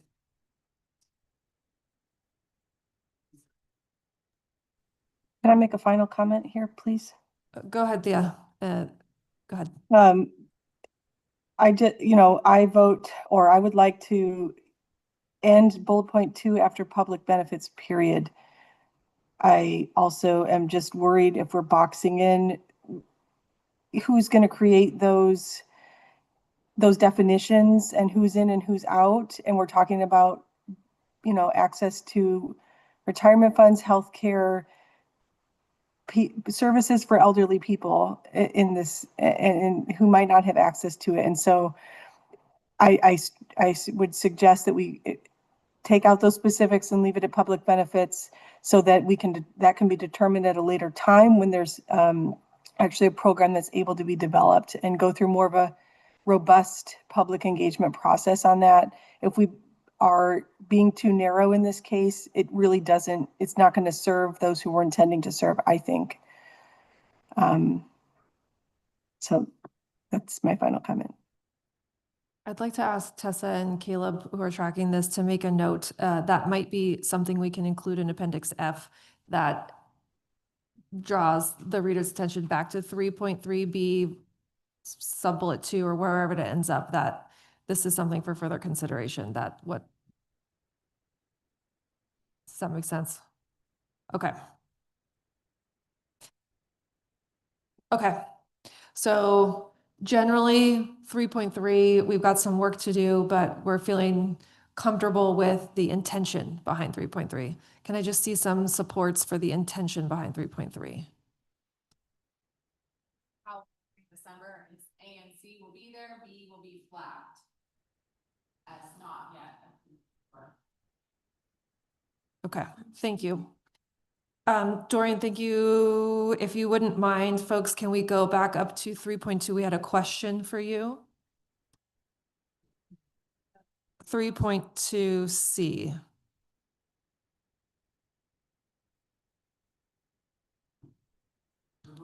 Please grab a mic.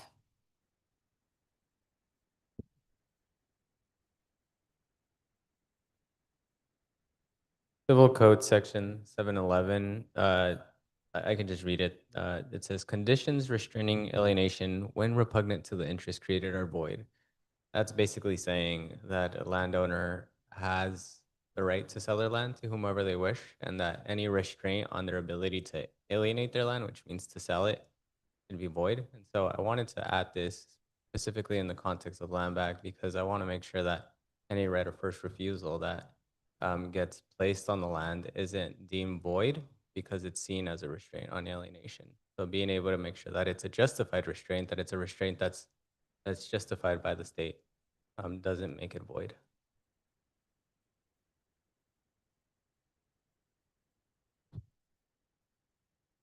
The question was who enforces? The restraint on alienation, it usually goes to a court. So if somebody wants to exercise that right to maybe make the first offer, the existing landowner might deny, and so it might go to a court, and yeah, that's usually how it gets challenged.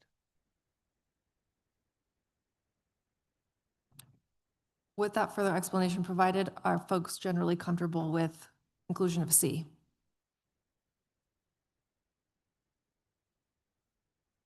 May I see supports? I see heads nodding. Okay, folks online, I see hands up, thumbs up, great.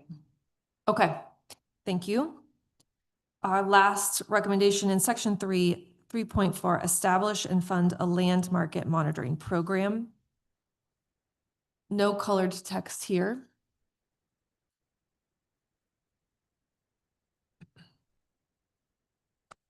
Any opposition or concern? Go ahead, Ruth.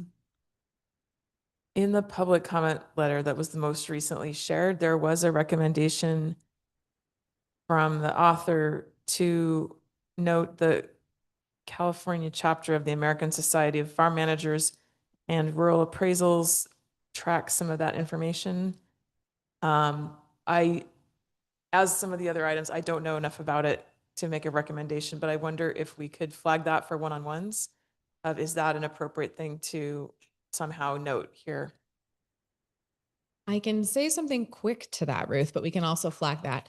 So staff have used the Cal ASFMR to understand some of the trends in land ownership in the state. Those reports, you need to purchase those reports. So that's just one thing to note. And we're hoping to bring that group into the process, but we're unable to include them in the discussions. There was a staff member who was looking if a board member would be interested to come give a presentation, and for whatever reason that did not happen. Yes. So that's not the answer to that, but I just wanted to share that here so that everybody did know that there are those reports. There are also regional conferences that organization puts on, but again, they are fee based conferences. Maybe it falls under point 4, Roman numeral 4, collaborating with existing research efforts on the agricultural land market. That's an existing research method, I guess. I don't know if we want to mention it or not. I just saw it in the public comment, so I thought I would mention it. Leah's hand went up and then down. If you want to jump back in, Leah, go for it. I have a little bit of knowledge of the CalASMRA, the longest acronym. They're a nonprofit, and their Trends in Agricultural Land and Lease Values publication, which is an annual publication, I would say is it's a helpful tool for some. I do also use it pretty frequently to get a general sense of trends, as it's named. I will say, though, that it lacks certain data around smaller scale parcels, non-commodity parcels, organic and regenerative parcels. So I don't know if that's necessarily helpful here. I think to me, I still want this clause if CalASMRA is able to be, included, that's great. They use kind of regional committees to determine their values. And those committees have not yet kind of had the representation of smaller scale agricultural trends. So anyway, their data is maybe a little bit incomplete for priority producers and stewards. So that would just be my take on that. But they certainly, they could use funding maybe to expand their services as a nonprofit and primarily, I think, volunteer. I think the committees are volunteer based. So that's all I had to share. Thanks, Leah. Just to add to that, I'd like to acknowledge a couple things in that public comment. One, since that was referenced, I think it would be good to include that. I don't know if it's captured in 3.4B V, I think, or IV. Since it says collaborating with the existing research efforts, that is one of them. Maybe we want to be explicit and have an example there. That could be something we just have a reference for those that are not aware.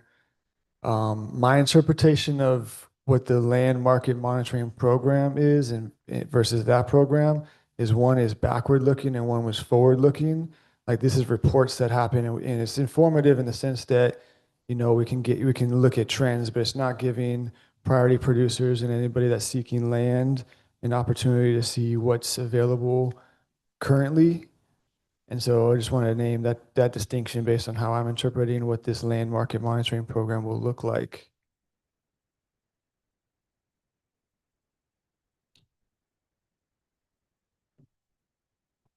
We will get the correct acronym.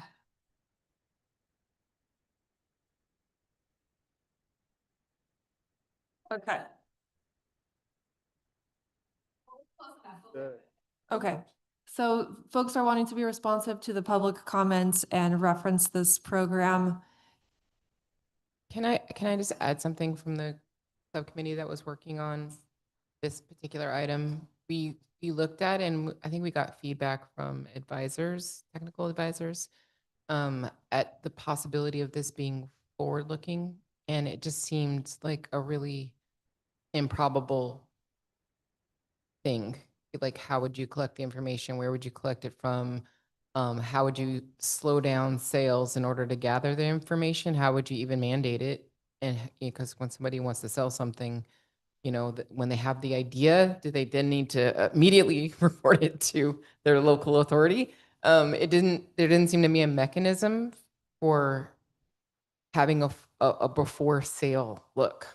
Like, it just didn't seem feasible. And so the best that we could land on was a backward looking, so that you could look at trends and then folks could respond to trends in policy.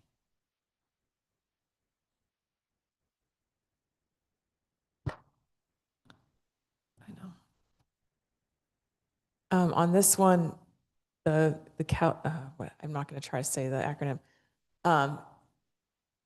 Leah, it seems like you're quite familiar with it. Is there any language you would want to add, or would you want to leave it out? I don't feel strongly about it either way. I just was trying to be responsive to the public comment, as was mentioned. I'm afraid I didn't catch that public comment, so I need to go read the public comment. And I did put the spelling in the chat for you. But you know, it's an example of a resource and publication. It's also, they have resources online, including like a list of farm managers and rural appraisers that they keep and update a list so that folks can seek that type of assistance and resource. And they do have a lot of educational offerings on subjects related to land acquisition. So they do charge for those, though. They're yeah. Okay, so I'm not hearing any opposition to referencing this. We do need to move forward. Go ahead, Ruth. One quick comment on Roman numeral 5, where it says report anti-competitive practices to the Department of Justice. I'm assuming that's federal. If we have the California's, the state attorney general's office to that, just for California as well as federal.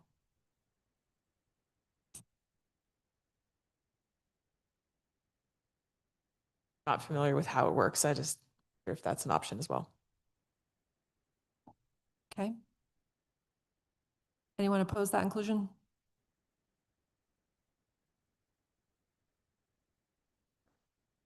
Let's call the question.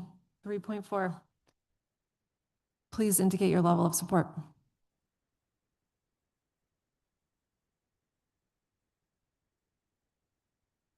Green cards in the room, one can live with. 2. There's the State Department of Justice. Okay. Okay, great. State Department of Justice. Thank you, folks. Time check 2:08. Our goal was to get through section 6 by 3 o'clock. So we're only on section 4.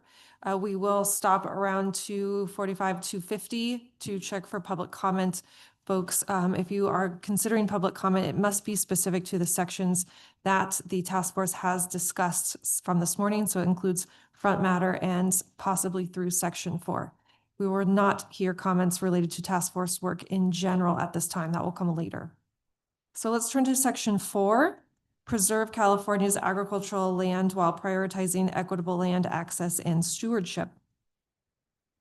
Take a quick moment to reflect on the introductory text. Any opposition or direct text edits proposed to the introductory text for section 4?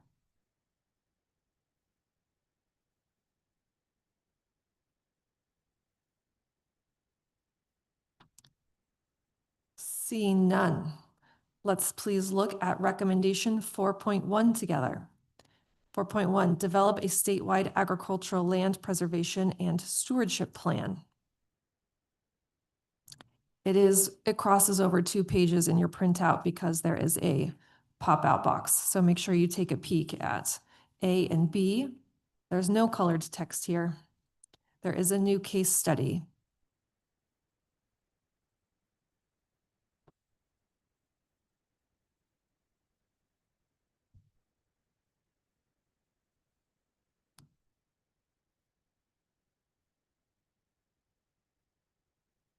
Any opposition to the contents of recommendation 4.1 or proposed text edits?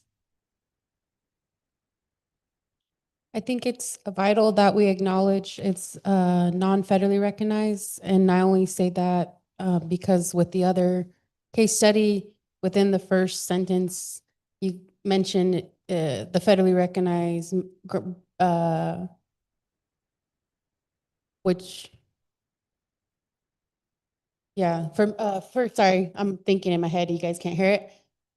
For Golden Eagles Farm case study is what I'm referring to. The other tribal case study. So just acknowledging that the Esalen one is non-federally recognized so that we can acknowledge their experiences. In a way different from what is written here, Emily? In a way different from the highlighted text on the screen? No. It's just, yeah. With the other one, that was the first thing that was acknowledged. So consistency is key.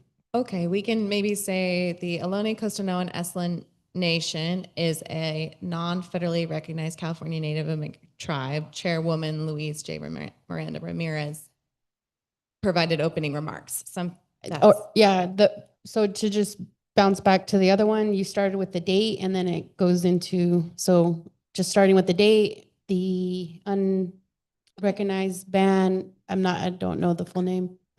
Ohlone, Costian, Esalen Nation. Puta. So we can reflect the Golden Eagle formatting here. Exactly. Okay, we can make those revisions. If you just make a note there, Tessa, we can go back and. I think it helps with the flow of it. I don't, like literature wise, it's always, I don't think opening with a name is best practices.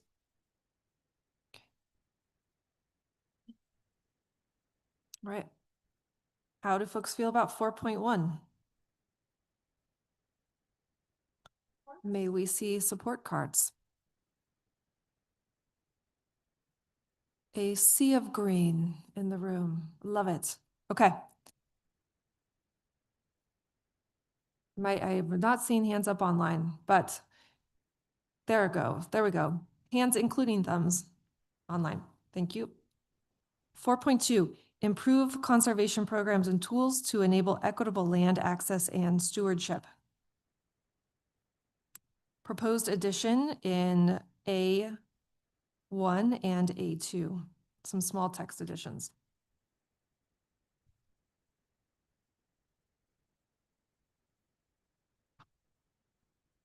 Any concerns? Yeah, I agree with this addition overall, but I have a question around enforcement and implementation. So I want to ask the task force member that proposed this addition if there's anything specific to mention for enforcement and implementation.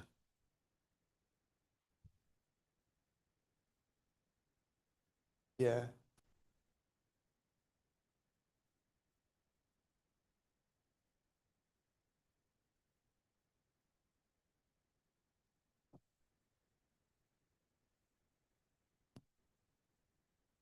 I don't think that we don't recall who proposed this, but considering that lack of information, how comfortable are you with this language inclusion? I agree with the addition. Yeah, yeah. I feel like when we don't have enforcement or implementation specifically named, that it might just end up as a recommendation without going further to provide teeth to and strength to the words and strength to the recommendations. So that's why I keep bringing it up, but I'm okay with leaving it as is if we don't have those specifics outlined right now. There could be a way in Appendix F, these ideas for future consideration. There might be a few ideas here where you're all noting like this will need a clear enforcement mechanism, and maybe just listing that in the appendix saying, you know, I'm just an idea for you all. If there are things like this that you know need to happen, but don't have the detail yet to make it into the actual recommendation, it could be a place to store that, make a note of that. I think that's a good idea. Yeah. And then sorry. I had another suggestion on 4.2V. I strongly agree with the addition in orange, and before the orange text, I suggest land stewardship practices. Oh, the orange text on V. Practices. So defined in a glossary and include land stewardship practices. So we're specific on like what practices we're speaking to.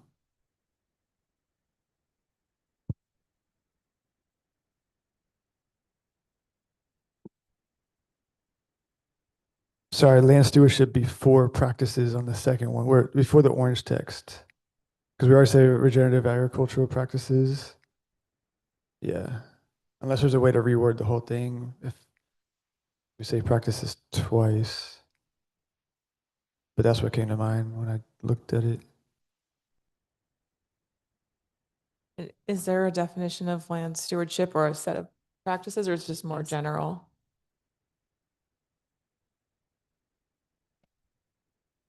There is a definition of stewardship in the glossary.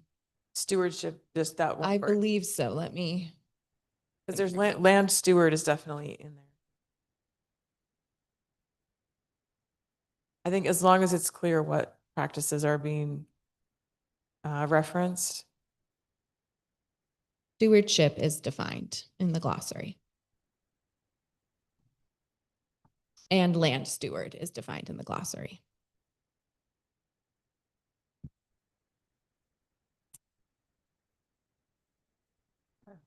Can we test this one? Because 4.2 is rather long. There's a lot of components of it. So folks feeling not hearing any opposition to inclusion of this orange text, resell price restrictions, and in item 2, farm worker housing. There is a proposal to add some content to Appendix F related to the need to think through an enforcement mechanism for 1 and 2, I think, or number 1 specifically. And then if we go down to 5, A5, slight revision here, implementation of regenerative agricultural practices as defined in the glossary and land stewardship that reduce water use. Reduces water use. I think we still need practices that reduce water use. Or are we saying that the land stewardship and regenerative agriculture is what's reducing the water use? Or are we prioritizing just water conservation?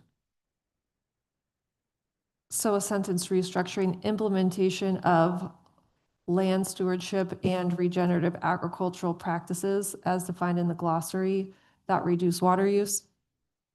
Can I make a comment? That's what I'm asking. Is that what we're, because I would do regenerative agriculture, land stewardship, and water conservation practices or something like that. So they're all mentioned. I'm a little concerned about land stewardship being very broad for a Department of Conservation funding program. Maybe we want to be more specific about. Can I make a comment? Because this comment came from the tribal engagement session, I believe, or the consultation maybe. And yeah, it needs to be added because regenerative agriculture practices does not cover traditional ecological knowledge, so that needs to be added. to, in front, either in front, yeah, or behind the, yeah. Sorry, Tessa, you're working hard. So I think there's just a list here. So Caleb's also noting these things and Tesla's working. So implementation of regenerative agricultural practices, traditional ecological knowledge, land stewardship, and water conservation practices. Does land stewardship, I guess that's beyond traditional ecological knowledge practices, but what the definition of stewardship is very broad. So I wonder, for a funding program under a public agency, is there anything more specific we can say about that? Or I don't know if you have any ideas. Yeah, I guess I would, my proposal was weighted on focusing on reducing water use. And so I originally said land management, but I feel like management is not very inclusive. So I wanted to change management to stewardship, and not just like practices. Like it could be any type of practice, but specifically land stewardship practices that reduce water use. And that could be regenerative practices. It could be traditional ecological knowledge. That was my frame of thinking on it. Hearing everybody, I would suggest and want to hear the responses on maybe rewording the whole thing of like implementation of water conservation practices such as regenerative agriculture, traditional ecological knowledge, and anything else that's relevant to that. I just want to test and see how people respond to that approach, to if that's capturing what we're trying to get to in this.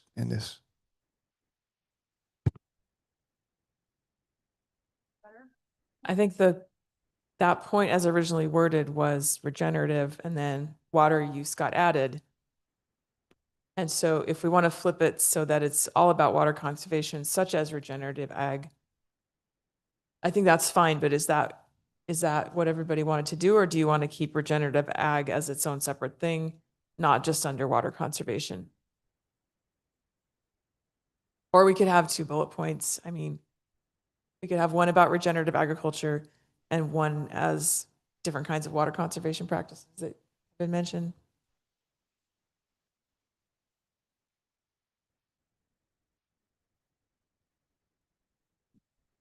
Think the V was to highlight or isolate water conservation. It was just an example that came from the meeting. I think this should, so let's try this out, Tessa, if you don't mind. Implementation of regenerative agriculture, traditional ecological knowledge, and water conservation practices. Including, so I guess what I'm trying to represent here for you all is that you want to fund these kinds of practices, regenerative, TEK, and including water conservation practices as part of this. Is that the intent? And then staff will make sure that this language is right. For me, that gets at all of them, and there's no reason that those can't intersect as it's written there. Okay. We'll continue to make that sure that looks good. We feeling good about bundle A? Let's go. Okay. There's a lot here. B, carry on, unless you stop me. C, carry on, unless you stop me. We're going to D because there's some green text in D here for our consideration.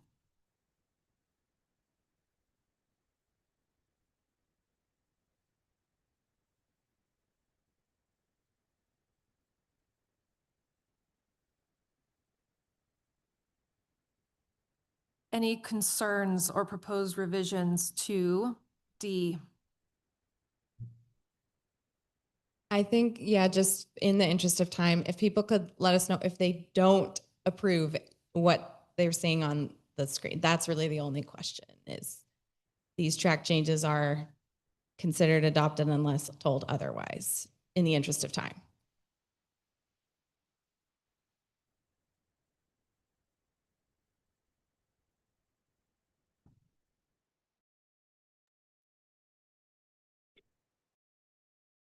F and G and H.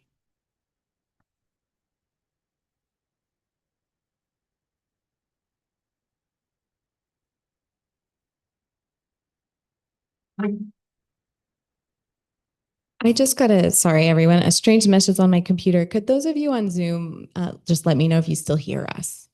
Just got a little notice about a change in, okay, you hear me, it looks like. Good. Okay, thank you very much.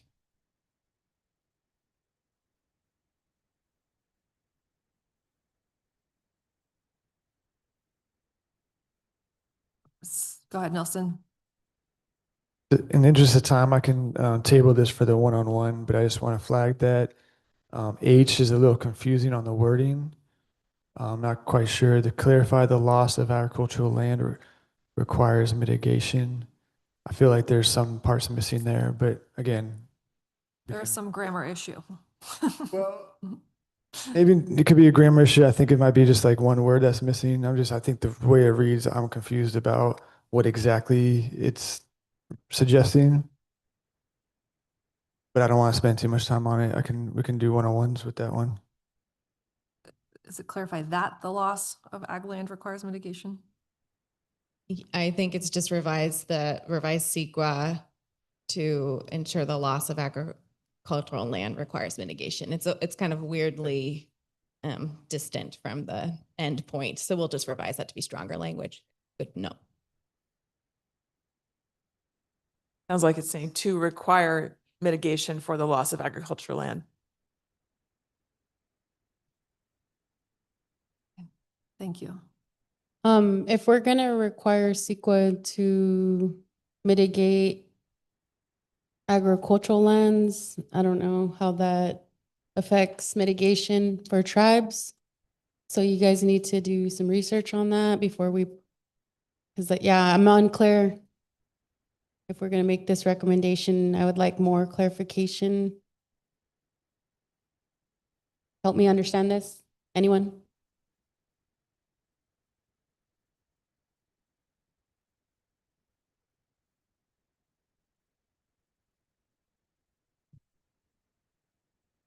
The addition was from a task force member. Not sure if that task force member would like provide further notes. No, I don't think this was me. But the way I'm reading this is that you're talking about H. My interpretation of this is that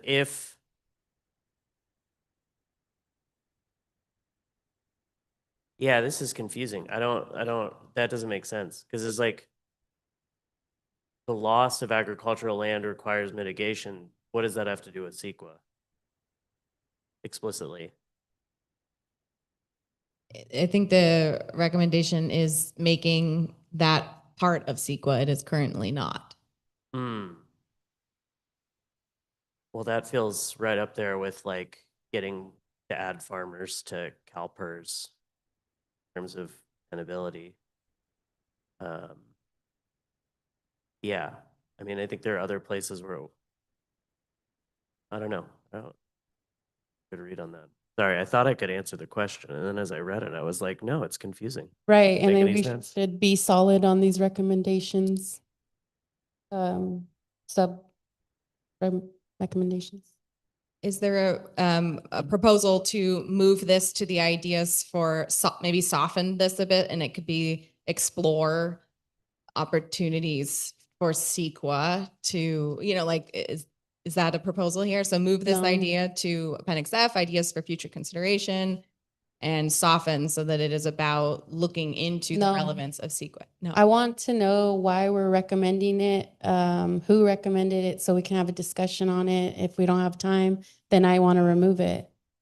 Because CEQA is what, I want to know if there's going to be an effect on CEQA when it comes to protecting cultural resources, tribal cultural resources. so a proposal to remove this, to strike this from inclusion. Can we get support for that? I haven't been involved in adding any of this language, but I do remember from the previous discussion, there were cases when CEQA was making it sounded like unnecessarily difficult for farms to implement projects that they were trying to do. James, do you want to speak to that at all? I know you had talked Yeah. about that before. I mean, I can speak to that. I don't feel like that what you just said is reflected in this language, but really good example. San Mateo County, the majority of farmland is within 2 miles of the coast. So between CEQA and the Coastal Commission, no growers can build farm worker housing, basically, unless the county makes it part of a program that's like a $5 million program.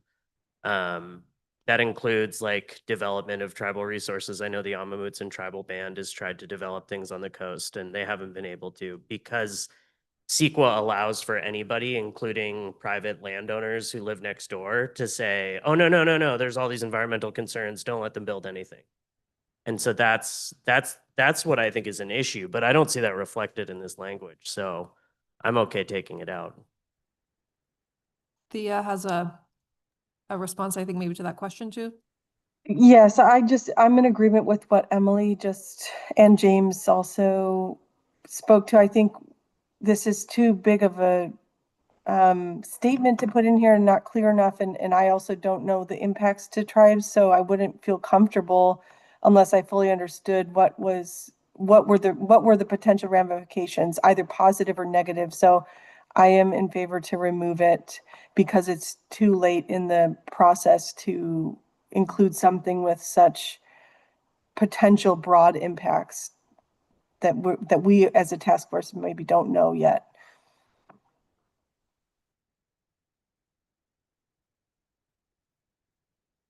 All right, confirming 4.2H will be removed. Calling the question for the balance of 4.2, please indicate level of support. Greens in the room, one can live with. During comment.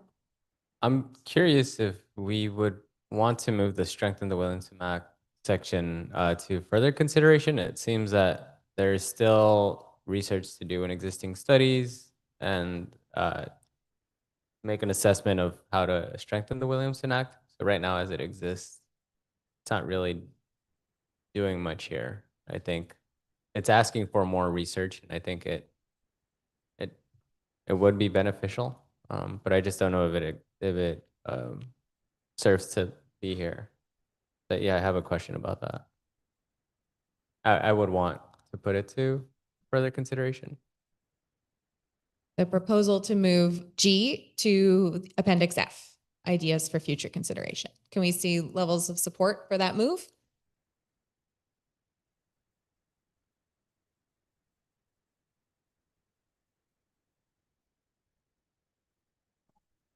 Supports and one can live with. I feel like originally it was maybe softer. It said conduct a study. And if it's just doing research and conducting a study, I'd be fine with leaving it in. I don't know if that's. Is it giving, like, is it packing a punch in the recommendations? Well, did whoever added that feel that it was important? And I'd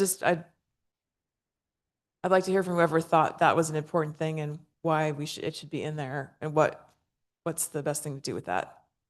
I just don't want to take things out if they're potentially impactful. So I think we need to do everything we can to make land equity happen. So did anybody want to defend it staying here? Speak now or forever hold your peace in the next 3 seconds.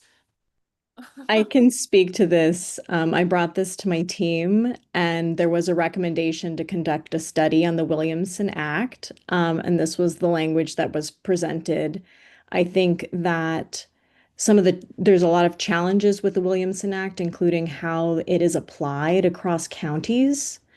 And rather than try in a short period of time to come up with really substantive solutions that might have overarching impacts, the suggestion was just to better understand the impacts of the Williamson Act and kind of where it's coming up short and where it's succeeding. And it's a very old act that probably could use some refresh. And I I'm okay. I'm kind of neutral on it, to be honest. But I do know that I hear in the field that people do have some challenges with the Williamson Act. So conducting some studies and having a better understanding of how it's applied across counties could be beneficial to making future improvements. But for the sake of time, I don't have to make any more arguments against or for it being moved to the appendix. So I think I'm good. I did want to point out for E, the California Natural Resource Agency's Tribal Stewardship Toolkit is available. We should for E, because it says the fund, the creation and delivery training program. So there's a toolkit for what we're talking about here. If we wanted to include that, since it is a state resource.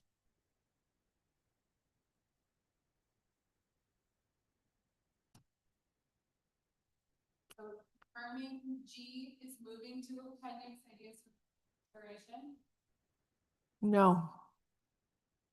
I thought Dorian was not making an argument for removal.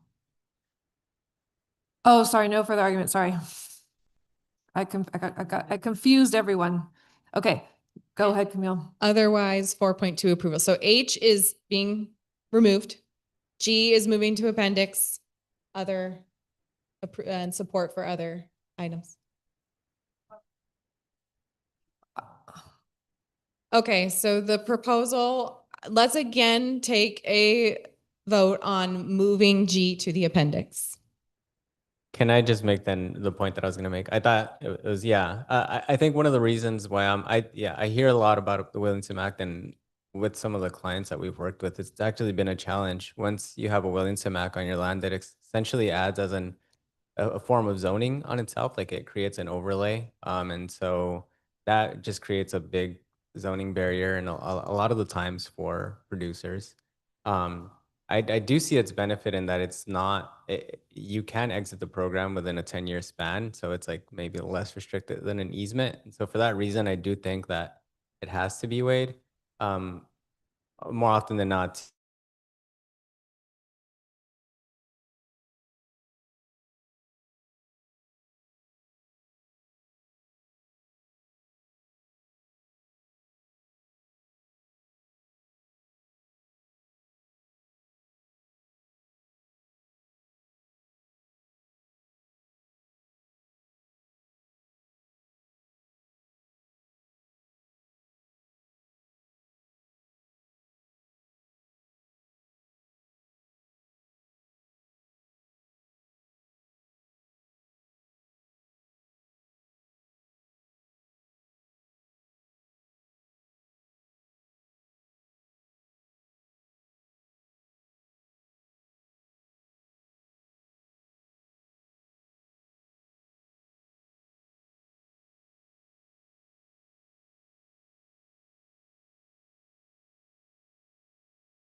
Okay, please, folks online, let us know if you can hear us now. Yes. Thank you. Sorry about that. Okay, continuing on this conversation, 4.2, Dorian was making a point, I believe, and then the power cut out. So do you want to finish that thought or repeat that thought, or Ruth wants to respond? Okay. So I'd like to propose that we keep it here, but go back to more similar to the original language. I think the sticking point is strengthen the Williamson Act versus just evaluate or conduct a study on the Williamson Act. So could we, conduct a study to evaluate the effects of the Williamson Act on land equity or something like that? And I think the rest of it, I'm okay with the rest of it, convening the interested parties and yeah, and I don't know about I don't know what a subvention is. If anyone else knows more about that, feel free to comment. But I the first part of G before the Roman numeral 1, I'm fine with if it, yeah, something like that. How do you feel about that proposal, Dorian?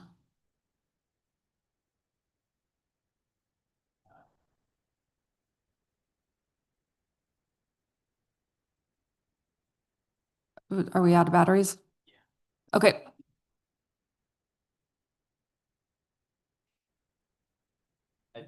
Oh, I second that.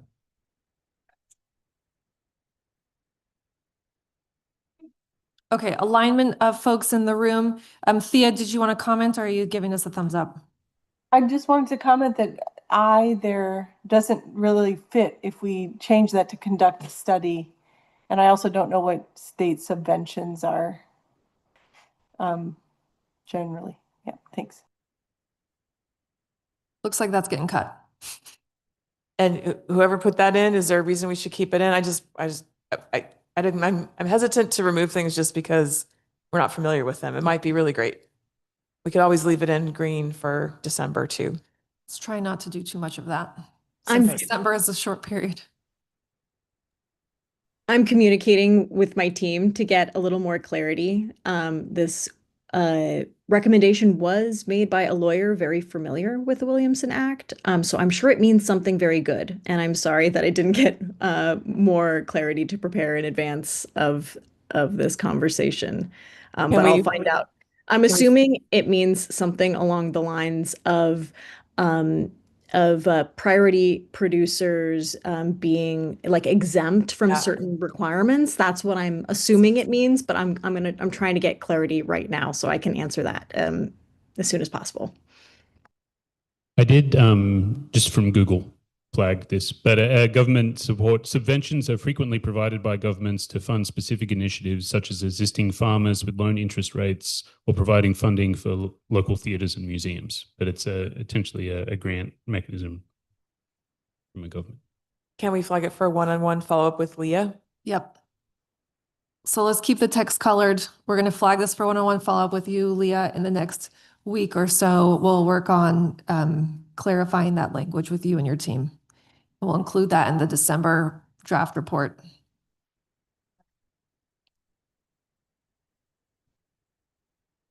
Okay. G, slight modifications, staying in GI, follow up with Leah, H coming out. 4.3, promote local strategies for ag land preservation. Any opposition? Nice and short. Folks online, looking good. Let's please indicate your level of support. Seeing thumbs up online, greens around the room. Thank you, everyone. Last one in section 4. 4.4, leverage publicly held agricultural land to enable affordable access and secure stewardship. As it reads, I do not support what's written. And to answer the question of the task force member, the discussion question, should the task force recommend that public land holdings be increased? I don't support that in and of itself. I support increasing access to or transfer of the publicly held lands to priority producers within existing public land holdings, regardless if the public land holdings themselves increase. I don't know if the distinction was captured though. Because I'm reading it as in it's asking to increase the state's public land holdings versus I'm in more support of increasing the access to or transferring of those to the priority producers. Does that help, Nelson? Or do you have a other suggestion for how to refine that language to address your concern?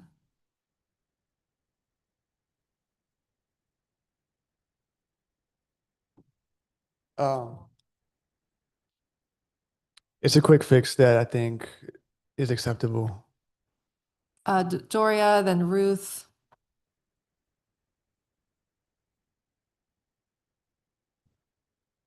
Well, I guess the other point is Roman numeral 2, expand the state's capacity to hold land and administer leases. Does that mean increasing land holdings or capacity to, does it mean we want the state to acquire more public land in point 2 there? Doria, then Dorian. I seem to remember from our working groups or whatever which they were called, was that this particular item was an effort to recognize that there are certain types of land that are really special, like prime agricultural land, and that it could be something that the state does, which is seek to explicitly try to conserve those very special prime agricultural land if they come up for sale by purchasing them and then holding them so they're not sold off for like other forms of development, and that they would match it with this kind of a program where they would then lease that land to priority producers and land stewards. And the idea was that there would be a benefit like the 30/30 program to specifically having a way for the state to preserve that very special prime agricultural land. Dorian.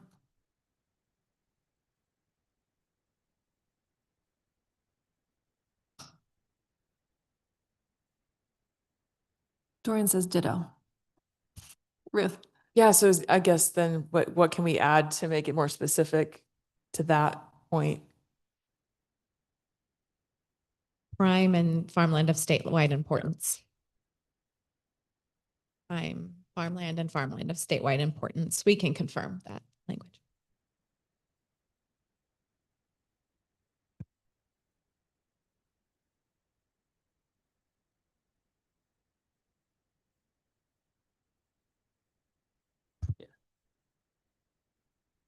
I do want to say that I feel like the title of the whole section is a little bit divergent from the content of this section. Leveraging publicly held agricultural land could be any land, and this particular effort is specific to this special kind of prime land. And I do wonder if we need to think again about the title line of 4.4. So it's follows. Yeah. This is more than leveraging. That's an important note there, Doria. So that's really a question: are these recommendations only applicable to these very specific agricultural lands? Which I think is and if that is the case, it should be reflected in the title of the section. Or is this more broadly applied to publicly held land that could be valuable for cultural resources or other, not just prime farmland? I'm going to pass the mic. Whoever wants to talk afterwards, but I feel like there should be specific bullet points that calls out this particular thing, because I do feel like this is important, an important bullet point. And maybe there's another bullet point that makes it clear that other types of land that is used for cultural resources and other might also be of consideration. But I guess what I'm thinking is that those other types of land maybe those are better to go directly to other folks. I don't know. Yeah.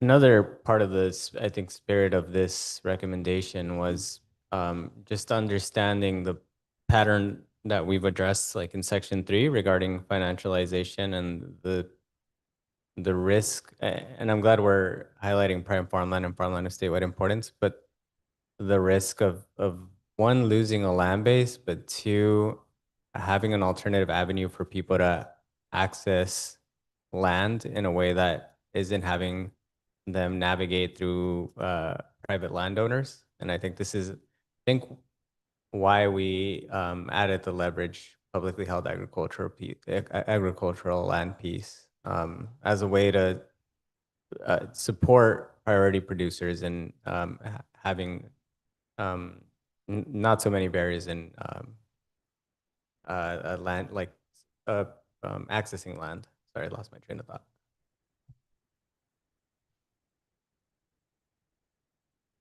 Thea? Just building on that, I think it would be a little more clear to the reader than to move the I up. That seems to be what, or is that the title of the 4.4? Like, we're talking about leverage means public land that's already publicly held, but we're talking about acquiring additional prime farmland and farmland of statewide importance. So there's some discrepancy I think in the title versus what's underneath there. Maybe that's something that the staff could look at before December.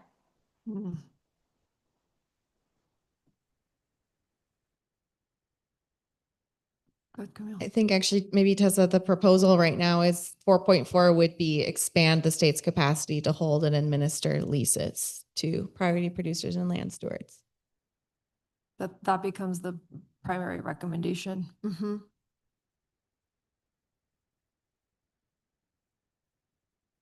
Go ahead, Leah. And then Dorian. I've been thinking a lot about this section within the document because I support the interest behind increasing public land holdings. I think I'm just struggling in my experience of trying to actually get these lands into priority producers' hands and the struggles that I have seen with it.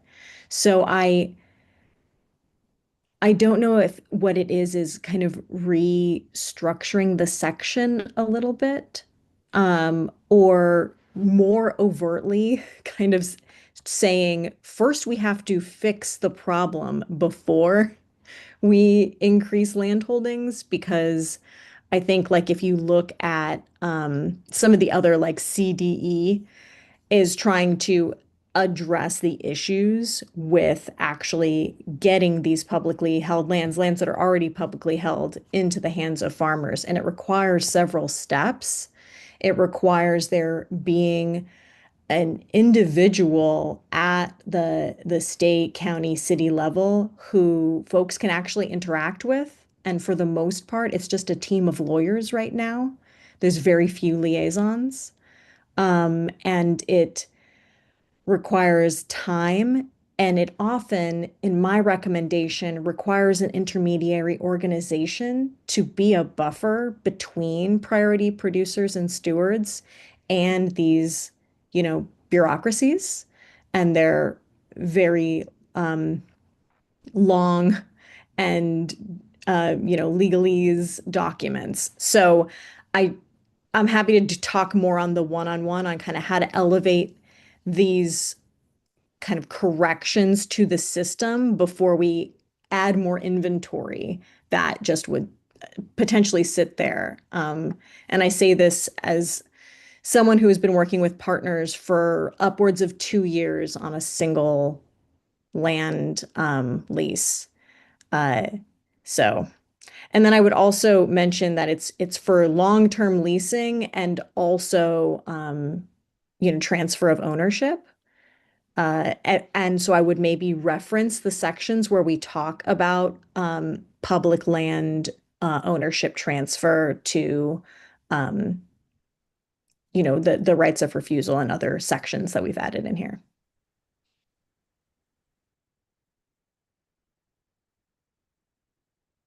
So just want to kind of offer this. Our project, Urban Hills Project, is all on public land. And the public land, we first started out with leasing and then we eventually purchased. And that there's other Bay Area projects like Hummingbird Farm in San Francisco that's on public land. And so I feel like it's been a huge opportunity for these two priority producer organizations to get projects started on public land. I think it's a good, strong strategy. I do think that there's a need to conserve the prime farmland, right? It's rare. You can't make it easy, even with all our restorative practices. And I feel like there's a place to put this effort and pair it with putting people back on the land, right? Like, we shouldn't only have land that nobody really wants to work with available for priority producers, right? So I don't know exactly what the structure should be, but I do feel like maybe it doesn't belong in this section, maybe it should belong somewhere else. But I feel like this is a really important point, this pairing of the conservation of this very rare land and putting priority producers on that land. So it's not only the land that no one else really wants or the least desirable land that they can access because of the resources. And then I think there's a second thing that we go into more about around avenues for using public land, accessing public land. So I would like to have a more discussion on that. I think I have a lot of direct experience. What's our move? Go ahead, Tessa. As a reorganization to this section, it sounds like maybe separating what is now AI into its own A level recommendation, which would be acquiring a very specific type of prime farmland or of farmland to acquire and conserve that and then to make it available. And then a separate recommendation would perhaps be something along these lines still to identify and track what the land base is that they already have with the eye to make it available as well. And then you go down here and this section talks about how to make it easier for priority producers to actually engage in leases with public entities on publicly held land. Does that feel reflective?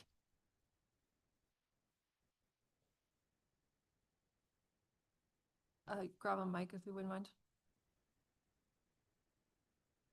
And about making leases more acceptable be its own number. As of now, it's B, C, D level, so but it doesn't. You all should weigh in. Doesn't seem to follow. Can we look at the title again? The fourth section. Does it expand capacity to hold? Because this is expand, maybe we also want to include improve quality of leases or something like that. I don't think this is the right.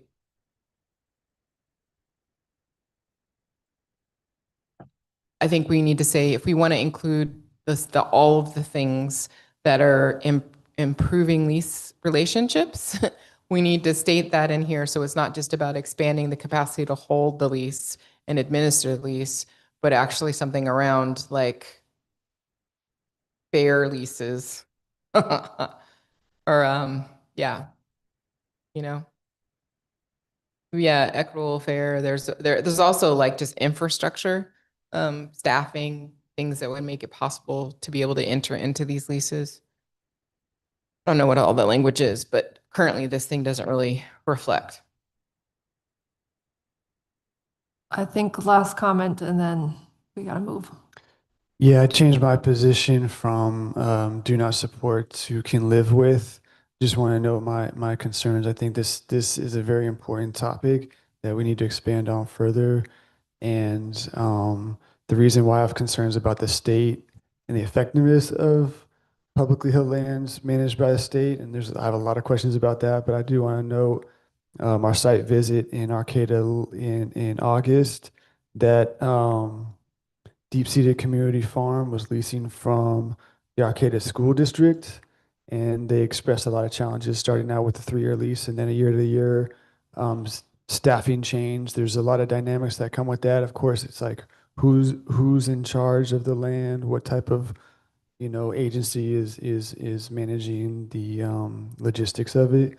So with that said, I think a secure long-term lease or something around that, or maybe secure land tenure, not just a lease. I think we need to be more specific in the long term, and that would get to, preserving prime farmland, right? Not like a year to year or short term. We really got to think long term on this one.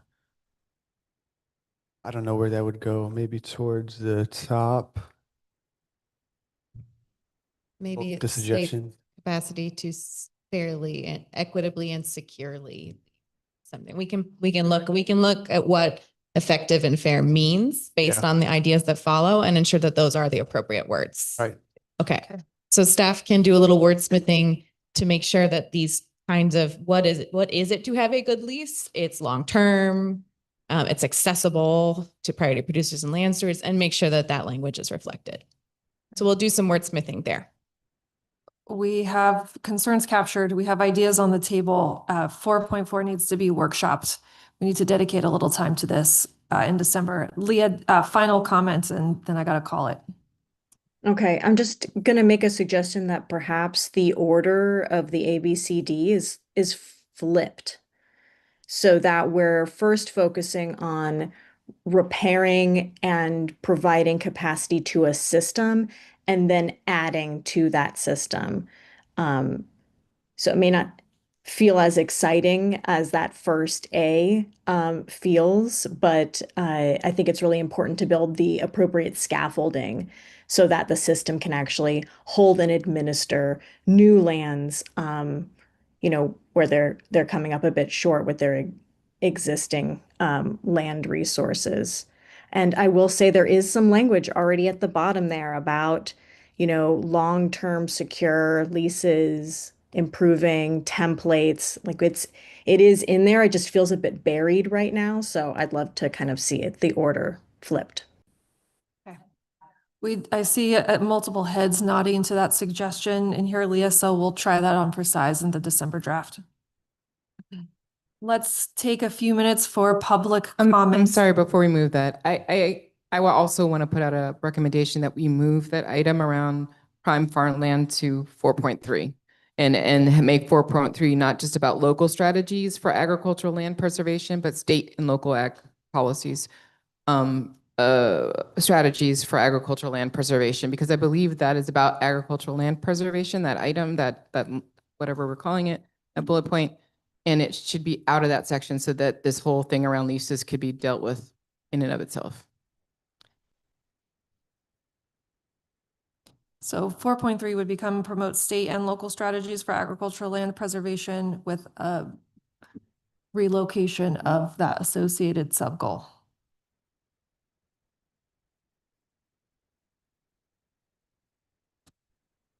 Is staff tracking that?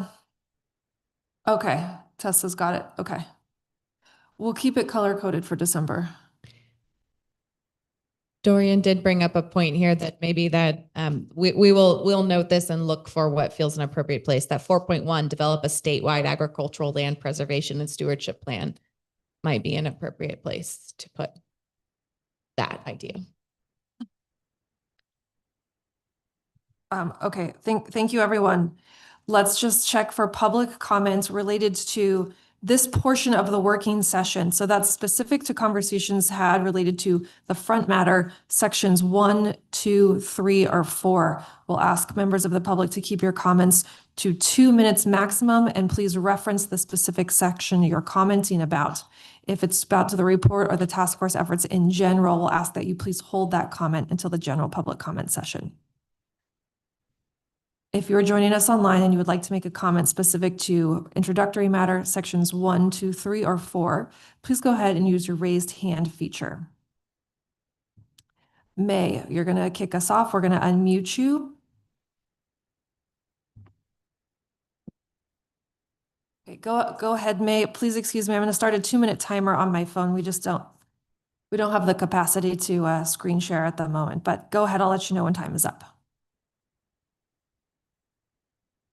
Almost ready, May. Okay, May, please go ahead.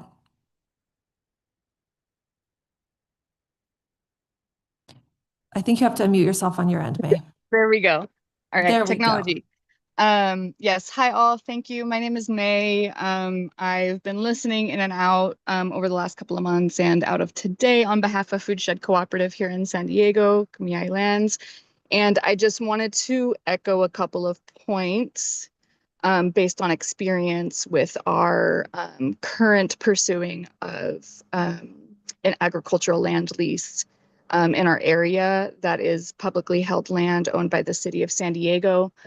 And part of one of the things, I don't know, what the term would be for this, or if it's applicable to this point 4.4 that was just being discussed, but a thing that keeps happening, and again was mentioned, I think, by a couple of folks, is the interpretation of intent. So speaking about, these like changing of lawyers or city workers who are handling these leases in the real estate department, changing over, and then we have to reevaluate what the language or the intent is of our master lease agreement when previous legal counsel had a separate and different interpretation.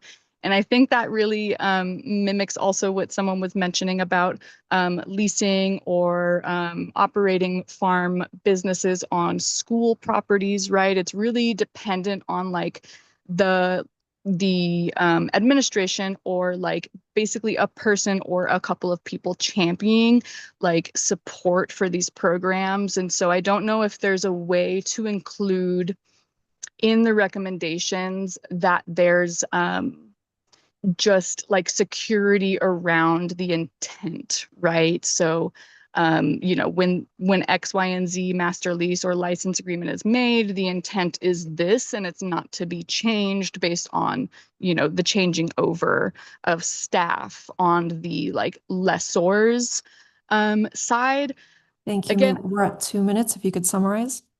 That's basically it. Thank you. I don't know if that makes sense, but hopefully it does. Thank you, May. Okay, no public comments in the room specific to this portion of the working session. No other public comment online. Let's take our break. If task force is amenable, let's still try to get started as close to 3:15 as we can. Okay, I know that's tough. Maybe we could do like 3:18. I know. Thank you, everyone.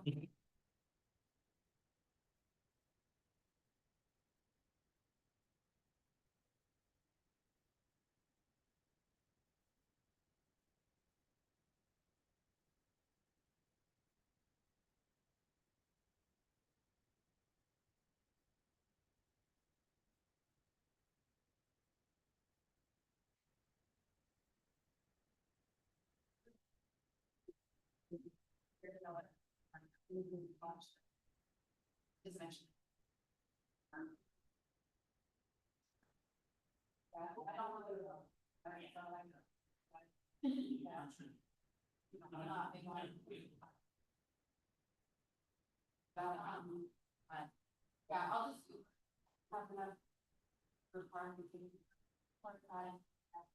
And I can beg it with all expenses and. Oh, yeah, yeah, you can either give it to me now or you can send it when you got it off, But I know when,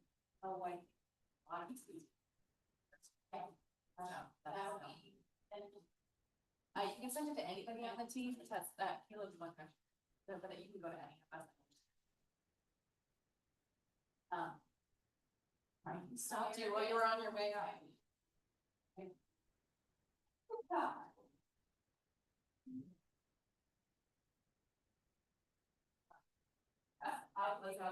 Okay, thanks, Sarah.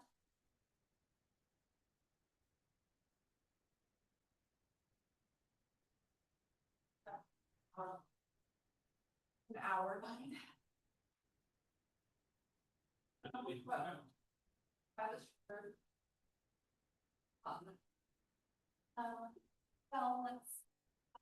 an hour behind. An hour behind.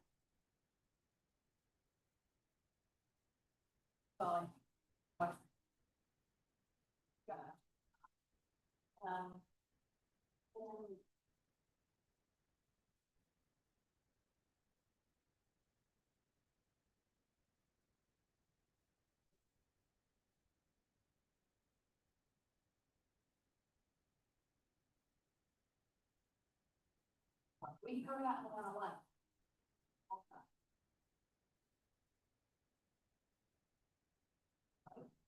I can do it. Don't think have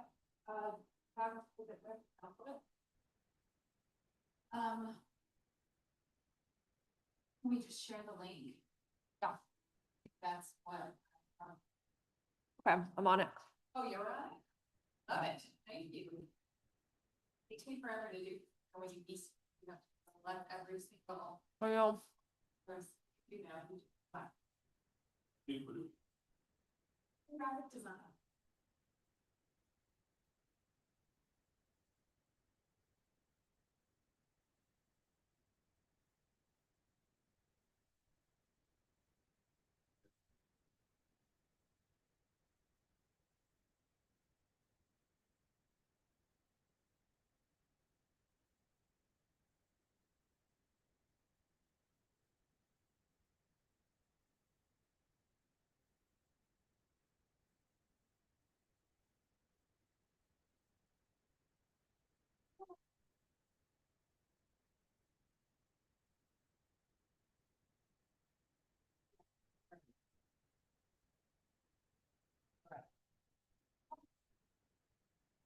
So you're back.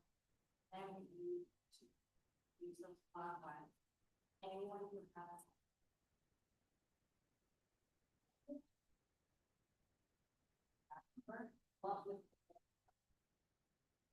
That then is proposed, it wouldn't be adopted.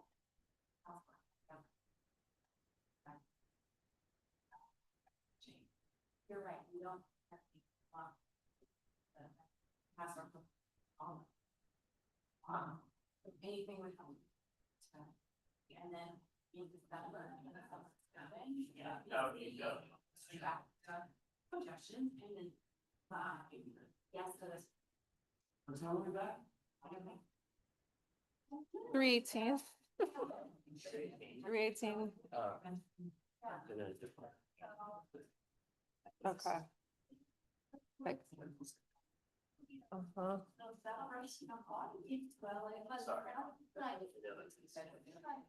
I was just appointing Shields. Hopefully we're in work planning by then.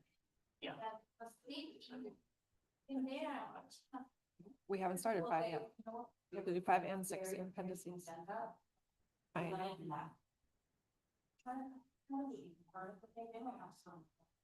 They should only come.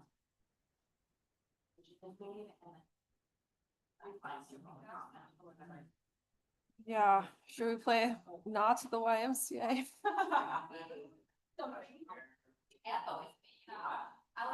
Celebrate the holiday. Celebrate your time. Will be something for, but in the lunch. That would be. Going that. Would be. Lunch is.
How to incorporate public comment. I really appreciate you referencing the public comment section today.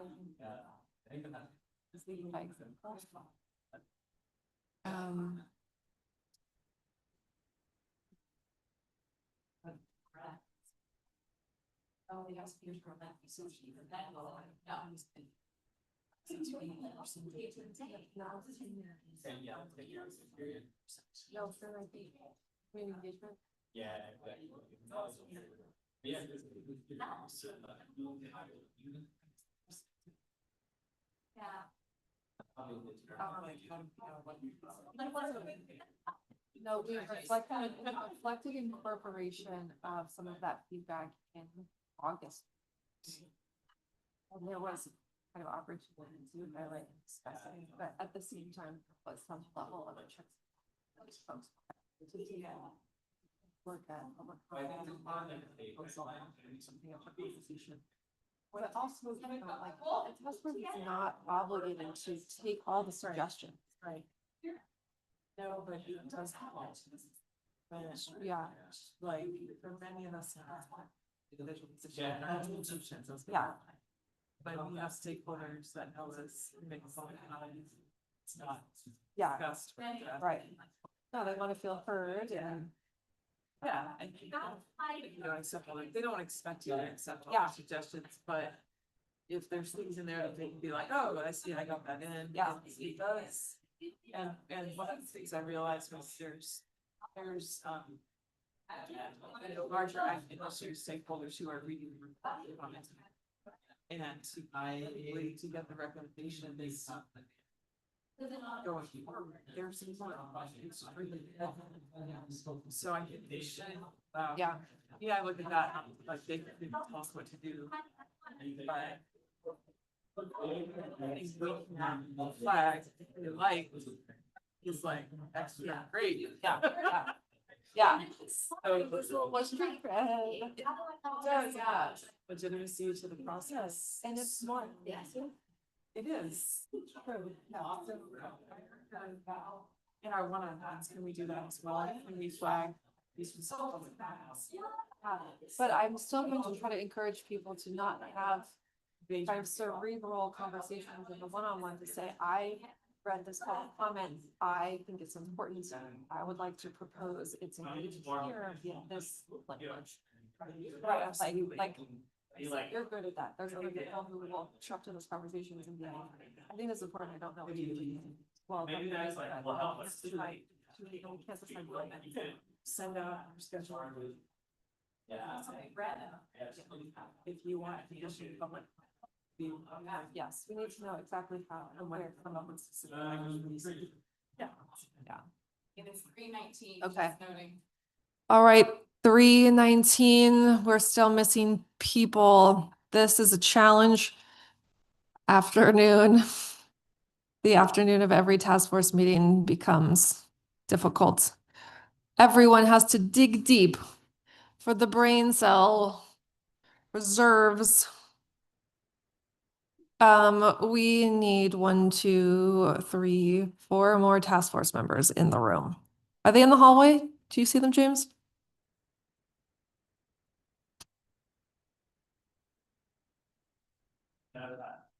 Oh, no. No task force members in the hallway. Let's wait 1 more minute, but okay, just so folks, we're all on the same playing field here. We have sections 5, section 6, appendices if we can. We need to touch on the graphically formatted report. We need to talk about remaining timeline, and we need to talk about December meeting plan. And we also have space for general public comment at the end of the day. You got this, Sean. You too, Caleb.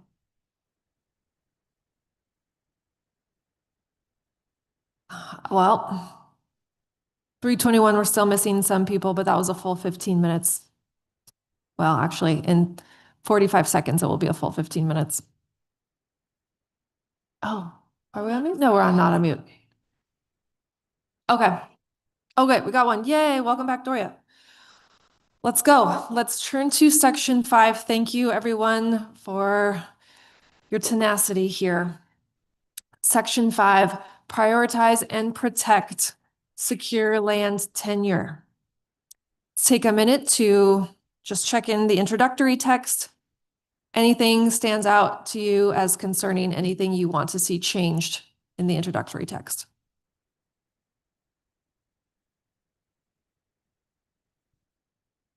Okay. Silence as acceptance.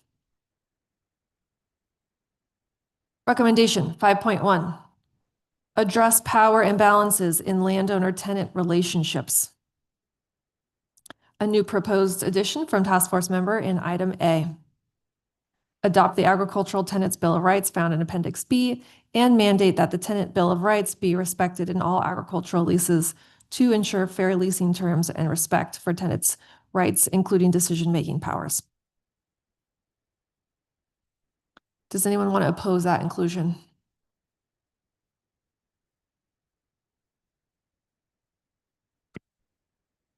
This might be addressed elsewhere, but who enforces that mandate?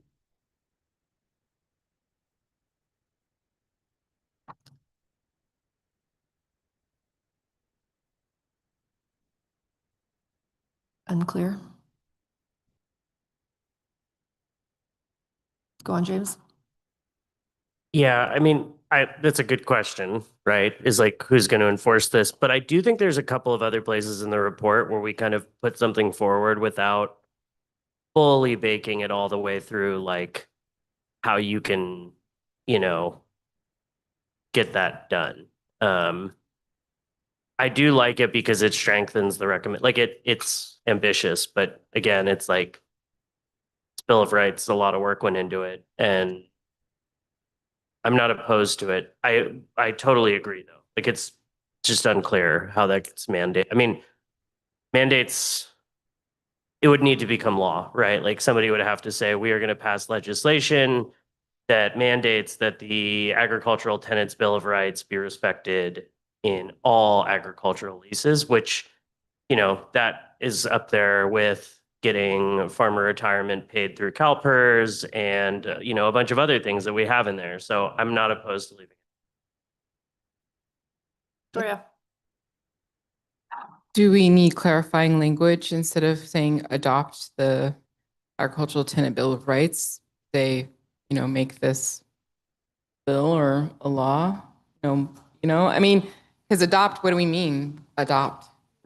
Yeah, who adopts it? What does that mean? I mean, even if it's, one of the high bar, more difficult things to make real, we should be clear about what it is. I mean by adopt. I agree. There is one recommendation somewhere that is like turn these things into, I feel like we had maybe I'm totally tripping, but I thought we had one towards the end that was like, these need to be turned into laws. I mean, like, Maybe we think, don't. I think you're thinking of the implementation section where there's some Okay. language about that. Yeah, I mean, like, I kind of think, like, in order to do any of these things, people are going to need to create new legislation. So, yeah. So let's say create new legislation that adopts. Yeah, let's just be explicit. Why not? How about pass legislation that adopts? Yeah, sure. Great.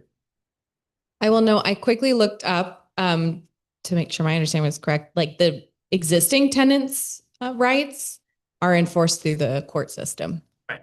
So this would probably be, it's modeled on that as far as I understand, and Leah might be able to say more. Well, and what it's saying too is to create a new floor for contract new relationships between tenants and students, which is fun.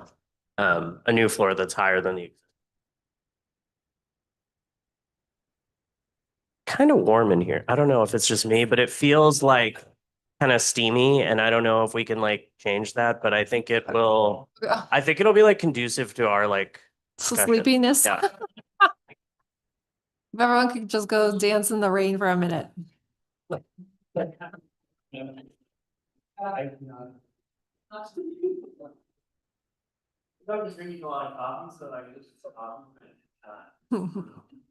Well, we're checking on the air temp. Okay, any other proposed revisions for 5.1 at this time? Can we check for support? Greens for folks in the room. How about my contingency online? Leah, Thea, great. Okay. 5.2. There's a case study also associated with this section. Feel free to propose revisions to the case study. Otherwise, we're looking at 5.2, expand the capacity of CDFA's Farmer Equity Office. A small suggestion that shows up at the end of this recommendation. If you'll keep moving down. Which is small in length, possibly large in intention. Just noting, so, oh yes, Irene, you are here. So noting that staff did review, just to refresh our memories from what had happened at the October meeting. Noting in that meeting, the suggestion to change the name of the Office of Farm, at the Farm Equity Office to the Agricultural Equity Office at that point was not sort of moved beyond that suggestion, but it was requested to once again put that forward to this body. So this is a proposed addition. Irene, I don't know if you'd like to say anything more or if we should just request levels of support for this addition. Take a kind of formal decision on this. Yeah, I think just being able to make a formal decision on it, going from Farmer Equity Office to Office or Agricultural Equity Office. Sorry, you said Farm Equity, but just. I was wondering if that's in statute because of the Farmer Equity Act. And Thea, do you have any comments on the name of your office? Then since we've got Thea here. Right. Yeah, I'm just trying to weigh whether or not I should abstain. Is this a conflict of interest? I don't know. It is in statute, or it is in statute as the Farmer Equity Act. There is no language currently in statute related to an office of agricultural equity or farm equity. That's not named in statute anywhere yet. In terms of my understanding of the creation and of the Farmer Equity Act, AB 1348, many advocacy groups who created that legislation felt very strongly about the word farmer equity because it was tied to the definition of socially disadvantaged farmer and rancher, which is related to the, different, what we're talking about in this report is priority populations and land stewards. I'll just make that's just my background of the history of the legislation itself. That's now 7 years prior to where we are today. So I think I would probably abstain from a vote on this just to avoid any potential conflict of interest, but that's just for everyone's information. Thank you, Thea. So let's measure support for inclusion. So if everyone can please indicate whether they support including this, and I'll get a sense of numbers here. I'm seeing can live withs in the room. I see one do not support. Irene, I see your support.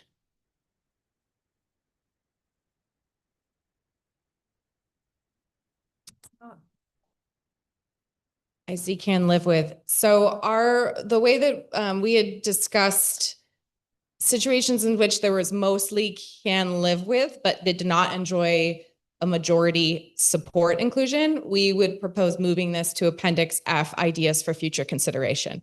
So I will now put that to you all, including this idea of changing the name to the ideas for future consideration. So that is now the proposal, is support for moving it to Appendix F. I'm seeing a can live with and support. Okay. So we will move this idea to Appendix F following the majority opinion here. Okay. Thank you. Are we also ready to look at 5.2 as a whole? Okay, let's just check level of support for 5.2 as a whole.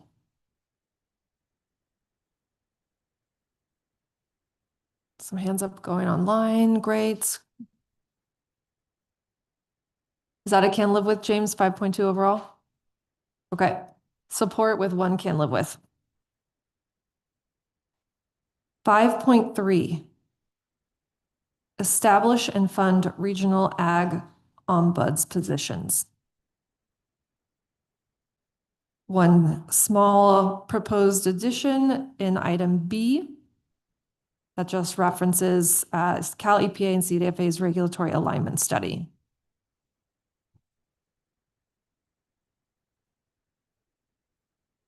Task force member had noted that that study has almost a very similar recommendation to this. So ensuring that readers know the similarity.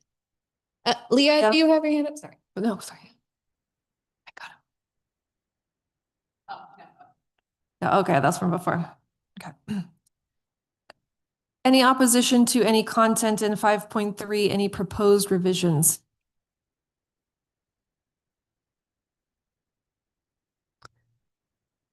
For Vince Trotter in the box, could we say UC Cooperative Extension, Marin County, or just note what organizations he's with? UCCC in Marin County.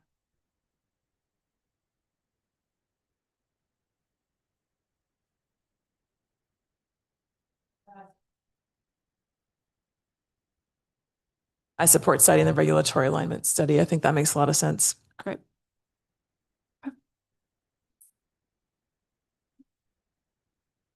Let's check.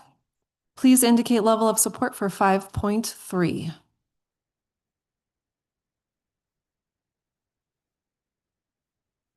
Green's going up in the room and hands online. Thank you, folks. 5.4. Address inequitable policy consequences while respecting the intention of the law. There's multiple components to 5.4. So please take a minute to flip through that. Some green text shows up under item C3. And the rest is akin to what was reviewed previously.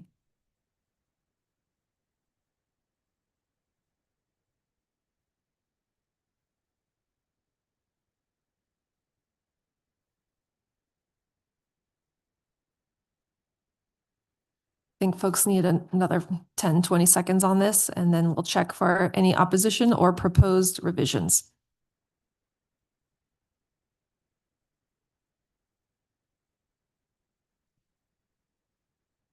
A small but meaningful adjustment, changing allow to require on 5.4a on the last sentence that says allow non-landowners and tenants to meaningfully participate in governance of these bodies.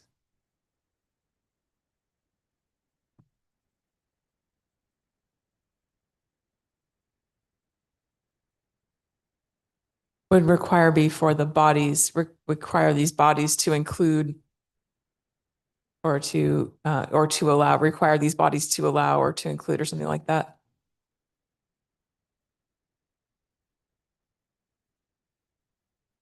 Something like that. Require these Like that. bodies to include meaning, yeah.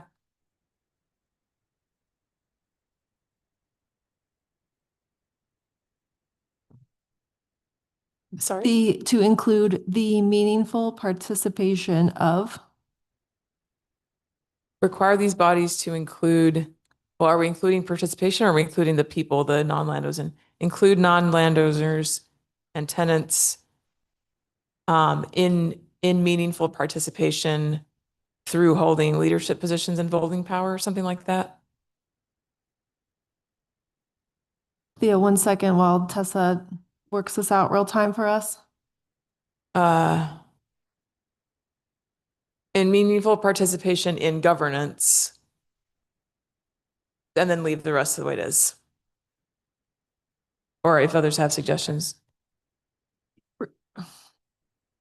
Require these bodies to include non-landowners and tenants.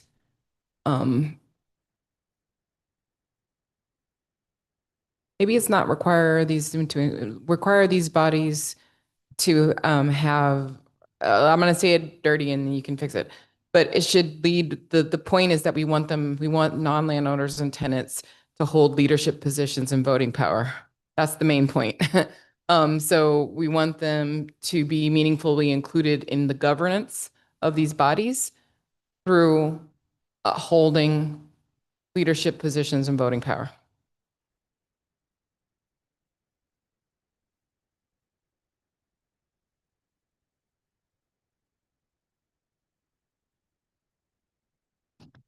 Thea, thanks for your patience. Of course. I think you probably captured it if you just put a period after voting power. And voting power, because that would equate to meaningfully participating in governance. But that's a side note. My question really is about the term non-land owners. I know what we're trying to say here, but isn't that a tenant? I feel if we put non-land owners, couldn't that just be anybody? I mean, could we be more specific there, like leasees or tenants, to better describe who we want to have the leadership positions? I guess the other category of farmer I think of is people farming on land owned by community-based organizations, or that they don't own the land, but they're also not leasing it. Is there a way to say land stewards? Non-landowning farmers? I believe farm workers And were stewards. also, I think farm workers were also referenced here. So that would not be a tenant necessarily. That was the other group I believe was attempted to capture in that non-landowners. Well, there's also a category of kind of farm workers that are beginning farmers but don't own land and are not leasing land. Yeah, land stewards probably captures it.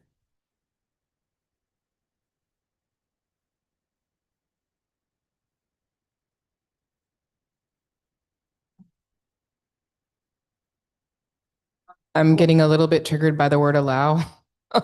It feels weird, but maybe we want to say require these bodies to include. Okay.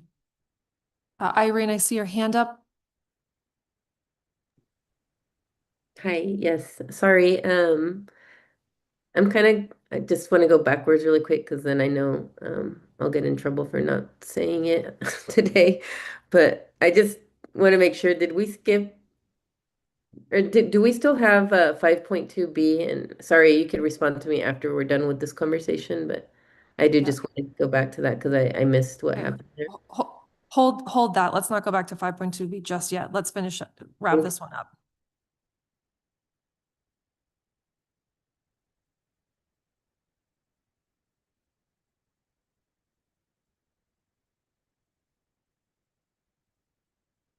Okay, so back to 5.4, looking at this new sentence under A, require these bodies to include tenants, priority producers, and land stewards that do not own land to hold leadership positions and voting power.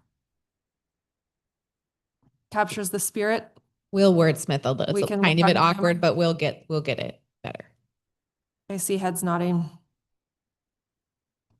Maybe let's continue through 5.4 and then we'll go back to 5.2, Irene.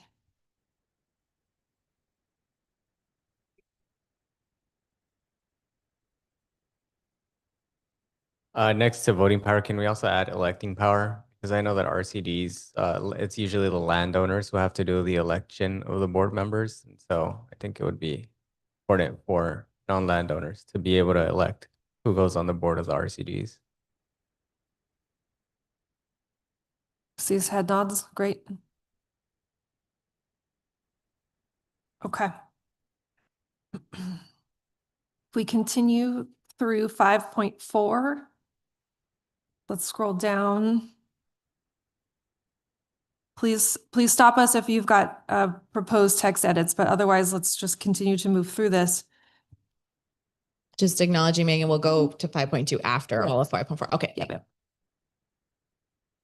Okay, we've got C.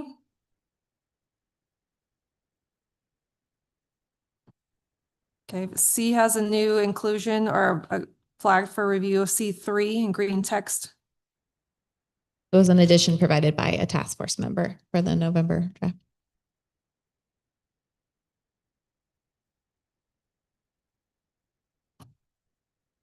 James?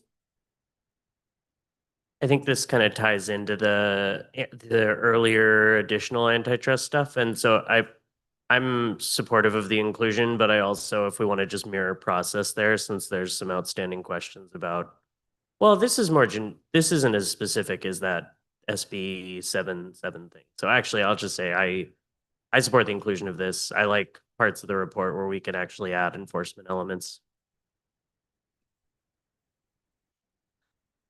Does anyone have concerns about retaining this language in green text?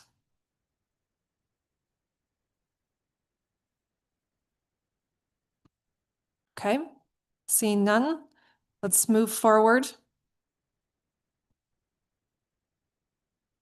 There's no new text in the balance of 5.4, nothing else in green or orange. Anything else that folks want to propose to revise in 5.4 at this time?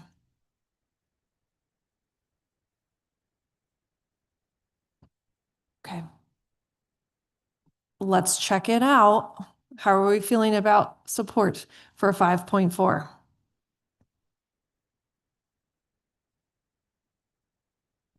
Got at least Thea's hand is up, green cards in the room.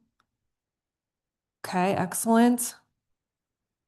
Okay, support for 5.4. Going backwards quickly to 5.2B. Irene, your question was? Okay, great. Thank you. I just wanted to make sure it's still there. And looking at the page of, so is Thea's office called the Farmer Equity Office or is it called the Farm Equity Office? I mean, even if it could be farm would be great.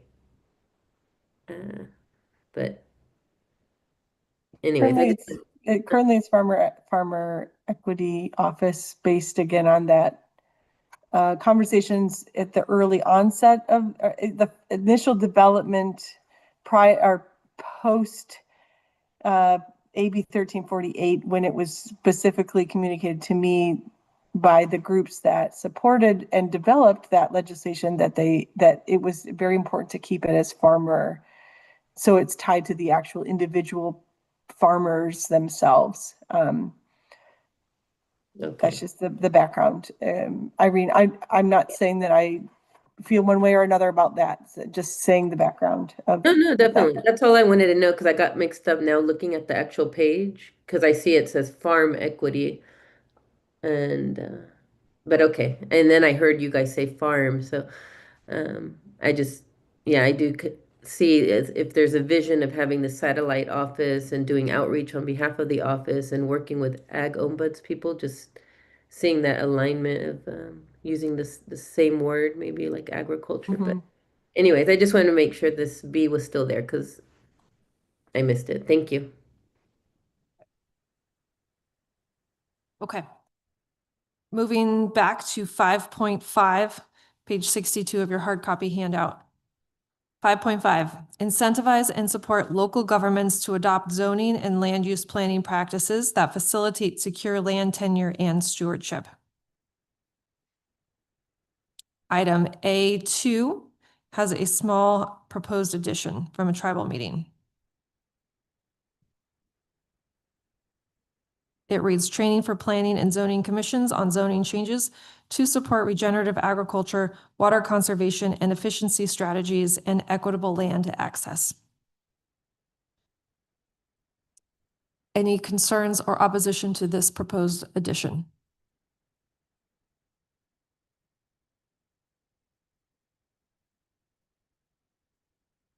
I like including water conservation. I'm interested to know what zoning regulations are making that difficult. I'm more familiar with other types of problems with zoning versus water conservation and efficiency, but I'm fine leaving it in.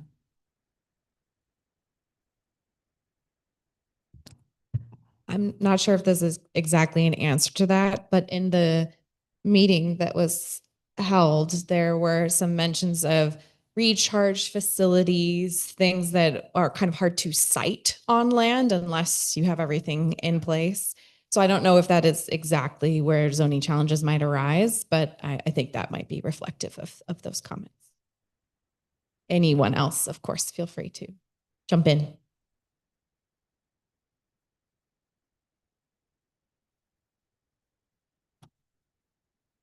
Well, if we're adding things we like that we want the zoning commissions to have training on, can I add something like local food access? Because I think that captures some of the processing and cold storage challenges as well.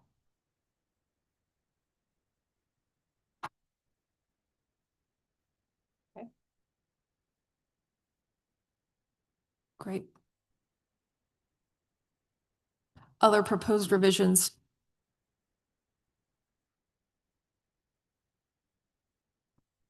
Okay, let's look through the rest of 5.5 quickly. Under section B, any opposition or proposed changes?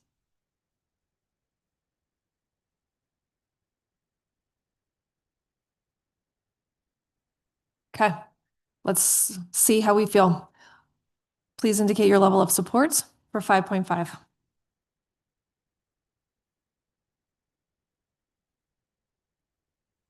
Green cards in the room, hands going up online.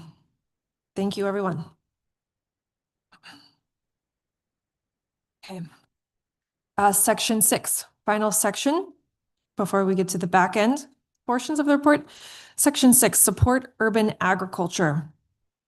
Please take a moment to reflect on the introductory text and let us know if you have any concerns, opposition, or proposed edits to the introductory text. A quick reminder that this was developed post the October meeting, when in that meeting, the task force decided to make this section. So please do take a look.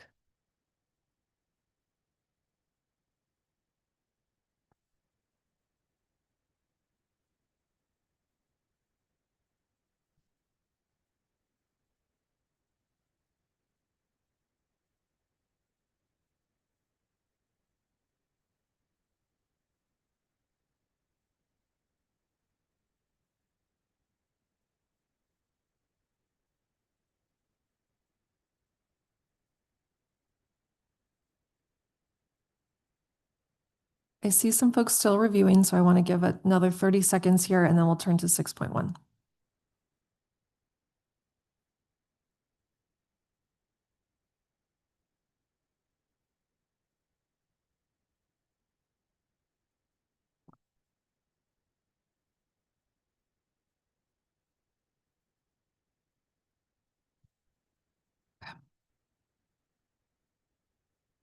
Let's take a look at 6.1 together.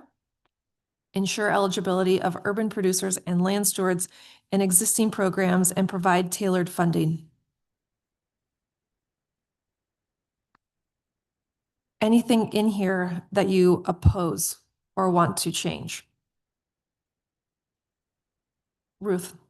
I have one very minor point on C Roman numeral 1, the special access to agricultural or irrigation rates. I recommended a different word other than special. That tends to trigger discussions of sort of, it triggers people into more of a why does this particular sort of thing get a special arrangement, maybe appropriate access or something that is more about we're evaluating to see what the right fit is, or something like that. And maybe that's not the right word, but maybe something different.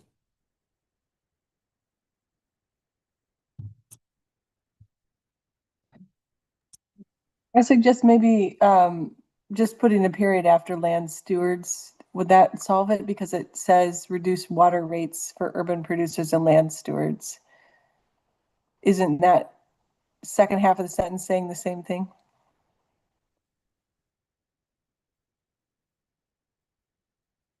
Can we try that on, Tessa?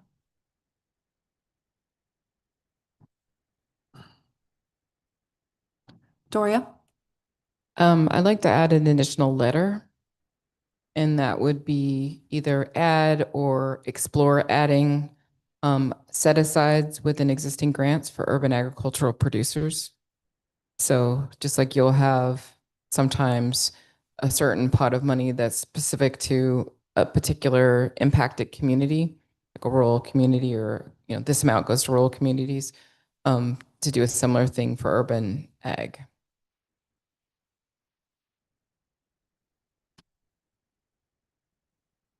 In existing or new programs, yeah.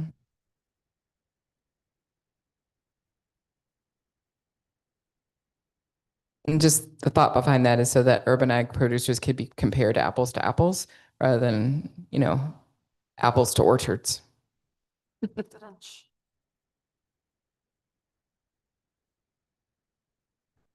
Are others feeling supportive of this proposal? Anyone want to offer a modification?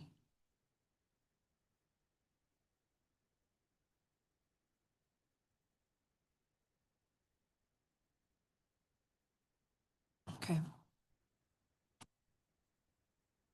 Last call for 6.1. I just had one comment. Dory, does it dilute it if I don't know if you're meaning to have just specifically land and conservation programs, or is it all grant programs? I think all grant programs that would apply to Okay. agricultural, production, supporting agricultural production or acquisition. Grant programs. Okay. Yeah, I just wanted to make sure it was not so narrow to just conservation and land programs, because there are a variety of programs I think that could have this set aside as you're mentioning here.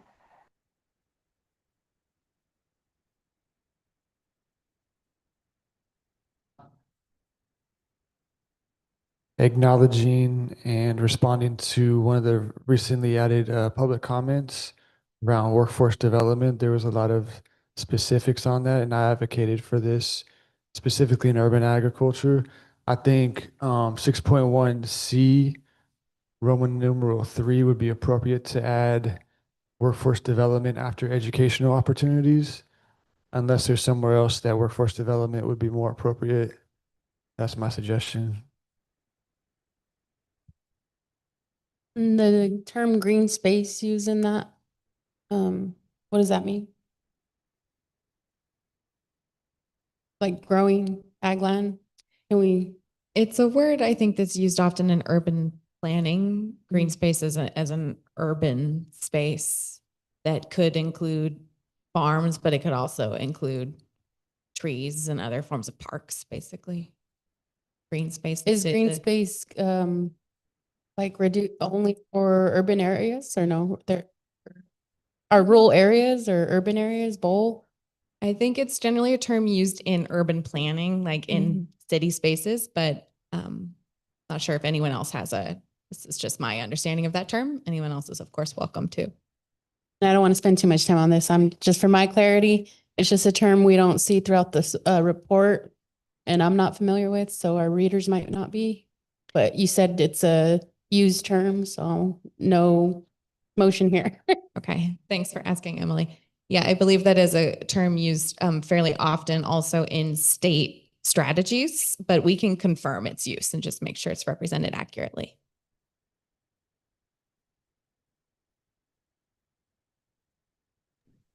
I just wanted to add, so our Milpa work was funded by a grant that was about access to green space, and it's more about like parks and they accepted, you know, our proposal of farm workers transitioning to farmers as a vision for green space, and they could be even considered like healing spaces and gardens and whatnot. But just wanted to add that. Is it referring to nature? Green space? Like say in cities like Detroit, like the grant that we have is national, and so various organizations. I was just joking. Yeah. No. Well, I don't know. I didn't know you were joking, but yeah, like parks and green spaces like that. Okay, looking at 6.1 with these minor modifications, let's check it out. How do we feel? Support can live with, supports in the room. Greens around, excellent. Didn't catch, I spaced out for a second. I think that the unless I missed something, I think that we were just wanting to take the word special out instead of not the whole access to agriculture and irrigation rates, because that actually is a really particular thing that we're saying, that there's, you know, different rates for water access when you're buying from municipality, and we want irrigation rates to be accessible to urban agriculture producers because it dramatically reduces the cost of water. Special can be taken out so that we're not triggering people to get a special rate, but just such as access to agricultural and irrigation rates. Can we do that, please? Oh, Doria, I misunderstood. I thought because the previous part of the sentence says reduce water rates. Does that not capture it?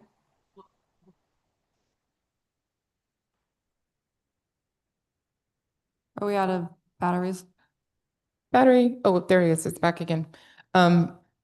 So no, because I think that suggesting existing avenues where there is a tiered rate system that already exists and suggesting that we gain access to that existing tiered system is different than saying, let's create a reduced water rate for agricultural producers, you know?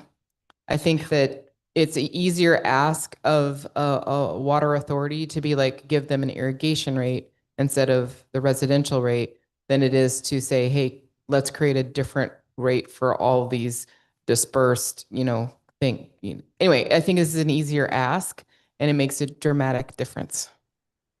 Okay, I misunderstood what you were saying earlier. And I do agree because they are, you know, like, well, in Northern California, PG&E already has agricultural use rates, but they're not used in urban areas.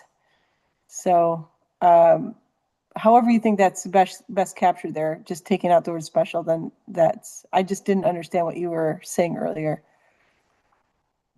Gotcha. I was just wondering too about the repetition of the word rates in there, and if that is causing confusion, if it should be policy change to reduce water costs, for urban producers and land stewards, such as access to agricultural irrigation water rates? Thank you. And just to add to that, I think removing access, when I say access, such as access to agricultural rates, I don't think that gives you the agricultural rates. I think such as using agricultural irrigation water rates is more appropriate than just having access to those rates. I agree with that because I think Thea is correct that there's city rates within urban areas. Agriculture, irrigated agriculture and irrigation districts has a completely different setup where it's apples and oranges. It's not like there's a similar rate that you would just apply to cities. But if you calculated what the irrigation needs were, then you could, I think using works better for that. So there, at least in my neck of the woods, in the East Bay, there are two different rates. There's a residential rate for my urban area, and there's an irrigation rate. And when we first set up our farm, we only had access to the irrigation rate. But we were able to make the argument that because we are a farm, we had this community purpose, we had this community benefit, that if we set up a separate meter so we could keep them really separate and put on all of our farming activities on that separate meter, then that separate meter would get an irrigation rate. And it's a dramatically reduced rate from the residential rate. And so those two already existed, and all we had to do was make an argument and make it clear what was being used for what. Yeah, that's similar to, rural PG&E rates too for irrigated ag land. So maybe this should say through agriculture, or is it just called irrigation water rates, Doria, or is it like city irrigation? I don't know, maybe if we need that. There is clarity another here. rate that is an agricultural rate that they would not allow us to access. Yes, And well, I know. they could, but they didn't. And there, so Would it be is just irrigation. It's for landscaping, landscaped areas, and Mhm. there is a lower rate that is agricultural, and it would be great to access that, but we could not win that argument. Should we say alternative water rates such as agricultural, irrigation, landscaping? Since it might be a different term based on the city? So right via alternative. I think landscaping is nice to include because that helps me understand too the different setups. I think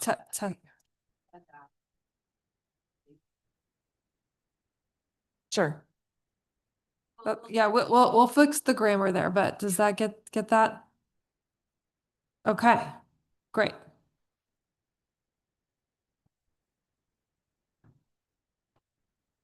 Now looking at then 6.1, feeling good? Feeling better? Okay. Ready for 6.2? 6.2, make land available for urban agriculture to address barriers to secure tenure.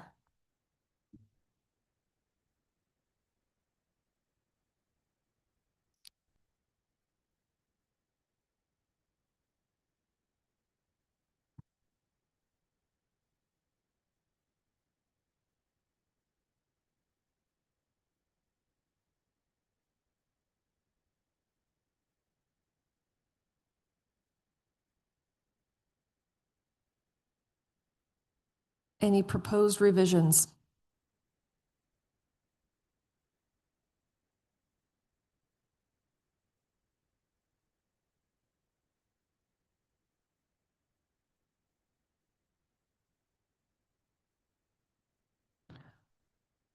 I propose we approve it.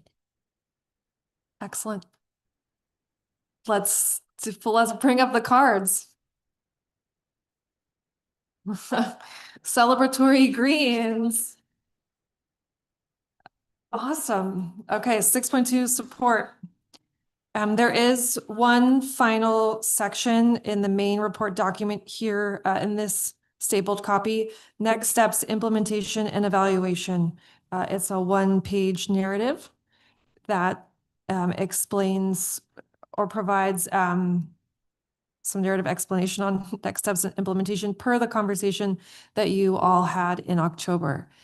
Yeah, sorry. Well, can I say one quick thing, James? So this is actually language you all pretty much all saw. It had originally was up at the top of the document, and staff are proposing that we put it down here at the end as a sort of conclusion. Go ahead. This might just be me. If other people don't want this, I'm totally okay with that. But I would love a very clear, bolded, declarative statement that the best and fastest way to get the outcomes that the recommendations offer is through turning these things into legislation, is through making these things law. Because right now, there are certain pieces that people can just adopt, but until there is like affirmative legislation about these things, nobody has to actually do anything. And so I would support us being really clear that like all of the things that are in here, I agree with entirely. And we don't need to do what I just said, but I think it's really important to say somewhere that like, because nowhere in here right now do we say, at least that I've read, maybe I need to read it slower, but there's nothing in this implementation piece that says turn these into laws. And I think that's important.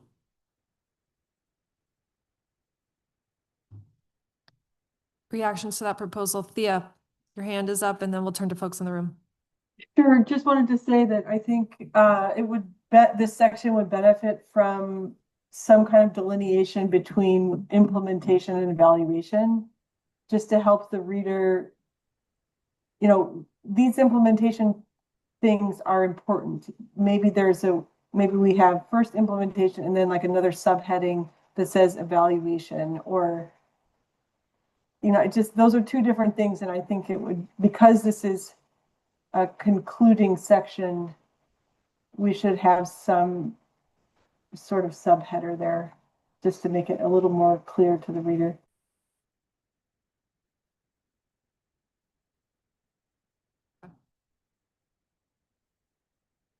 Got that noted. Thank you, Thea. Also want to just check in to see how folks were feeling about James's proposal. See some heads nod. Okay. There is some language there, just if you will scroll down a bit, Tessa, that we had run past. Keep going. Sorry. Keep going. One strategy to center agricultural land equity in both the short and long term is for the legislature to add. So that was something that staff had asked the legal team, just whether this language would be effective in ensuring legislation met the intention that you all have put forward in these. So that might be something to move up to that idea that kicks it off if everyone approves that. Yeah, I think that's important. Like I really feel strongly that like the best way to achieve 1.1 is for somebody to turn it into legislation to mandate that happens. And that's true for every single one of these things. So I think move it up, bold it, make it a key, like really clear. The rest in the implementation makes sense, but I do think breaking up implementation and evaluation to also makes sense because they're two different things.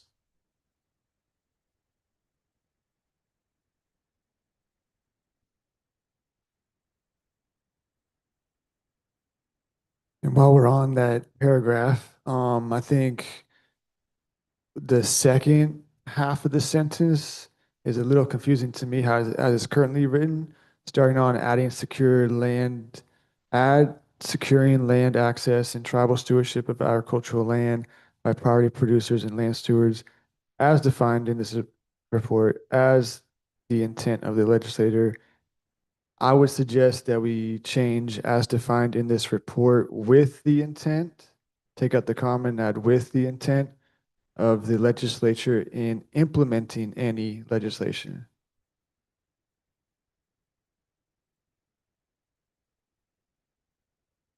And then the second part, change, swap implementing in any on the bottom.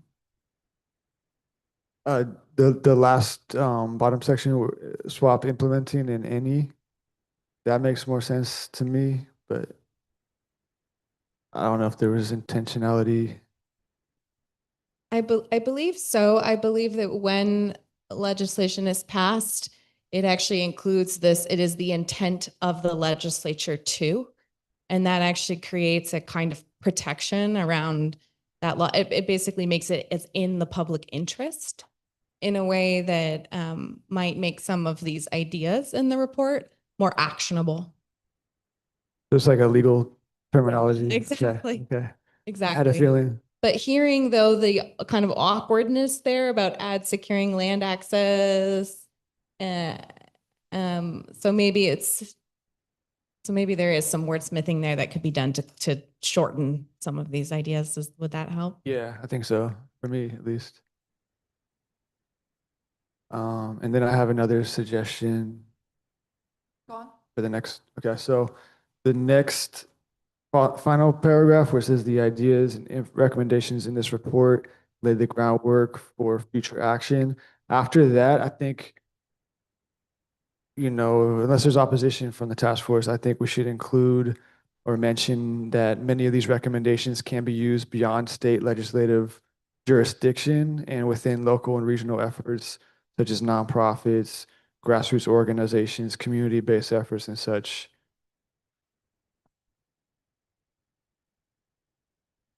Kind of along that lines, I wonder how appropriate it would be to have a statement that says how important community-based organizations and kind of advocates are for moving any of these items forward, whether it be in legislation or local adoption. That if we don't have folks that are willing to champion these ideas, they won't move. They'll just sit and gather dust. You don't have to say those words. I also wanted to acknowledge the local or the private owners too within that adoption or implementations. One of the actors being, private owners, but that would fall under others. I know we're not trying to list them all. Yeah. Well, if we want to have kind of a charge to California's entities that have power to act on some of these things, we could also mention agricultural industry groups. We could mention RCDs, cooperative extension. Want to include all those things or not in a comprehensive list, but I sort of think why not put it out there that we want everybody to read this and think about implementing whatever part of it applies to them. I want to go back to what James said about the more actionable policy identifiers. Where would you recommend that to be, in this section or at the top of the report where it's the summary, executive summary? I have mixed feelings about this one because I guess what I'd suggest is that we look when this adopted language is all kind of formalized in there, that we then look through the report, and by we I mean staff, look through the report, and for every piece that has like an actionable policy thing, that we can put that in its own section, so there is like an at a glance. I feel like the executive summary is really long already, and so I don't want to like I think the first recommendation's on page 20 right now or something like that. So I think we should have all the ones that are most actionable from a legislative standpoint referenceable, but I think that probably needs to come towards the end, or like either in implementation or in the appendix, but probably in implementation since we're bifurcating stuff. So are you saying that you want in the appendix a list of potential bills? I don't want us to like do more work on turning policies into bills, but I think in the implementation section, we should have places where there is enough to go on for turning something into something. Because there's a couple of places where we're pretty specific.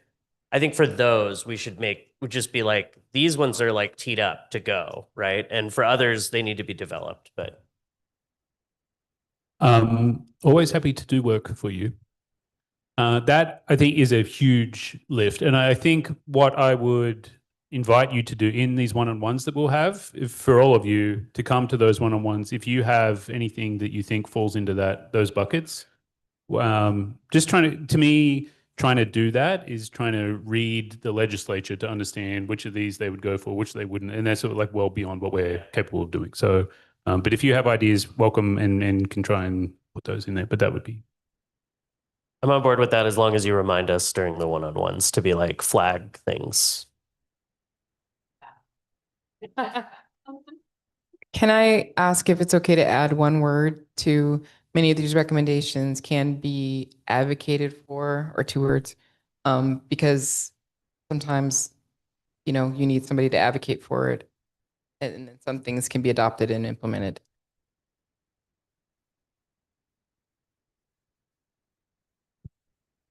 Got something else, Jane? No. Okay, Ruth.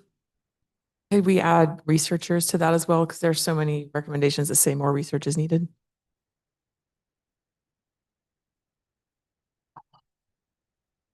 Milestone achieved. Phew. Is there, wait, hold on, wait, we're not done. Is there, I know, I was like, no, crumble. Save me. Is there anything that needs to be said about references? No, right? Anything that needs to be said about references other than staff is going to do a review of those and Just noting they are now endnotes. Okay. To increase readability. Can I actually check in with staff team and take some direction? Do we want to open up a quick conversation on the appendices? We have a little time if you want, or do you want to turn to the other items? There are 2 new terms that were added to the glossary that I do believe it would be very important to establish support for right now. So if we can, please turn to, I think.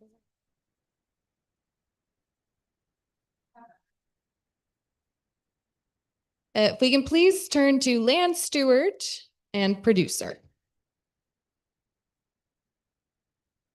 Those were the terms that were, oh yes, wait, hold on, sorry. There was a recommendation from a task force member to include a definition of first foods, which is used a few times in this report. So I tried and would like approval for this or revisions to this. So we have first foods, land steward, and producer. Let's stop here for a moment and see whether first foods, first, if you want to define it, that's one question. And second of all, if you do, if this is an effective definition. Yeah, I think it is probably, since it's not a general term, best defined, but it definitely, good job. It needs some editing. So maybe foods and medicines that were provided as nourishment to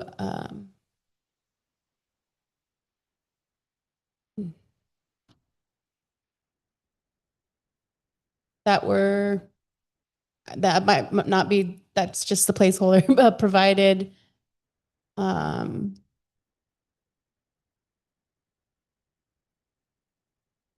as nourishment.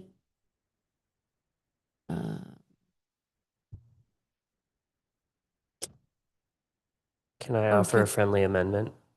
Foods and medicines that were, oh no, the word was there and then it's gone. Oh, It should be present tense as well, not just were.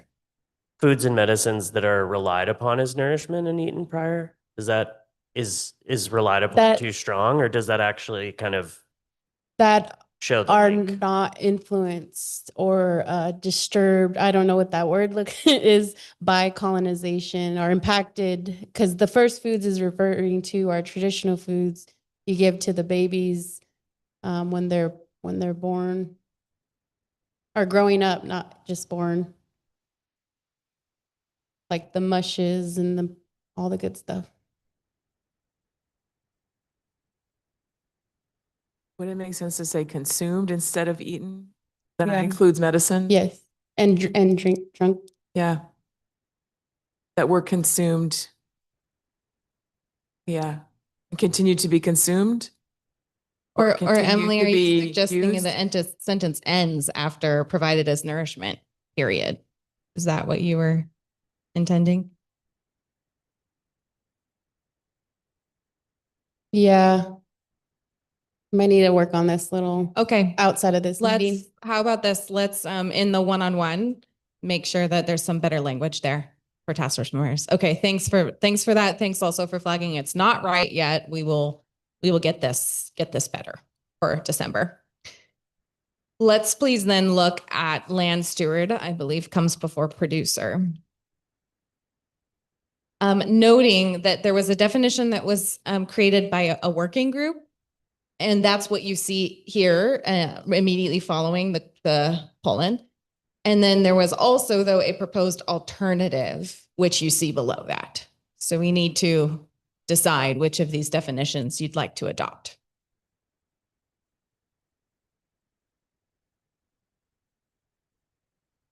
I'm in favor of the proposed alternative, and if we go forward with that, I propose that we change or exchange inherent with direct connection.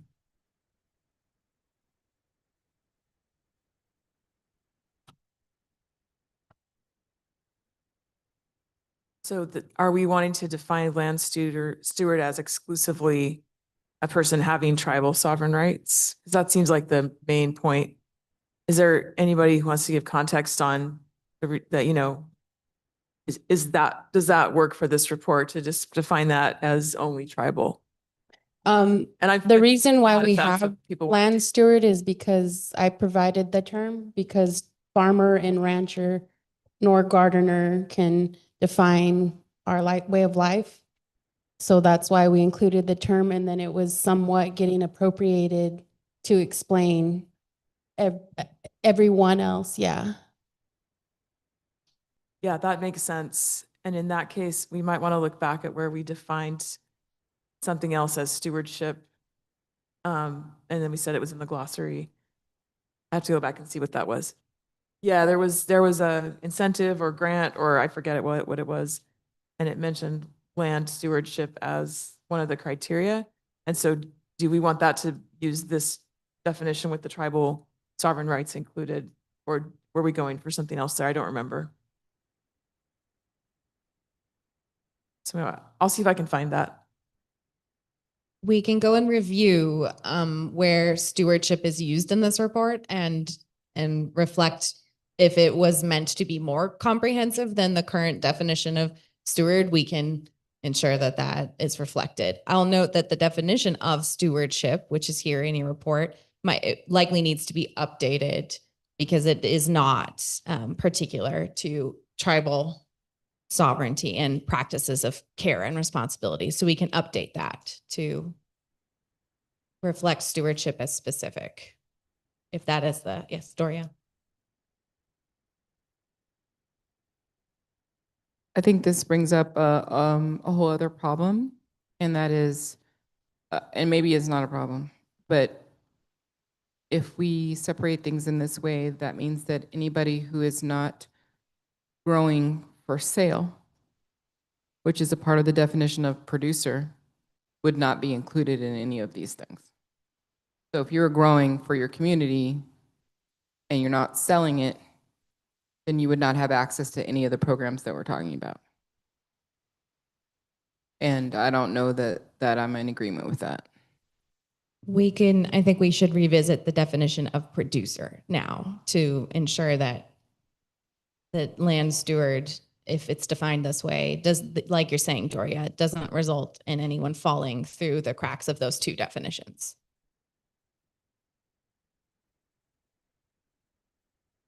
Just to add to that as well, I noticed that we have definition for producer, we have a definition for land steward, and we also have a definition separately for priority producers and land stewards. I think that needs to be brought to the conversation as well.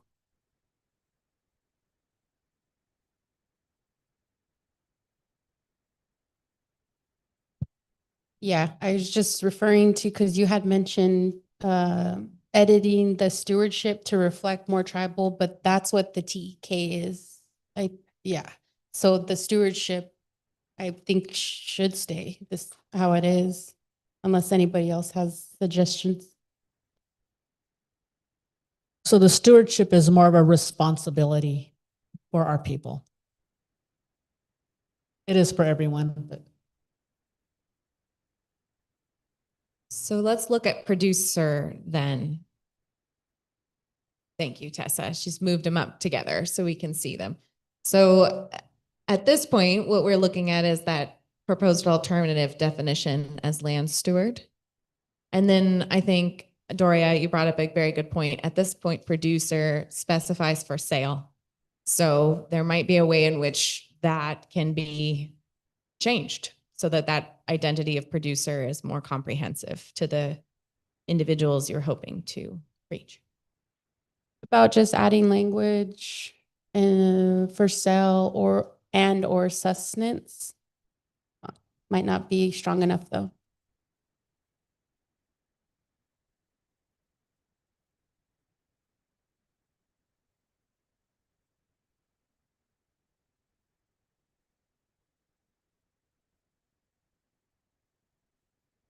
I also think that there are folks who work on the land, who are growing food and these other items, but also are doing restoration activities. That it's not all about extraction. And I wonder how we can make that clear. Because this is all focusing on ways that we are extracting from the earth and not giving back, not caring for. Nathaniel, you wanted to say something. Yeah, I was having a hard time coming up with this. I know it was going to be a hard one. Emily, I appreciate like naming that the land stewardship was co-opted into describing, the folks that are farming or growing that are not producing. And that's why I landed on the because only assigned to producer, which is like production. And yes, unfortunately it is extraction, but on the other side of a product or produce or production is sales.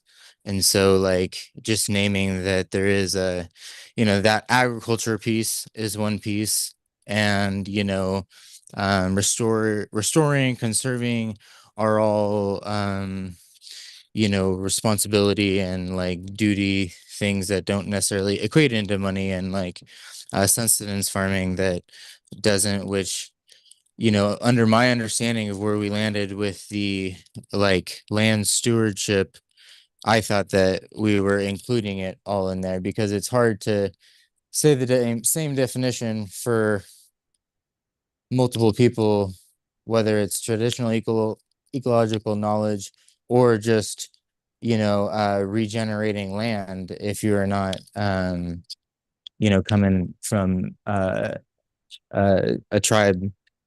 So that was my best shot at showing that it's not just gardeners in their backyard, and it is folks that are trying to produce products, produce and food, fibers, medicines, etc.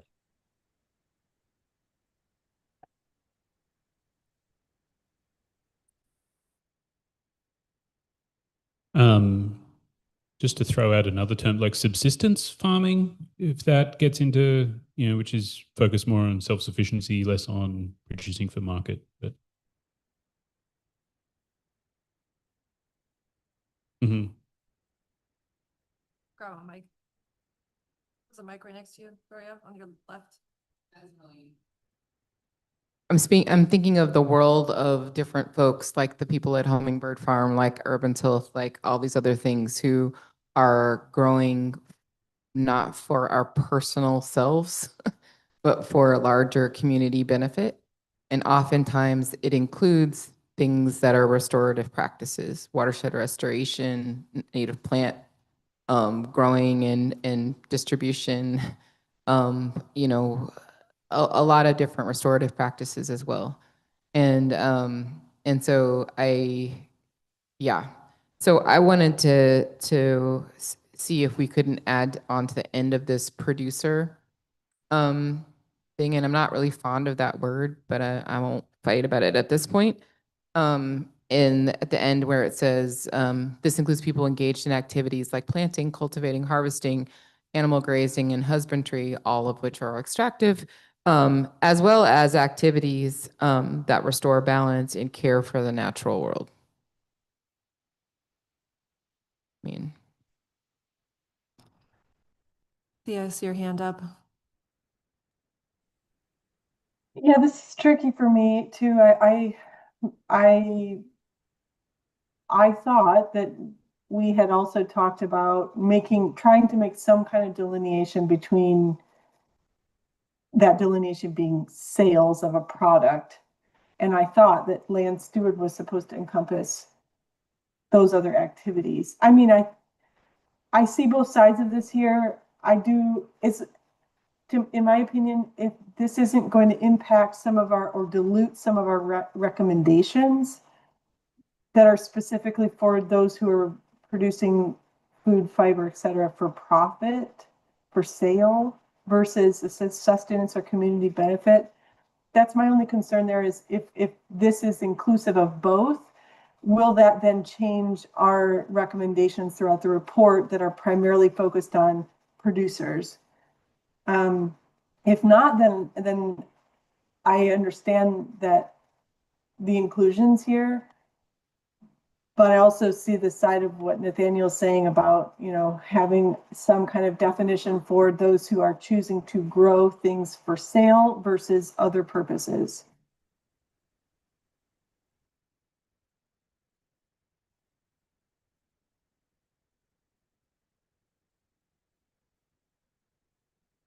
What's the move? I mean, it's often also not clear, right? You'll have groups that are selling certain things and then giving away a whole bunch of other things, or I don't.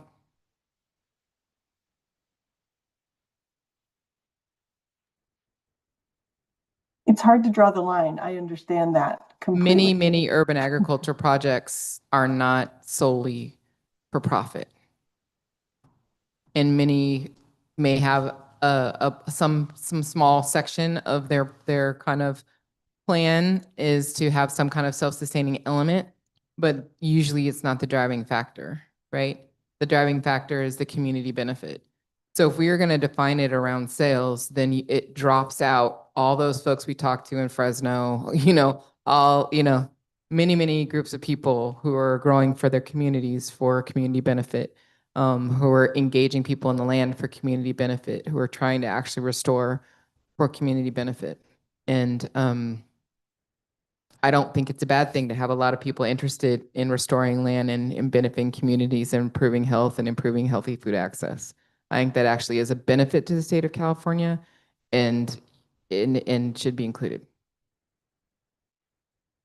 Nathaniel, and then I think we should make a decision about the language as written on the screen. Go ahead, Nathaniel. Yeah, I do just want to acknowledge it is so important that there are organizations doing that restorative work and growing for community and like developing more green and open and like urban farming spaces. I just wonder if like this is how we delineate an organization that is doing that versus like someone who they might be serving that is like producing and they can like offer to that producer versus yeah, if there's nowhere that it's like, hey, this is what we mean by somebody who's growing crops, fiber, meat, etc., for sale, because that is a big part of just agriculture in general.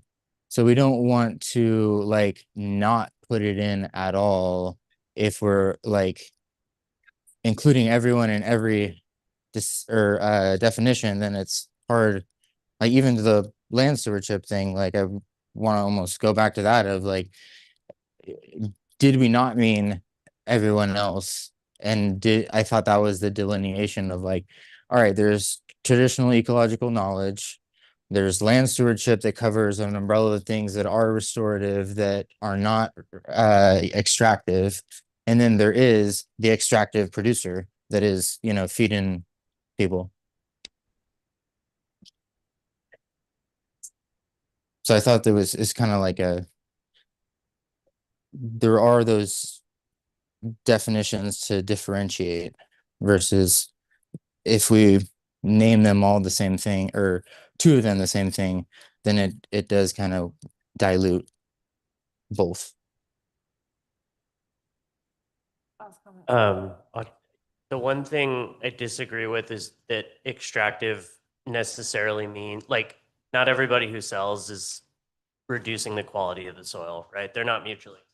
You can be a sustainable producer or a regenerative producer who's either keeping the conditions the same or improving them and still making money. And I don't think I mean, we need to make sure that we're being inclusive of those folks too.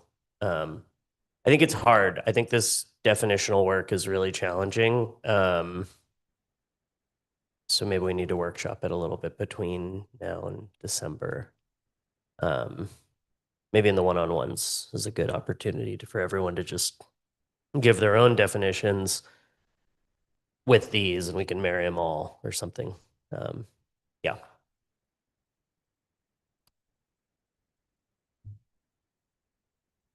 This is an important discussion, but I think we've hit our time limit on this.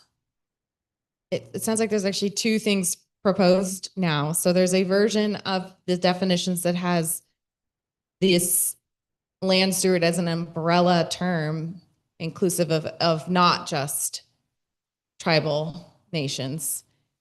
Or so I think we're going to have to go through support for these two versions. I think that's the only way to move forward here. Are we all following the two versions that are proposed?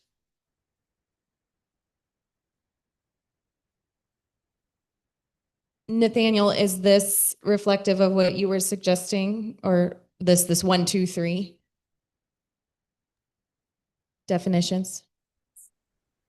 As far as under producer or just in general, what do you mean?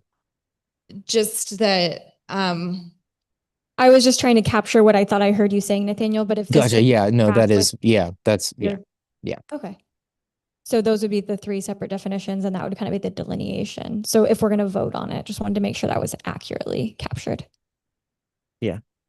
You're not tracking it. Okay, I think the first thing to do is to vote on who would like to. So the current definition of land steward that immediately follows the colon is comprehensive. It is inclusive of all who are in relation with the land in this way. The proposed alternative is specific. So I would like to pose who would like to adopt the definition of land steward at the top immediately following the colon. Who is in support of that version of this definition? We could do a raised hands, I guess. Because are we picking between two? Yeah, we are picking between two. Okay, I'm Sorry, seeing. can you say that again? I don't understand what we're voting on. I mean, it's hard to do it this way because, you know, I'm in favor of not, you know, doing cultural appropriation. And if we're choosing that second one, then we need to then accommodate what, you know, what the consequences of that are, you know, and it calls for other adjustments. And so I guess it's hard for me. Anyway. Does producer not fully, so we're not seeing support in the room for that land steward at the immediately following the colon, the encompassing definition. So the next question is, does this definition of producer with its edits, do you approve this definition of producer for inclusion? Okay, I see one do not support.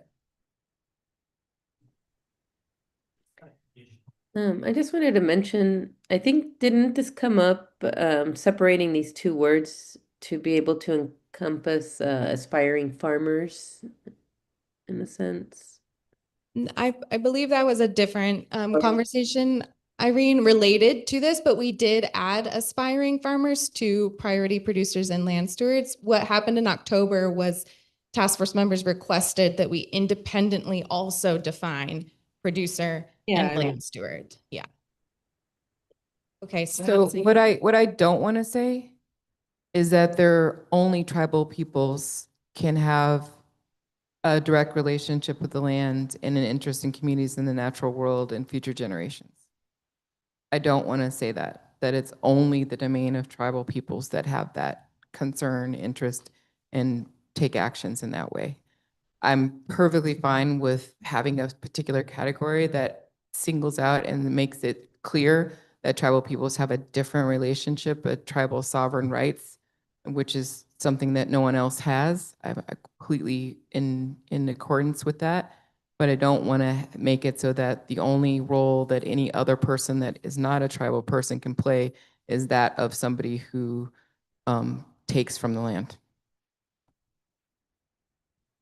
Darlene.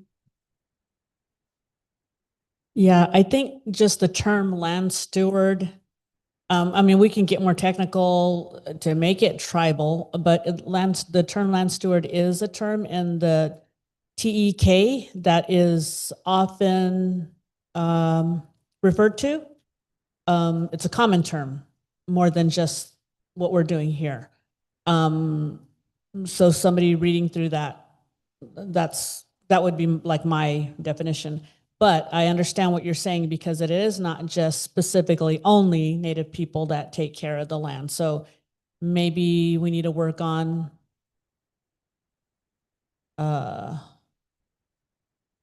just defining that so that it is not exclusive. It should not be exclusive. I don't know what that term would be, but that's what we need to work on. Get clear again that I am completely in alignment that tribal sovereign rights is exclusive to people who have tribal sovereign rights. And that's not an issue. It's just the other part. I'm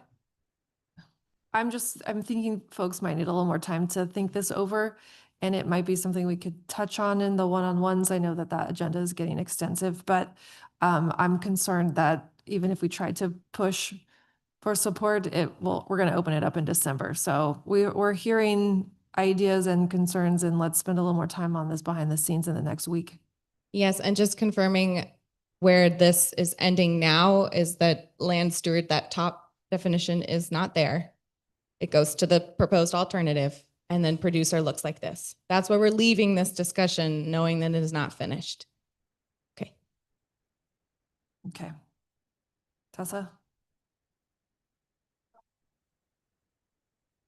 Just thinking about December, and one possible outcome is that these definitions are not included in the glossary because the task force was not able to come to agreement on the terms. And then that still leaves the term priority producer and land steward in the glossary with a completely definition to talk about those groups together. And that is the term that's operationalized through the report. So I do just want to kind of share that and have folks kind of remember that as we continue this conversation. Can we do what we did with the other ones? Still leave it in the report, but have it highlighted and called out as things that we need to review? Yes. Because then we could get the public comment and whatnot. Go ahead, Thea, really quick, and I'll make a note up here so you all can track. I just want to encourage all of us to do our best to have a definition rather than say in a report that these are two primary terms that we utilize throughout. And it's our main point that we can try to come to some kind of agreement on language, maybe at the December meeting or within these one-on-ones. I think it would not look good in our favor to have this undecided in an appendix versus in our actual terminology, if we can do it. Thank you, Thea. Camille, where do you want to go with the balance of time here? Do we have any balance at all in our, no, I think we We need have to. limited balance. We need to at least comment on Appendix B. I can say yes. So let's, if it is all right with you all, there were a couple questions that came up from task force members in Appendix B. Leah, who drafted that language, has answers to those questions. So rather than Leah sharing them right now, I would propose that we make sure that any questions about Appendix B are answered in those one-on-ones. That would be my proposal. And at this point, it's just a matter of flagging whether anyone has in the rest of the appendix anything that they would like to note. Staff would like to suggest to you all that these model ordinances that are currently Appendix D, that rather than actually include the model ordinances as appendices, instead there's a link to those model ordinances within the recommendation itself, just to reduce the bulk of the appendices. So that was a proposal. I'll just put that out there and ask for support. So I'll restate that proposal. Appendix D, model policies and ordinances, does not exist as a sort of inclusive of these model ordinances, which I'm not sure how many pages they are at this point, but many, and rather are just directly referenced and linked within the appropriate recommendation. That's the proposal. If I can get a measure of support on that, that would be very helpful. I don't support that. I Okay. don't support it because we heard over and over again that people can't access, they don't have access to these examples. Okay. I don't know where these links are going to be housed, if they're going to be, for how long, are they going to be accessible? If there was some kind of proposal for we still didn't land on what's going to happen with this website, if it was going to be too expensive, where are we housing this stuff? And that was definitely something that came up over and over again, of having access to examples so that they could, copy and paste and edit. Okay. So hearing a desire to have in the appendices these just as a measure of some kind of preservation of those examples.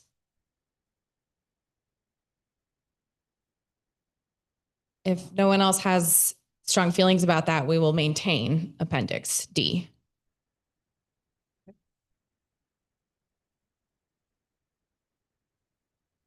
Okay. Anything? Oh, yeah, go ahead. I agree with that. I think there's specific ordinances that were pulled into Appendix D. And I think we could probably include others without it going too long. I have a suggestion on the Sacramento County Urban Ag Ordinance. But I also don't want it to be too lengthy either. I just want to, name that, but my suggestion is anywhere where these ordinances within the recommendations themselves are appropriate to reference, we reference them to Appendix D if it's not already there. They can find it easier. Thank you, Nelson. And we can follow up with you to get that other example that you want. Nate, James. Yeah, just to Doria's point, like if people can't find the report in the first place, then they won't also see anything in the appendix. So we have to make sure that like there's outreach, right? Because if people can't, like presumably the report is going to be, there's going to be a paper copy of the report that exists somewhere in the universe, but fundamentally the main place that people are going to find this is through the internet, I'm presuming, on the landing page for the task force. So I agree, like it's important to have examples and templates, but them being in there doesn't mean access unless people have access to the report.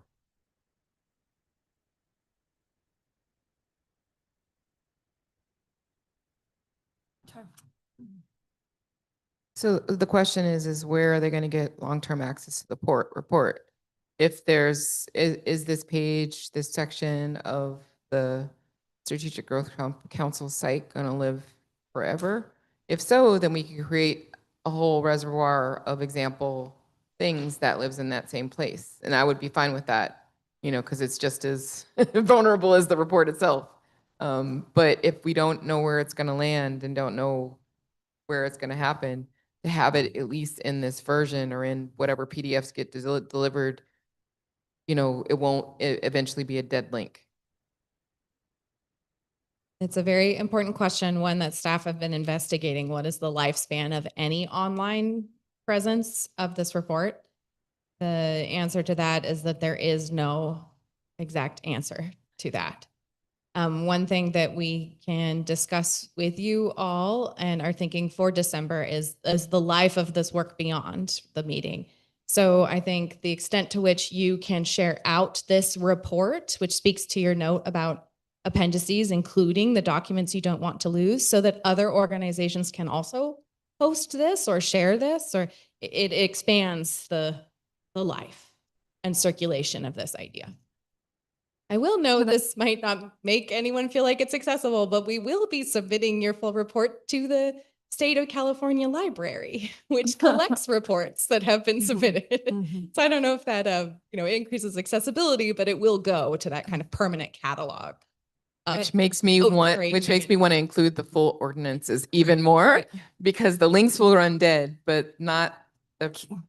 Is there an opportunity to create a compendium piece that has example ordinances? That's like, we can keep the Appendix D and provide hyperlinks to those who want to access the documents electronically, but then create a standalone compendium piece that's reference examples? I think Doria is saying she doesn't want broken links, so that doesn't. Printed. It needs to be in the attached document, not linked elsewhere. I was just trying to remove it from the digital version, but still provide a printed copy. I was just going to say we could do both of those things. Like doesn't have to be an either or. Okay.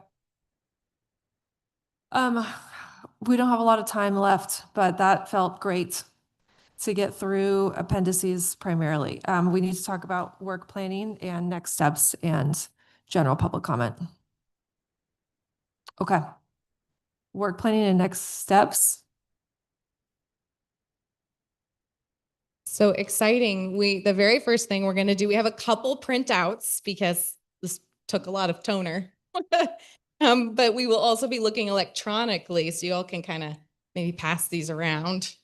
There is of the graphic design of your language you just looked at. So the November draft was sent to the graphic design team. Our SGC's comms team developed a template, and then we've been leveraging our Sac State facilitation contract to support this as well. And so we just are excited to share this with you all because you can start to see your work in its more final form. In full Technicolor. Yes. Noting a couple things to note here. One, staff have been collecting some things that need to be changed. So this is not final, right? There are not captions yet. That is one thing, right? There are these kind of specific things we know need to be there. Alt text, those sorts of things. But also just noting, like, we are paying attention to the diversity of call out boxes, and we'll work on consistency and things like that. But one really important thing to ask you all about now is we trialed, based on what we understood to be a suggestion, we trialed this like icons idea that had been expressed only in section 1. So when you get there, we can talk about that particular piece of it. To see whether you thought it was effective. So keep going, Tessa. You're not there yet.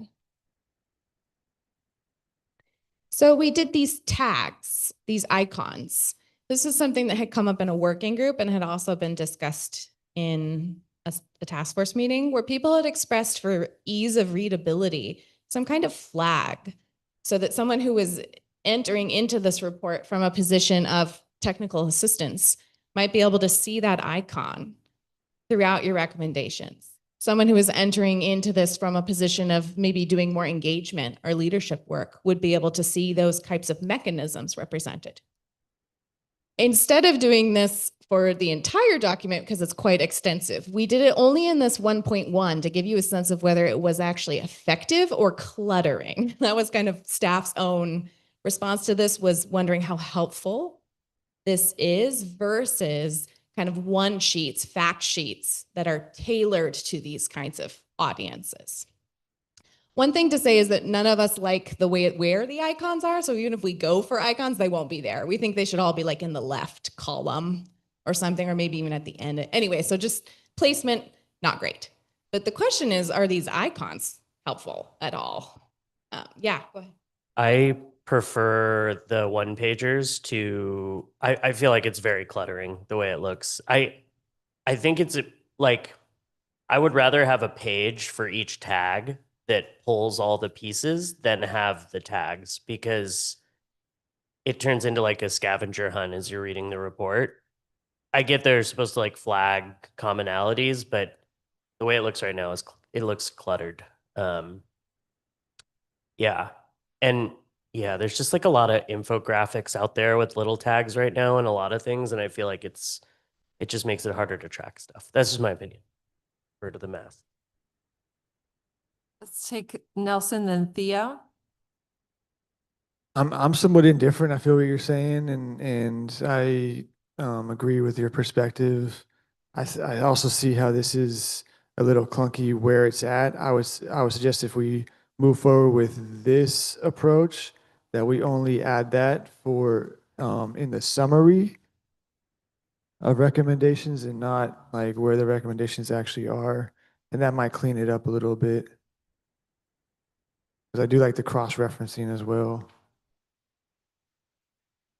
So up in the executive summary where you see that list, that's Yeah. where you might have those icons. Yeah. Yeah, it's a nice fix maybe for that cluttered feel. Thea, were you next, I believe? Yes, I also agree on well, thank you for those who worked on this. It's not an easy feat with this large document here to come up with tags. I think it's too cluttered. I think there's too many tags that really that dilute the purpose of a tag. Because what does it mean to have one or two next to an item? To me, that doesn't. And I heard us say earlier, we want to flag where we want legislation. Is that possibility for like one tag here? Or if we're looking at slimming down the number of tags, I suggest policies and governance, implementation, maybe technical assistance. But I think the point of the tags is for like, we're suggesting action here. So the tags aren't encouraging action per se. They're just helping people to read the document. And so I think that that's diluted. But if there's a way to make these more action oriented or more narrow in focus, it could be effective.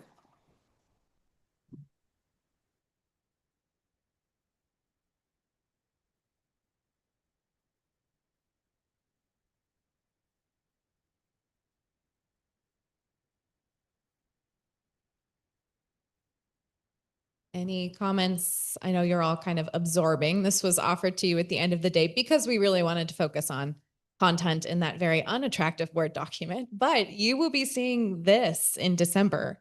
This is how you will be seeing your work. So we do want to make sure that you all have the opportunity to look at what this looks like so that it can be. And we'll talk about this in our one-on-ones as well, in case, as you have more time. This was emailed to you, this template, a draft. I realize some folks might not have been able to access the email, or we have to send it via email because of the file size. I'll look for an alternative way to get that to you in the morning.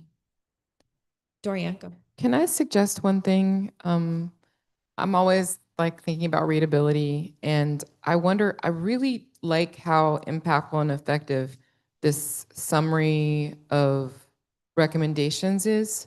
And I do wonder if each section could start with a summary of that section so that people could preview from the page that has the pretty picture and the color what the main items are in that section. So for instance, you would go to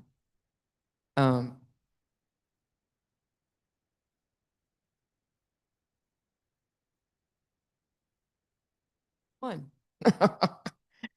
You go to number 2, And underneath this fund, incentivized land and acquisition, you would have these 2.1 stated, 2.2, 2.3, 2.4, 2.5, 2.7. The people see at a flash what's in that section, and they might be able, and maybe even the page number that it's at, so that they could go directly to the things that they're interested in and not have to search through all the content for through things that they might not be interested in at first. Like a little table of contents at the beginning of each section. Like after the overview, before the recommendations. Yeah. Okay. Talking about on the pretty page. Will you just say a Yeah, page number? it would be before the overview. It's on the And pretty page. Right, Like, the pretty page. So if we go to one of those pretty pages. let's keep going. We missed Which one? it. There. There, that So two. right in this section, you would have like this summary of what's in 2.2. The 2.1 established restorative land fund 2.2. So that, I mean, I really do feel like one of the biggest obstacles that we're gonna have is getting people have a willingness to read it. So I'm trying to look for ways that it'll be easy to flip through and see, oh, what is this restorative land fund? Let me go and look at that, you know, or I'm really interested in this loan and debt forgiveness program. Let me go look at that. And they may eventually read all the things, but this is a really dense text. And I think that we should welcome ways where people look at first the things that they're interested in and have an easy way to find them. One quick note to that as well. We are planning to hyperlink within this document so that if someone sees something when they look at that very first summary and they want to hop down to 3.1, it actually is going to bring them right down to 3.1. Just noting that as one more version of that kind of accessibility.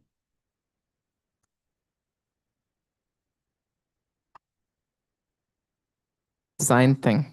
I think the numbers are too small. It feels very wordy, and I think it should feel more graphic designy, you know? I think that we should make a statement with those and have them do some,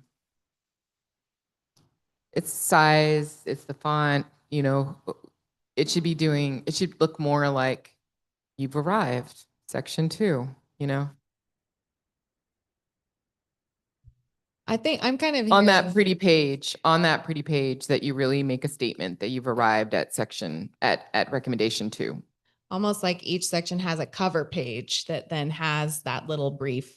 It's just, it gets your eye there a bit faster. Okay, Chi, I just want to have some provide a comment. I really like that we are having pictures of some specialty crops here to honoring all those minority producers who is produce those specialty crops and all those tribal lands, the beautiful pictures of the tribal lands. And also I see the second picture is the UC person that is in the farm, but there is no title for that picture. So I'm wondering if we can have some kind of title. yeah, We haven't gotten there yet. yeah, so thank you for that. All of these photos do indeed have captions that were written. The graphic designer just ran out of time to put the caption there. Got it. So before this is, you know, online, it will have captions. Great point. And also note, permission has been received for all of these photos. This is just why you might also not see some photos from site visits, but we only used photos that we had written permission to use.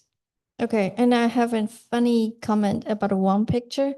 I feel like that picture, the resolution is not really high, so the quality is not that good, and with a big half face in front. Maybe we should change that picture. I don't know. Maybe yeah, on page 47. Do you have a better picture of that?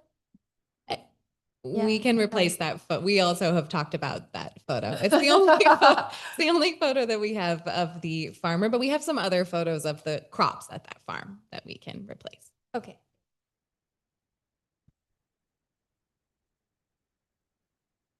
The the symbols the like the tribal type style symbols. I just want to make sure because they represent something, they're not just like symbols, right? So if we're going to use tribal symbols, we should make sure they're actual symbols and that we have permission and not just native inspired. Yeah. I really like it though. This like the inclusion and open to other symbols if there's any other symbols that want to be highlighted. Because yeah, there's three maybe the maroon looking one, Preserve California's agricultural. I don't know if anyone, I would recommend if there were any changes, it would be that one. So a new icon for, because I don't know how we could get approval, Emily. So I do think if any of these need to be changed, we should change them. Yeah. So the maroon one, or would you recommend a change actually to most of these to sort of? I do like the use of a basket though, because it's meaningful. It represents land stewardship. Another recommendation I gave was like the outline of an acorn, things like that as well. And then maybe reconsider these other graphics that look like they're Native referencing tribal, inspired, native yeah. inspired, but have no. Okay, we can definitely make those changes. Thank you for noting that. Chi? One quick comment about the page 65, the picture of the farmer and the case study, they're linked together. Is it possible that we can unlink them? Yeah, I don't want people to make us know that the farmer made this complaint about the landowner. Okay, we can unlink those photos before this is. Yeah, it's okay to include both, but just no. Great, we'll make that change. I know my last comment is for the Golden Eagle case study. Is there any other photos maybe we can propose to Essence? Because that's just a typical picture of their sign you can find on Google. And if you don't have any, I can provide some.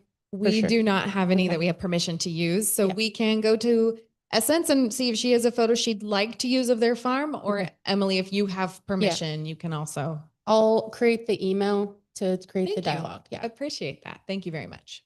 Yeah, that was really the only photo that we had of that. So thank you. We can get a better photo there. Irene? I was gonna see, can you go back to the other little symbols? The guide, the key. Please. Sorry, no. I'm wondering, if we are to use those, can they be solid? Perhaps? They seem a little, I mean, I know because maybe I'm on Zoom, but they Hard seem to read. Yeah, like hard to define, like. The if we were consensus to is they might be a little bit more distracting than useful. If there is a way to utilize these tags, maybe reducing from 5 tags to 3 tags and then fill in the outlines rather than an outline for a symbol, make it a solid color. Thanks. And I think at this point, what we would do for December is include those really only on that summary list. Is that? Yeah. Maybe 2 more minutes on initial feedback on graphically designed reports. Know that this was a first pass converting the text that we just finalized on November 11th, or excuse me, 10th, into a graphic format. So there are holes here, but it gives you an initial look at kind of fonts and colors and symbols. We know we have a whole list of things to address, and formatting always takes multiple passes. We can also happily take additional feedback from you during one-on-ones. I would say if you all will, please, we'll make sure you can access the document. And then if you all will, please, before the one-on-one, collect any other comments you have so we can make sure that your final draft is representative of those. focus on the graphic design because the text itself is going to change based on the conversation today. So don't worry about identifying missing periods and extra spaces and things like that. Think about the graphic design, photo selection, etc.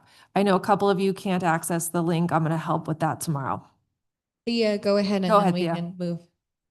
Just a quick question on the process here.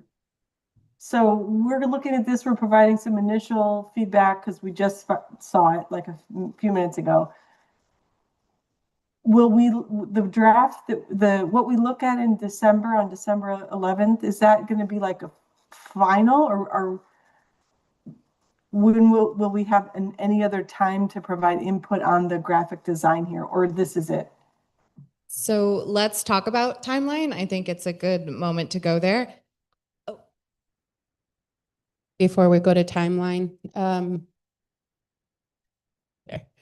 for page 10, because I think the recommendation I had was to share like the mileage. We all traveled over this 2 years, but I think that's probably not feasible to get that.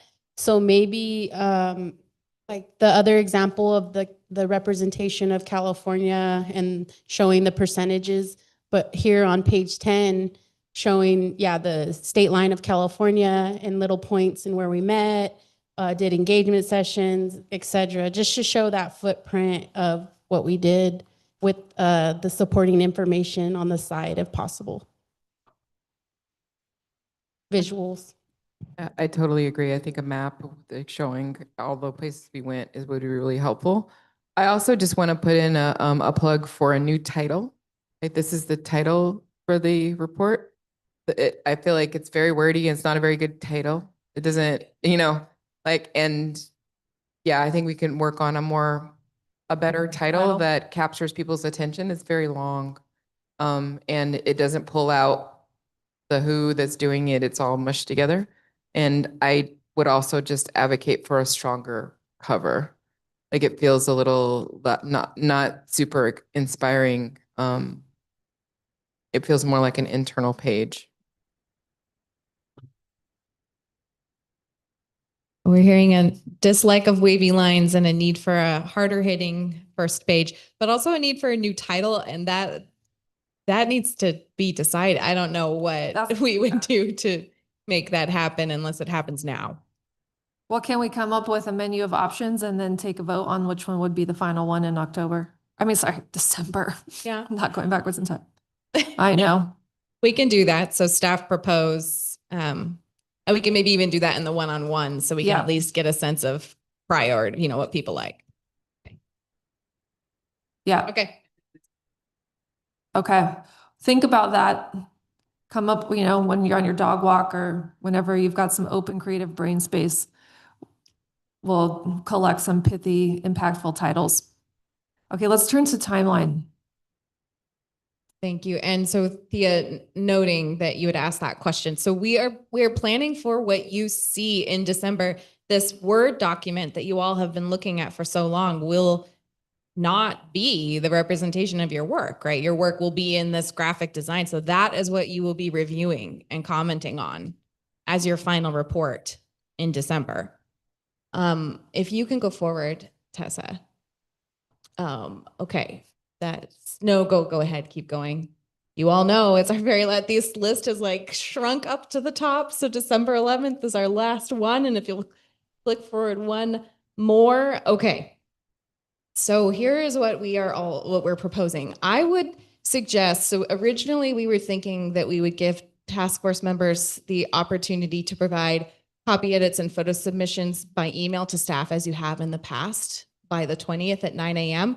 But I'm actually proposing these one-on-ones. You all make yourselves available next week to talk to staff and get your last comments into staff so that we can turn that around by December 2nd and get to you this report with the thought that by this, you'll have a week with it.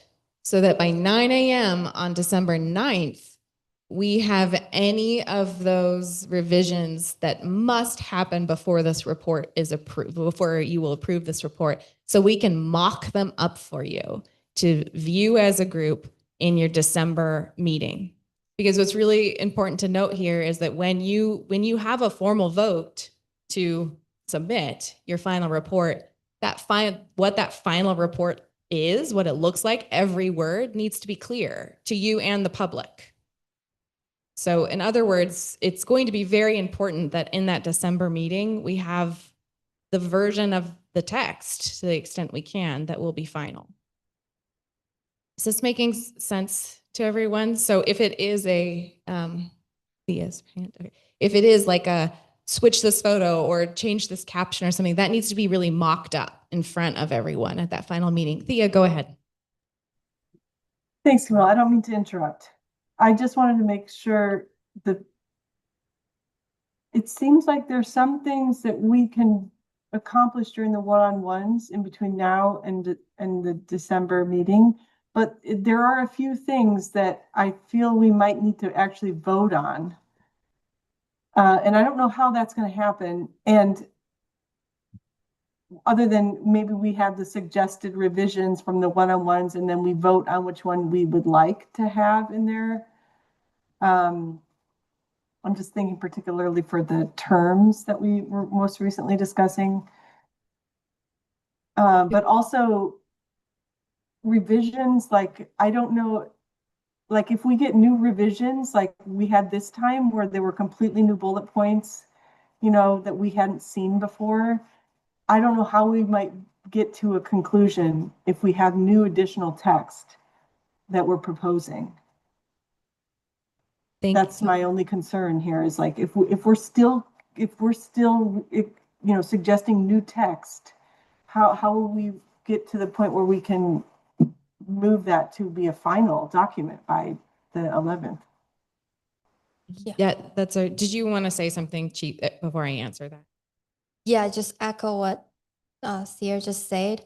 Concerning and questioning how that one-on-one conversation will be effective and works well. To me, I think it sounds like it's going to be very messy. And I think we're supposed to be in a meeting and workshop all those recommendations instead of one task force members to make additions and make changes, remove something, add in new things. And with those one-on-one, people will add something or remove something without other task force members knowing in the same time, and who is going first, who is going last.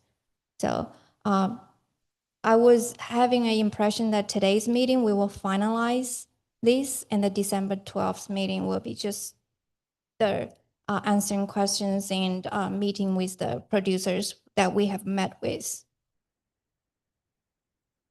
Thank you both for sharing those concerns. And I think what staff we need from task force members is a commitment to, in these one-on-one meetings, really addressing the things that must be changed before you would approve the submission of this report. We are really just looking at any barrier to your yes vote, if that makes sense.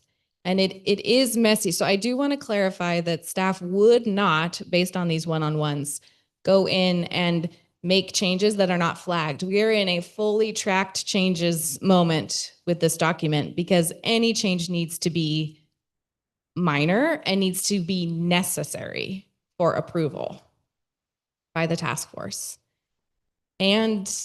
But what I will say there is that, so Thea, you had brought up like a situation today where we have, let's say that even the title, the report title, there's this question of which one is going to be final. And I think what we would need to do is be very clear in that December meeting. This is like option A or option B, the end of discussion. And then that gets immediately modified in front of you all so that you know I'm voting to approve the submission of this report with this title. It has to have that level. There's no discussion. There's no discussion in December. It is just a in or out, A or B. Like that's the only kind of of discussion. Is this, it's still messy, but I think it's really our only way forward, given that we did not land on absolutes in today's meeting. I am open to task force members, though, who maybe have a different understanding, but just wanting to, that would be staff's perspective. Well, I'll just make one last comment, and then I want to hear from others as well. You know, I know we all had the goal of being to some point where we were all okay with everything in the report, and that December 11th would be dedicated to the celebration and looking at this, but I just don't feel like we're there yet. And I'm asking if there is a possibility for, it would also feel very awkward to invite producers to a meeting on the 11th when we still need to talk about things. And I think we're very close, but there are some key things here. And maybe this is, you know, is it possible to have the 11th as a one last working group meeting to finalize it, and then another celebratory type of thing a week later or something like that before the holidays, so that we can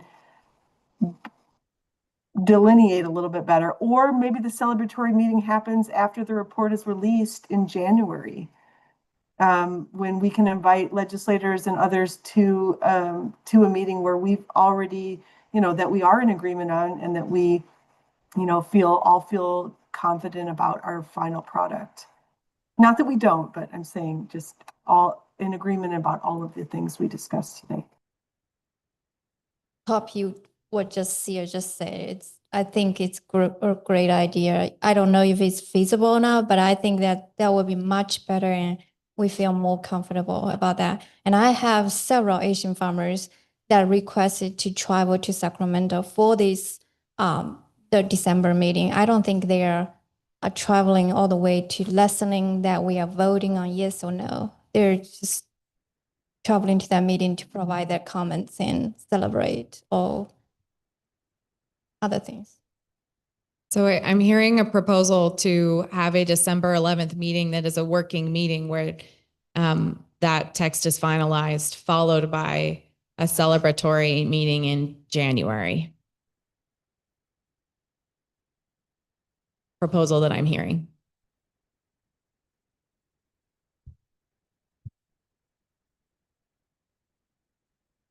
I agree. We shouldn't be celebrating anything until it's finalized, and I almost don't want to celebrate it until it's submitted, you know, actively completed. I don't like celebrating things before it's done. I appreciate all that, and I share the same concerns, frankly. The time is certainly an issue here. I can't commit to anything right now, but we will go and think as hard as we can about this and see what we can do in terms of an additional meeting, what the focus of this next one is. A lot of it, frankly, also would depend on your availability.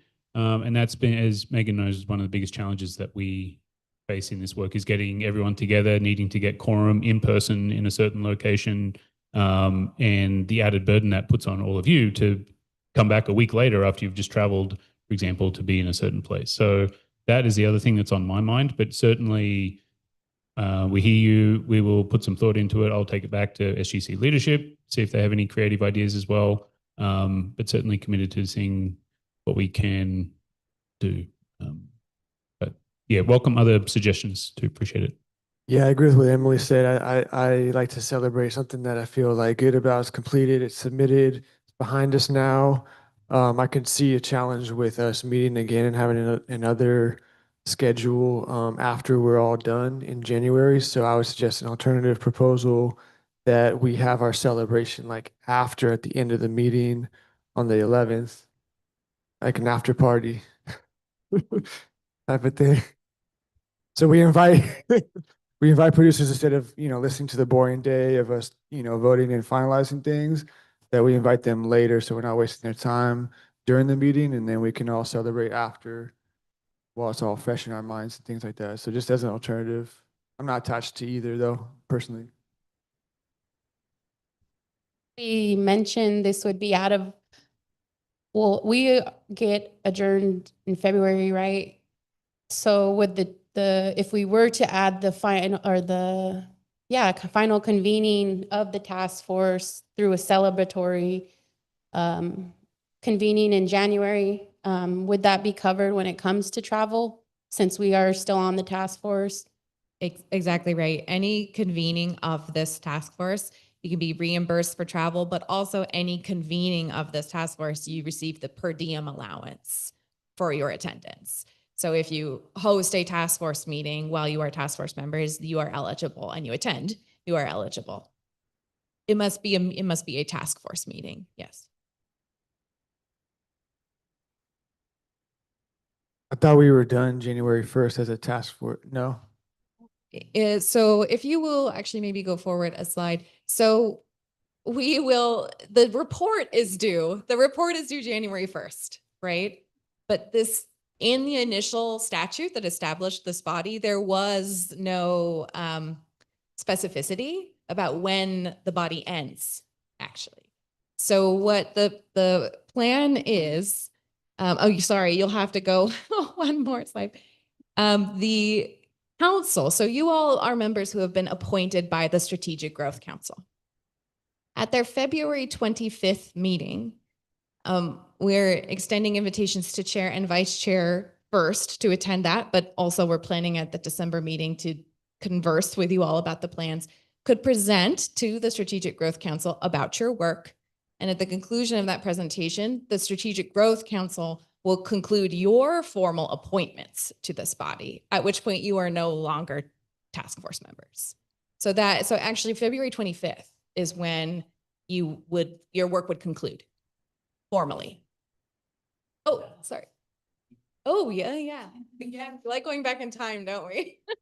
That should say February 25th, 2026. So there is the potential for hosting a January meeting. There's also the potential, Nelson, as you recommended, which I think was kind of our thought, if you start our meeting in the morning and then at the end of the day have a reflections agenda item. And that's where we're inviting people to come in, share their reflections, and you all to share your reflections about how this work you'll move it forward. And that's kind of a celebratory moment. Did you? Yeah, one more quick thing. Another reason that we wanted to postpone to January for that celebration and inviting the farmers is because in the December 11th meeting, we won't have the capacity to translate the report into Chinese and Spanish and Korean, all those languages. How do you envision those producers can provide comments, right? Yeah, very true. We were planning on having a one-page translated but that is not the same thing as having the full report translated. Okay. Along with live interpretation. It's feeling like we are keeping our full day plan in December, but it's turning into a working session. We still need to make it a priority to meet with each one of you next week to get your continued feedback one-on-ones. Yeah, we need one-on-ones next week, Chi. And also we need to one relate because that doesn't negate the work that needs to occur before December. We're just knowing that we have more conversation to be had, but we need to be able to prepare you for those conversations so that we can make those final decisions in December. So we're not stuck kind of swirling around things like we are today. A way to help that is to have conversations with you. We can come into the meeting in December with those various options for discussion and final decision. So ultimately, when we leave December, we're still putting a stamp of approval on final text and getting it ready to submit by the end of the calendar year. But then after that, it will be beautiful in January. I don't know how long translation of an 80-page document will take. It might take longer than a couple of weeks. But the idea is to have a shortened kind of celebratory type of meeting in January. But December is working session primarily with the goal of finalizing text for real. Well, that's what I wanted to clarify. We actually still need to plan to 100% finalize text and vote on it on December 11th so that staff would then finalize, submit before that January meeting. So just so that's clear still. So really the only change is when we're inviting external partners to attend. That's really the reason to have a January meeting. It's really the only thing changing by having that meeting. The celebration, the reflection happens post. We're losing members, and I know, Sean, you also mentioned that it will be dependent on what we can do to host a January meeting. So I think what I would propose to you all here on Zoom and in the room is that staff do explore that option. And in these one-on-ones, we get everyone's preference and schedules. And then we can communicate to you all the plan. Yeah. It's not so much the January piece. There was a suggestion that we would meet like on whatever it is, the 11th, and then a week later. That I don't think is not feasible. possible. Yeah. So We explored that option back in October. I took that back, Sean. Sorry if I wasn't clear. I'm sorry. I meant January. I was just Thank you for trying to taking throw that some back. ideas out there, but probably not possible to do that 2nd December meeting. So, forget that idea. Okay. All right. So we're going to go back and reflect on where we landed in relation to all of the different sections of the report and think through what the agenda will look like for December. I will reiterate again, please reserve the whole day. In your one-on-one conversations, we're going to check in with you about travel plans, and we'll probably by next week be able to propose to you how much time we have. But we do have the room reserved at Cal Endowment from, I think, 9 to 5 or 9 to 4 rather, excuse me. They close at 4. Thea, did you raise your hand again? No, okay. Okay. Can we check in for public comments? Is it all right? Or are there more things that, oh, I'm sorry, we skipped this slide.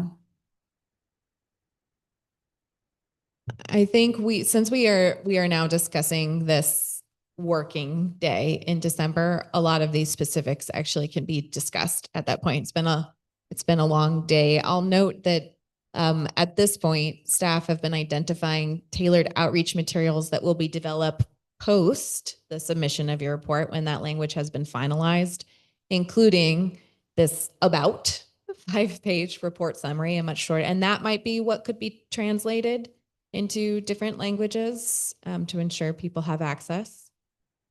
And then these fact sheets that are tailored to specific audiences. So noting here what we had already identified as needs following the final report.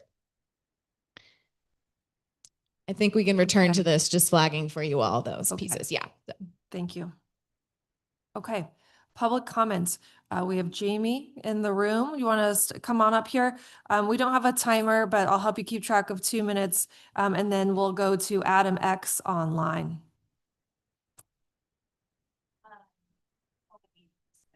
Yes. Hi, Jamie Phineas, CAF. Hi, folks on Zoom.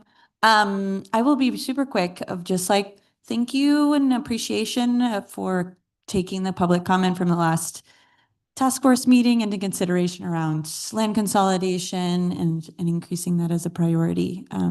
Our coalition really appreciated that. So thanks. That's it.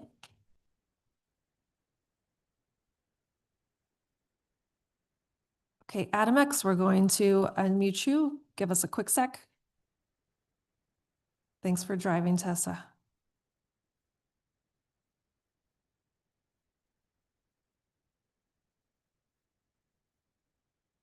All right, Adam, you should be able to talk. Hi, everyone. It's Adam X, back again. Here to speak in strong support of adopting these recommendations, especially goals 1 and 2, land back and restorative land. And I also encourage the task force to develop a strategy with limited time you have to develop continued public oversight, informal oversight, and the establishment of some sort of successor advisory body, or whether it's integrated in some department. But yeah, just wanted to put that out there because I didn't see that too much detail on that in the report. But I do want to mention that, yeah, in regard to goal 2, yeah, I've said it last time, but awesome opportunity to go on the back of SB 518 and SB 437 for genealogical tracing for the descendants of African slaves. So those bills laid the groundwork, and now this report and this recommendations are how we can build a house upon the ground. So I think it's important to also consider the long-term longevity of this report and the inevitable attacks at the potentially federal level. So just wanted to point out that the 14th Amendment of the US Constitution gives Congress the power to enforce by appropriate legislation equal protection. So this task force and this recommendations do that by offering remedies for government-created racial equity and land access, which persists to this day. And they also align with the intent of the 13th Amendment to abolish slavery, but also specifically to eliminate its badges and incidents, including landlessness, forced migration, and economic exclusion. So the recommendations in Land Back and Restorative Land Fund, they represent the reparative infrastructure that these specific communities need, my community needs, that we've called for here in listening sessions, site visits, and in public comment. So we got to move from recognition to redress and from actual study to infrastructure. So yeah, I think, yeah, task force should consider what does the strategy for actual implementation look like and formalizing that. And, and I view this as really this generation's reconstruction. So I really appreciate and respect all of you and have a good night. Thank you, Adam. Any other public comment online?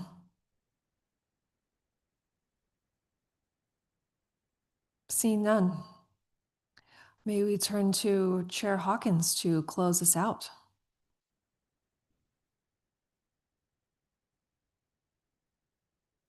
Want to reiterate the public comment of from recognition to redressing, I think it was. That was really impactful. Thank you. Thank you, everybody, especially Chairwoman who came. I second all that. And I know it's been a long day, so I'll keep it brief. We have some weather to get through and to get home safely. This time of year, I do a lot of reflection, and I've been reflecting a lot on the work that we've been able to co-create together over the last 2 years. Can you believe that 2 years we've been working on this? And I'm very happy and relieved and get a sense of healing and pride on what we've been able to co-create together. I think, we could go another 2 years based on how this conversation went. But we've came up with the comprehensive and powerful recommendations together. And I'm looking forward to crossing the finish line. This meeting is adjourned.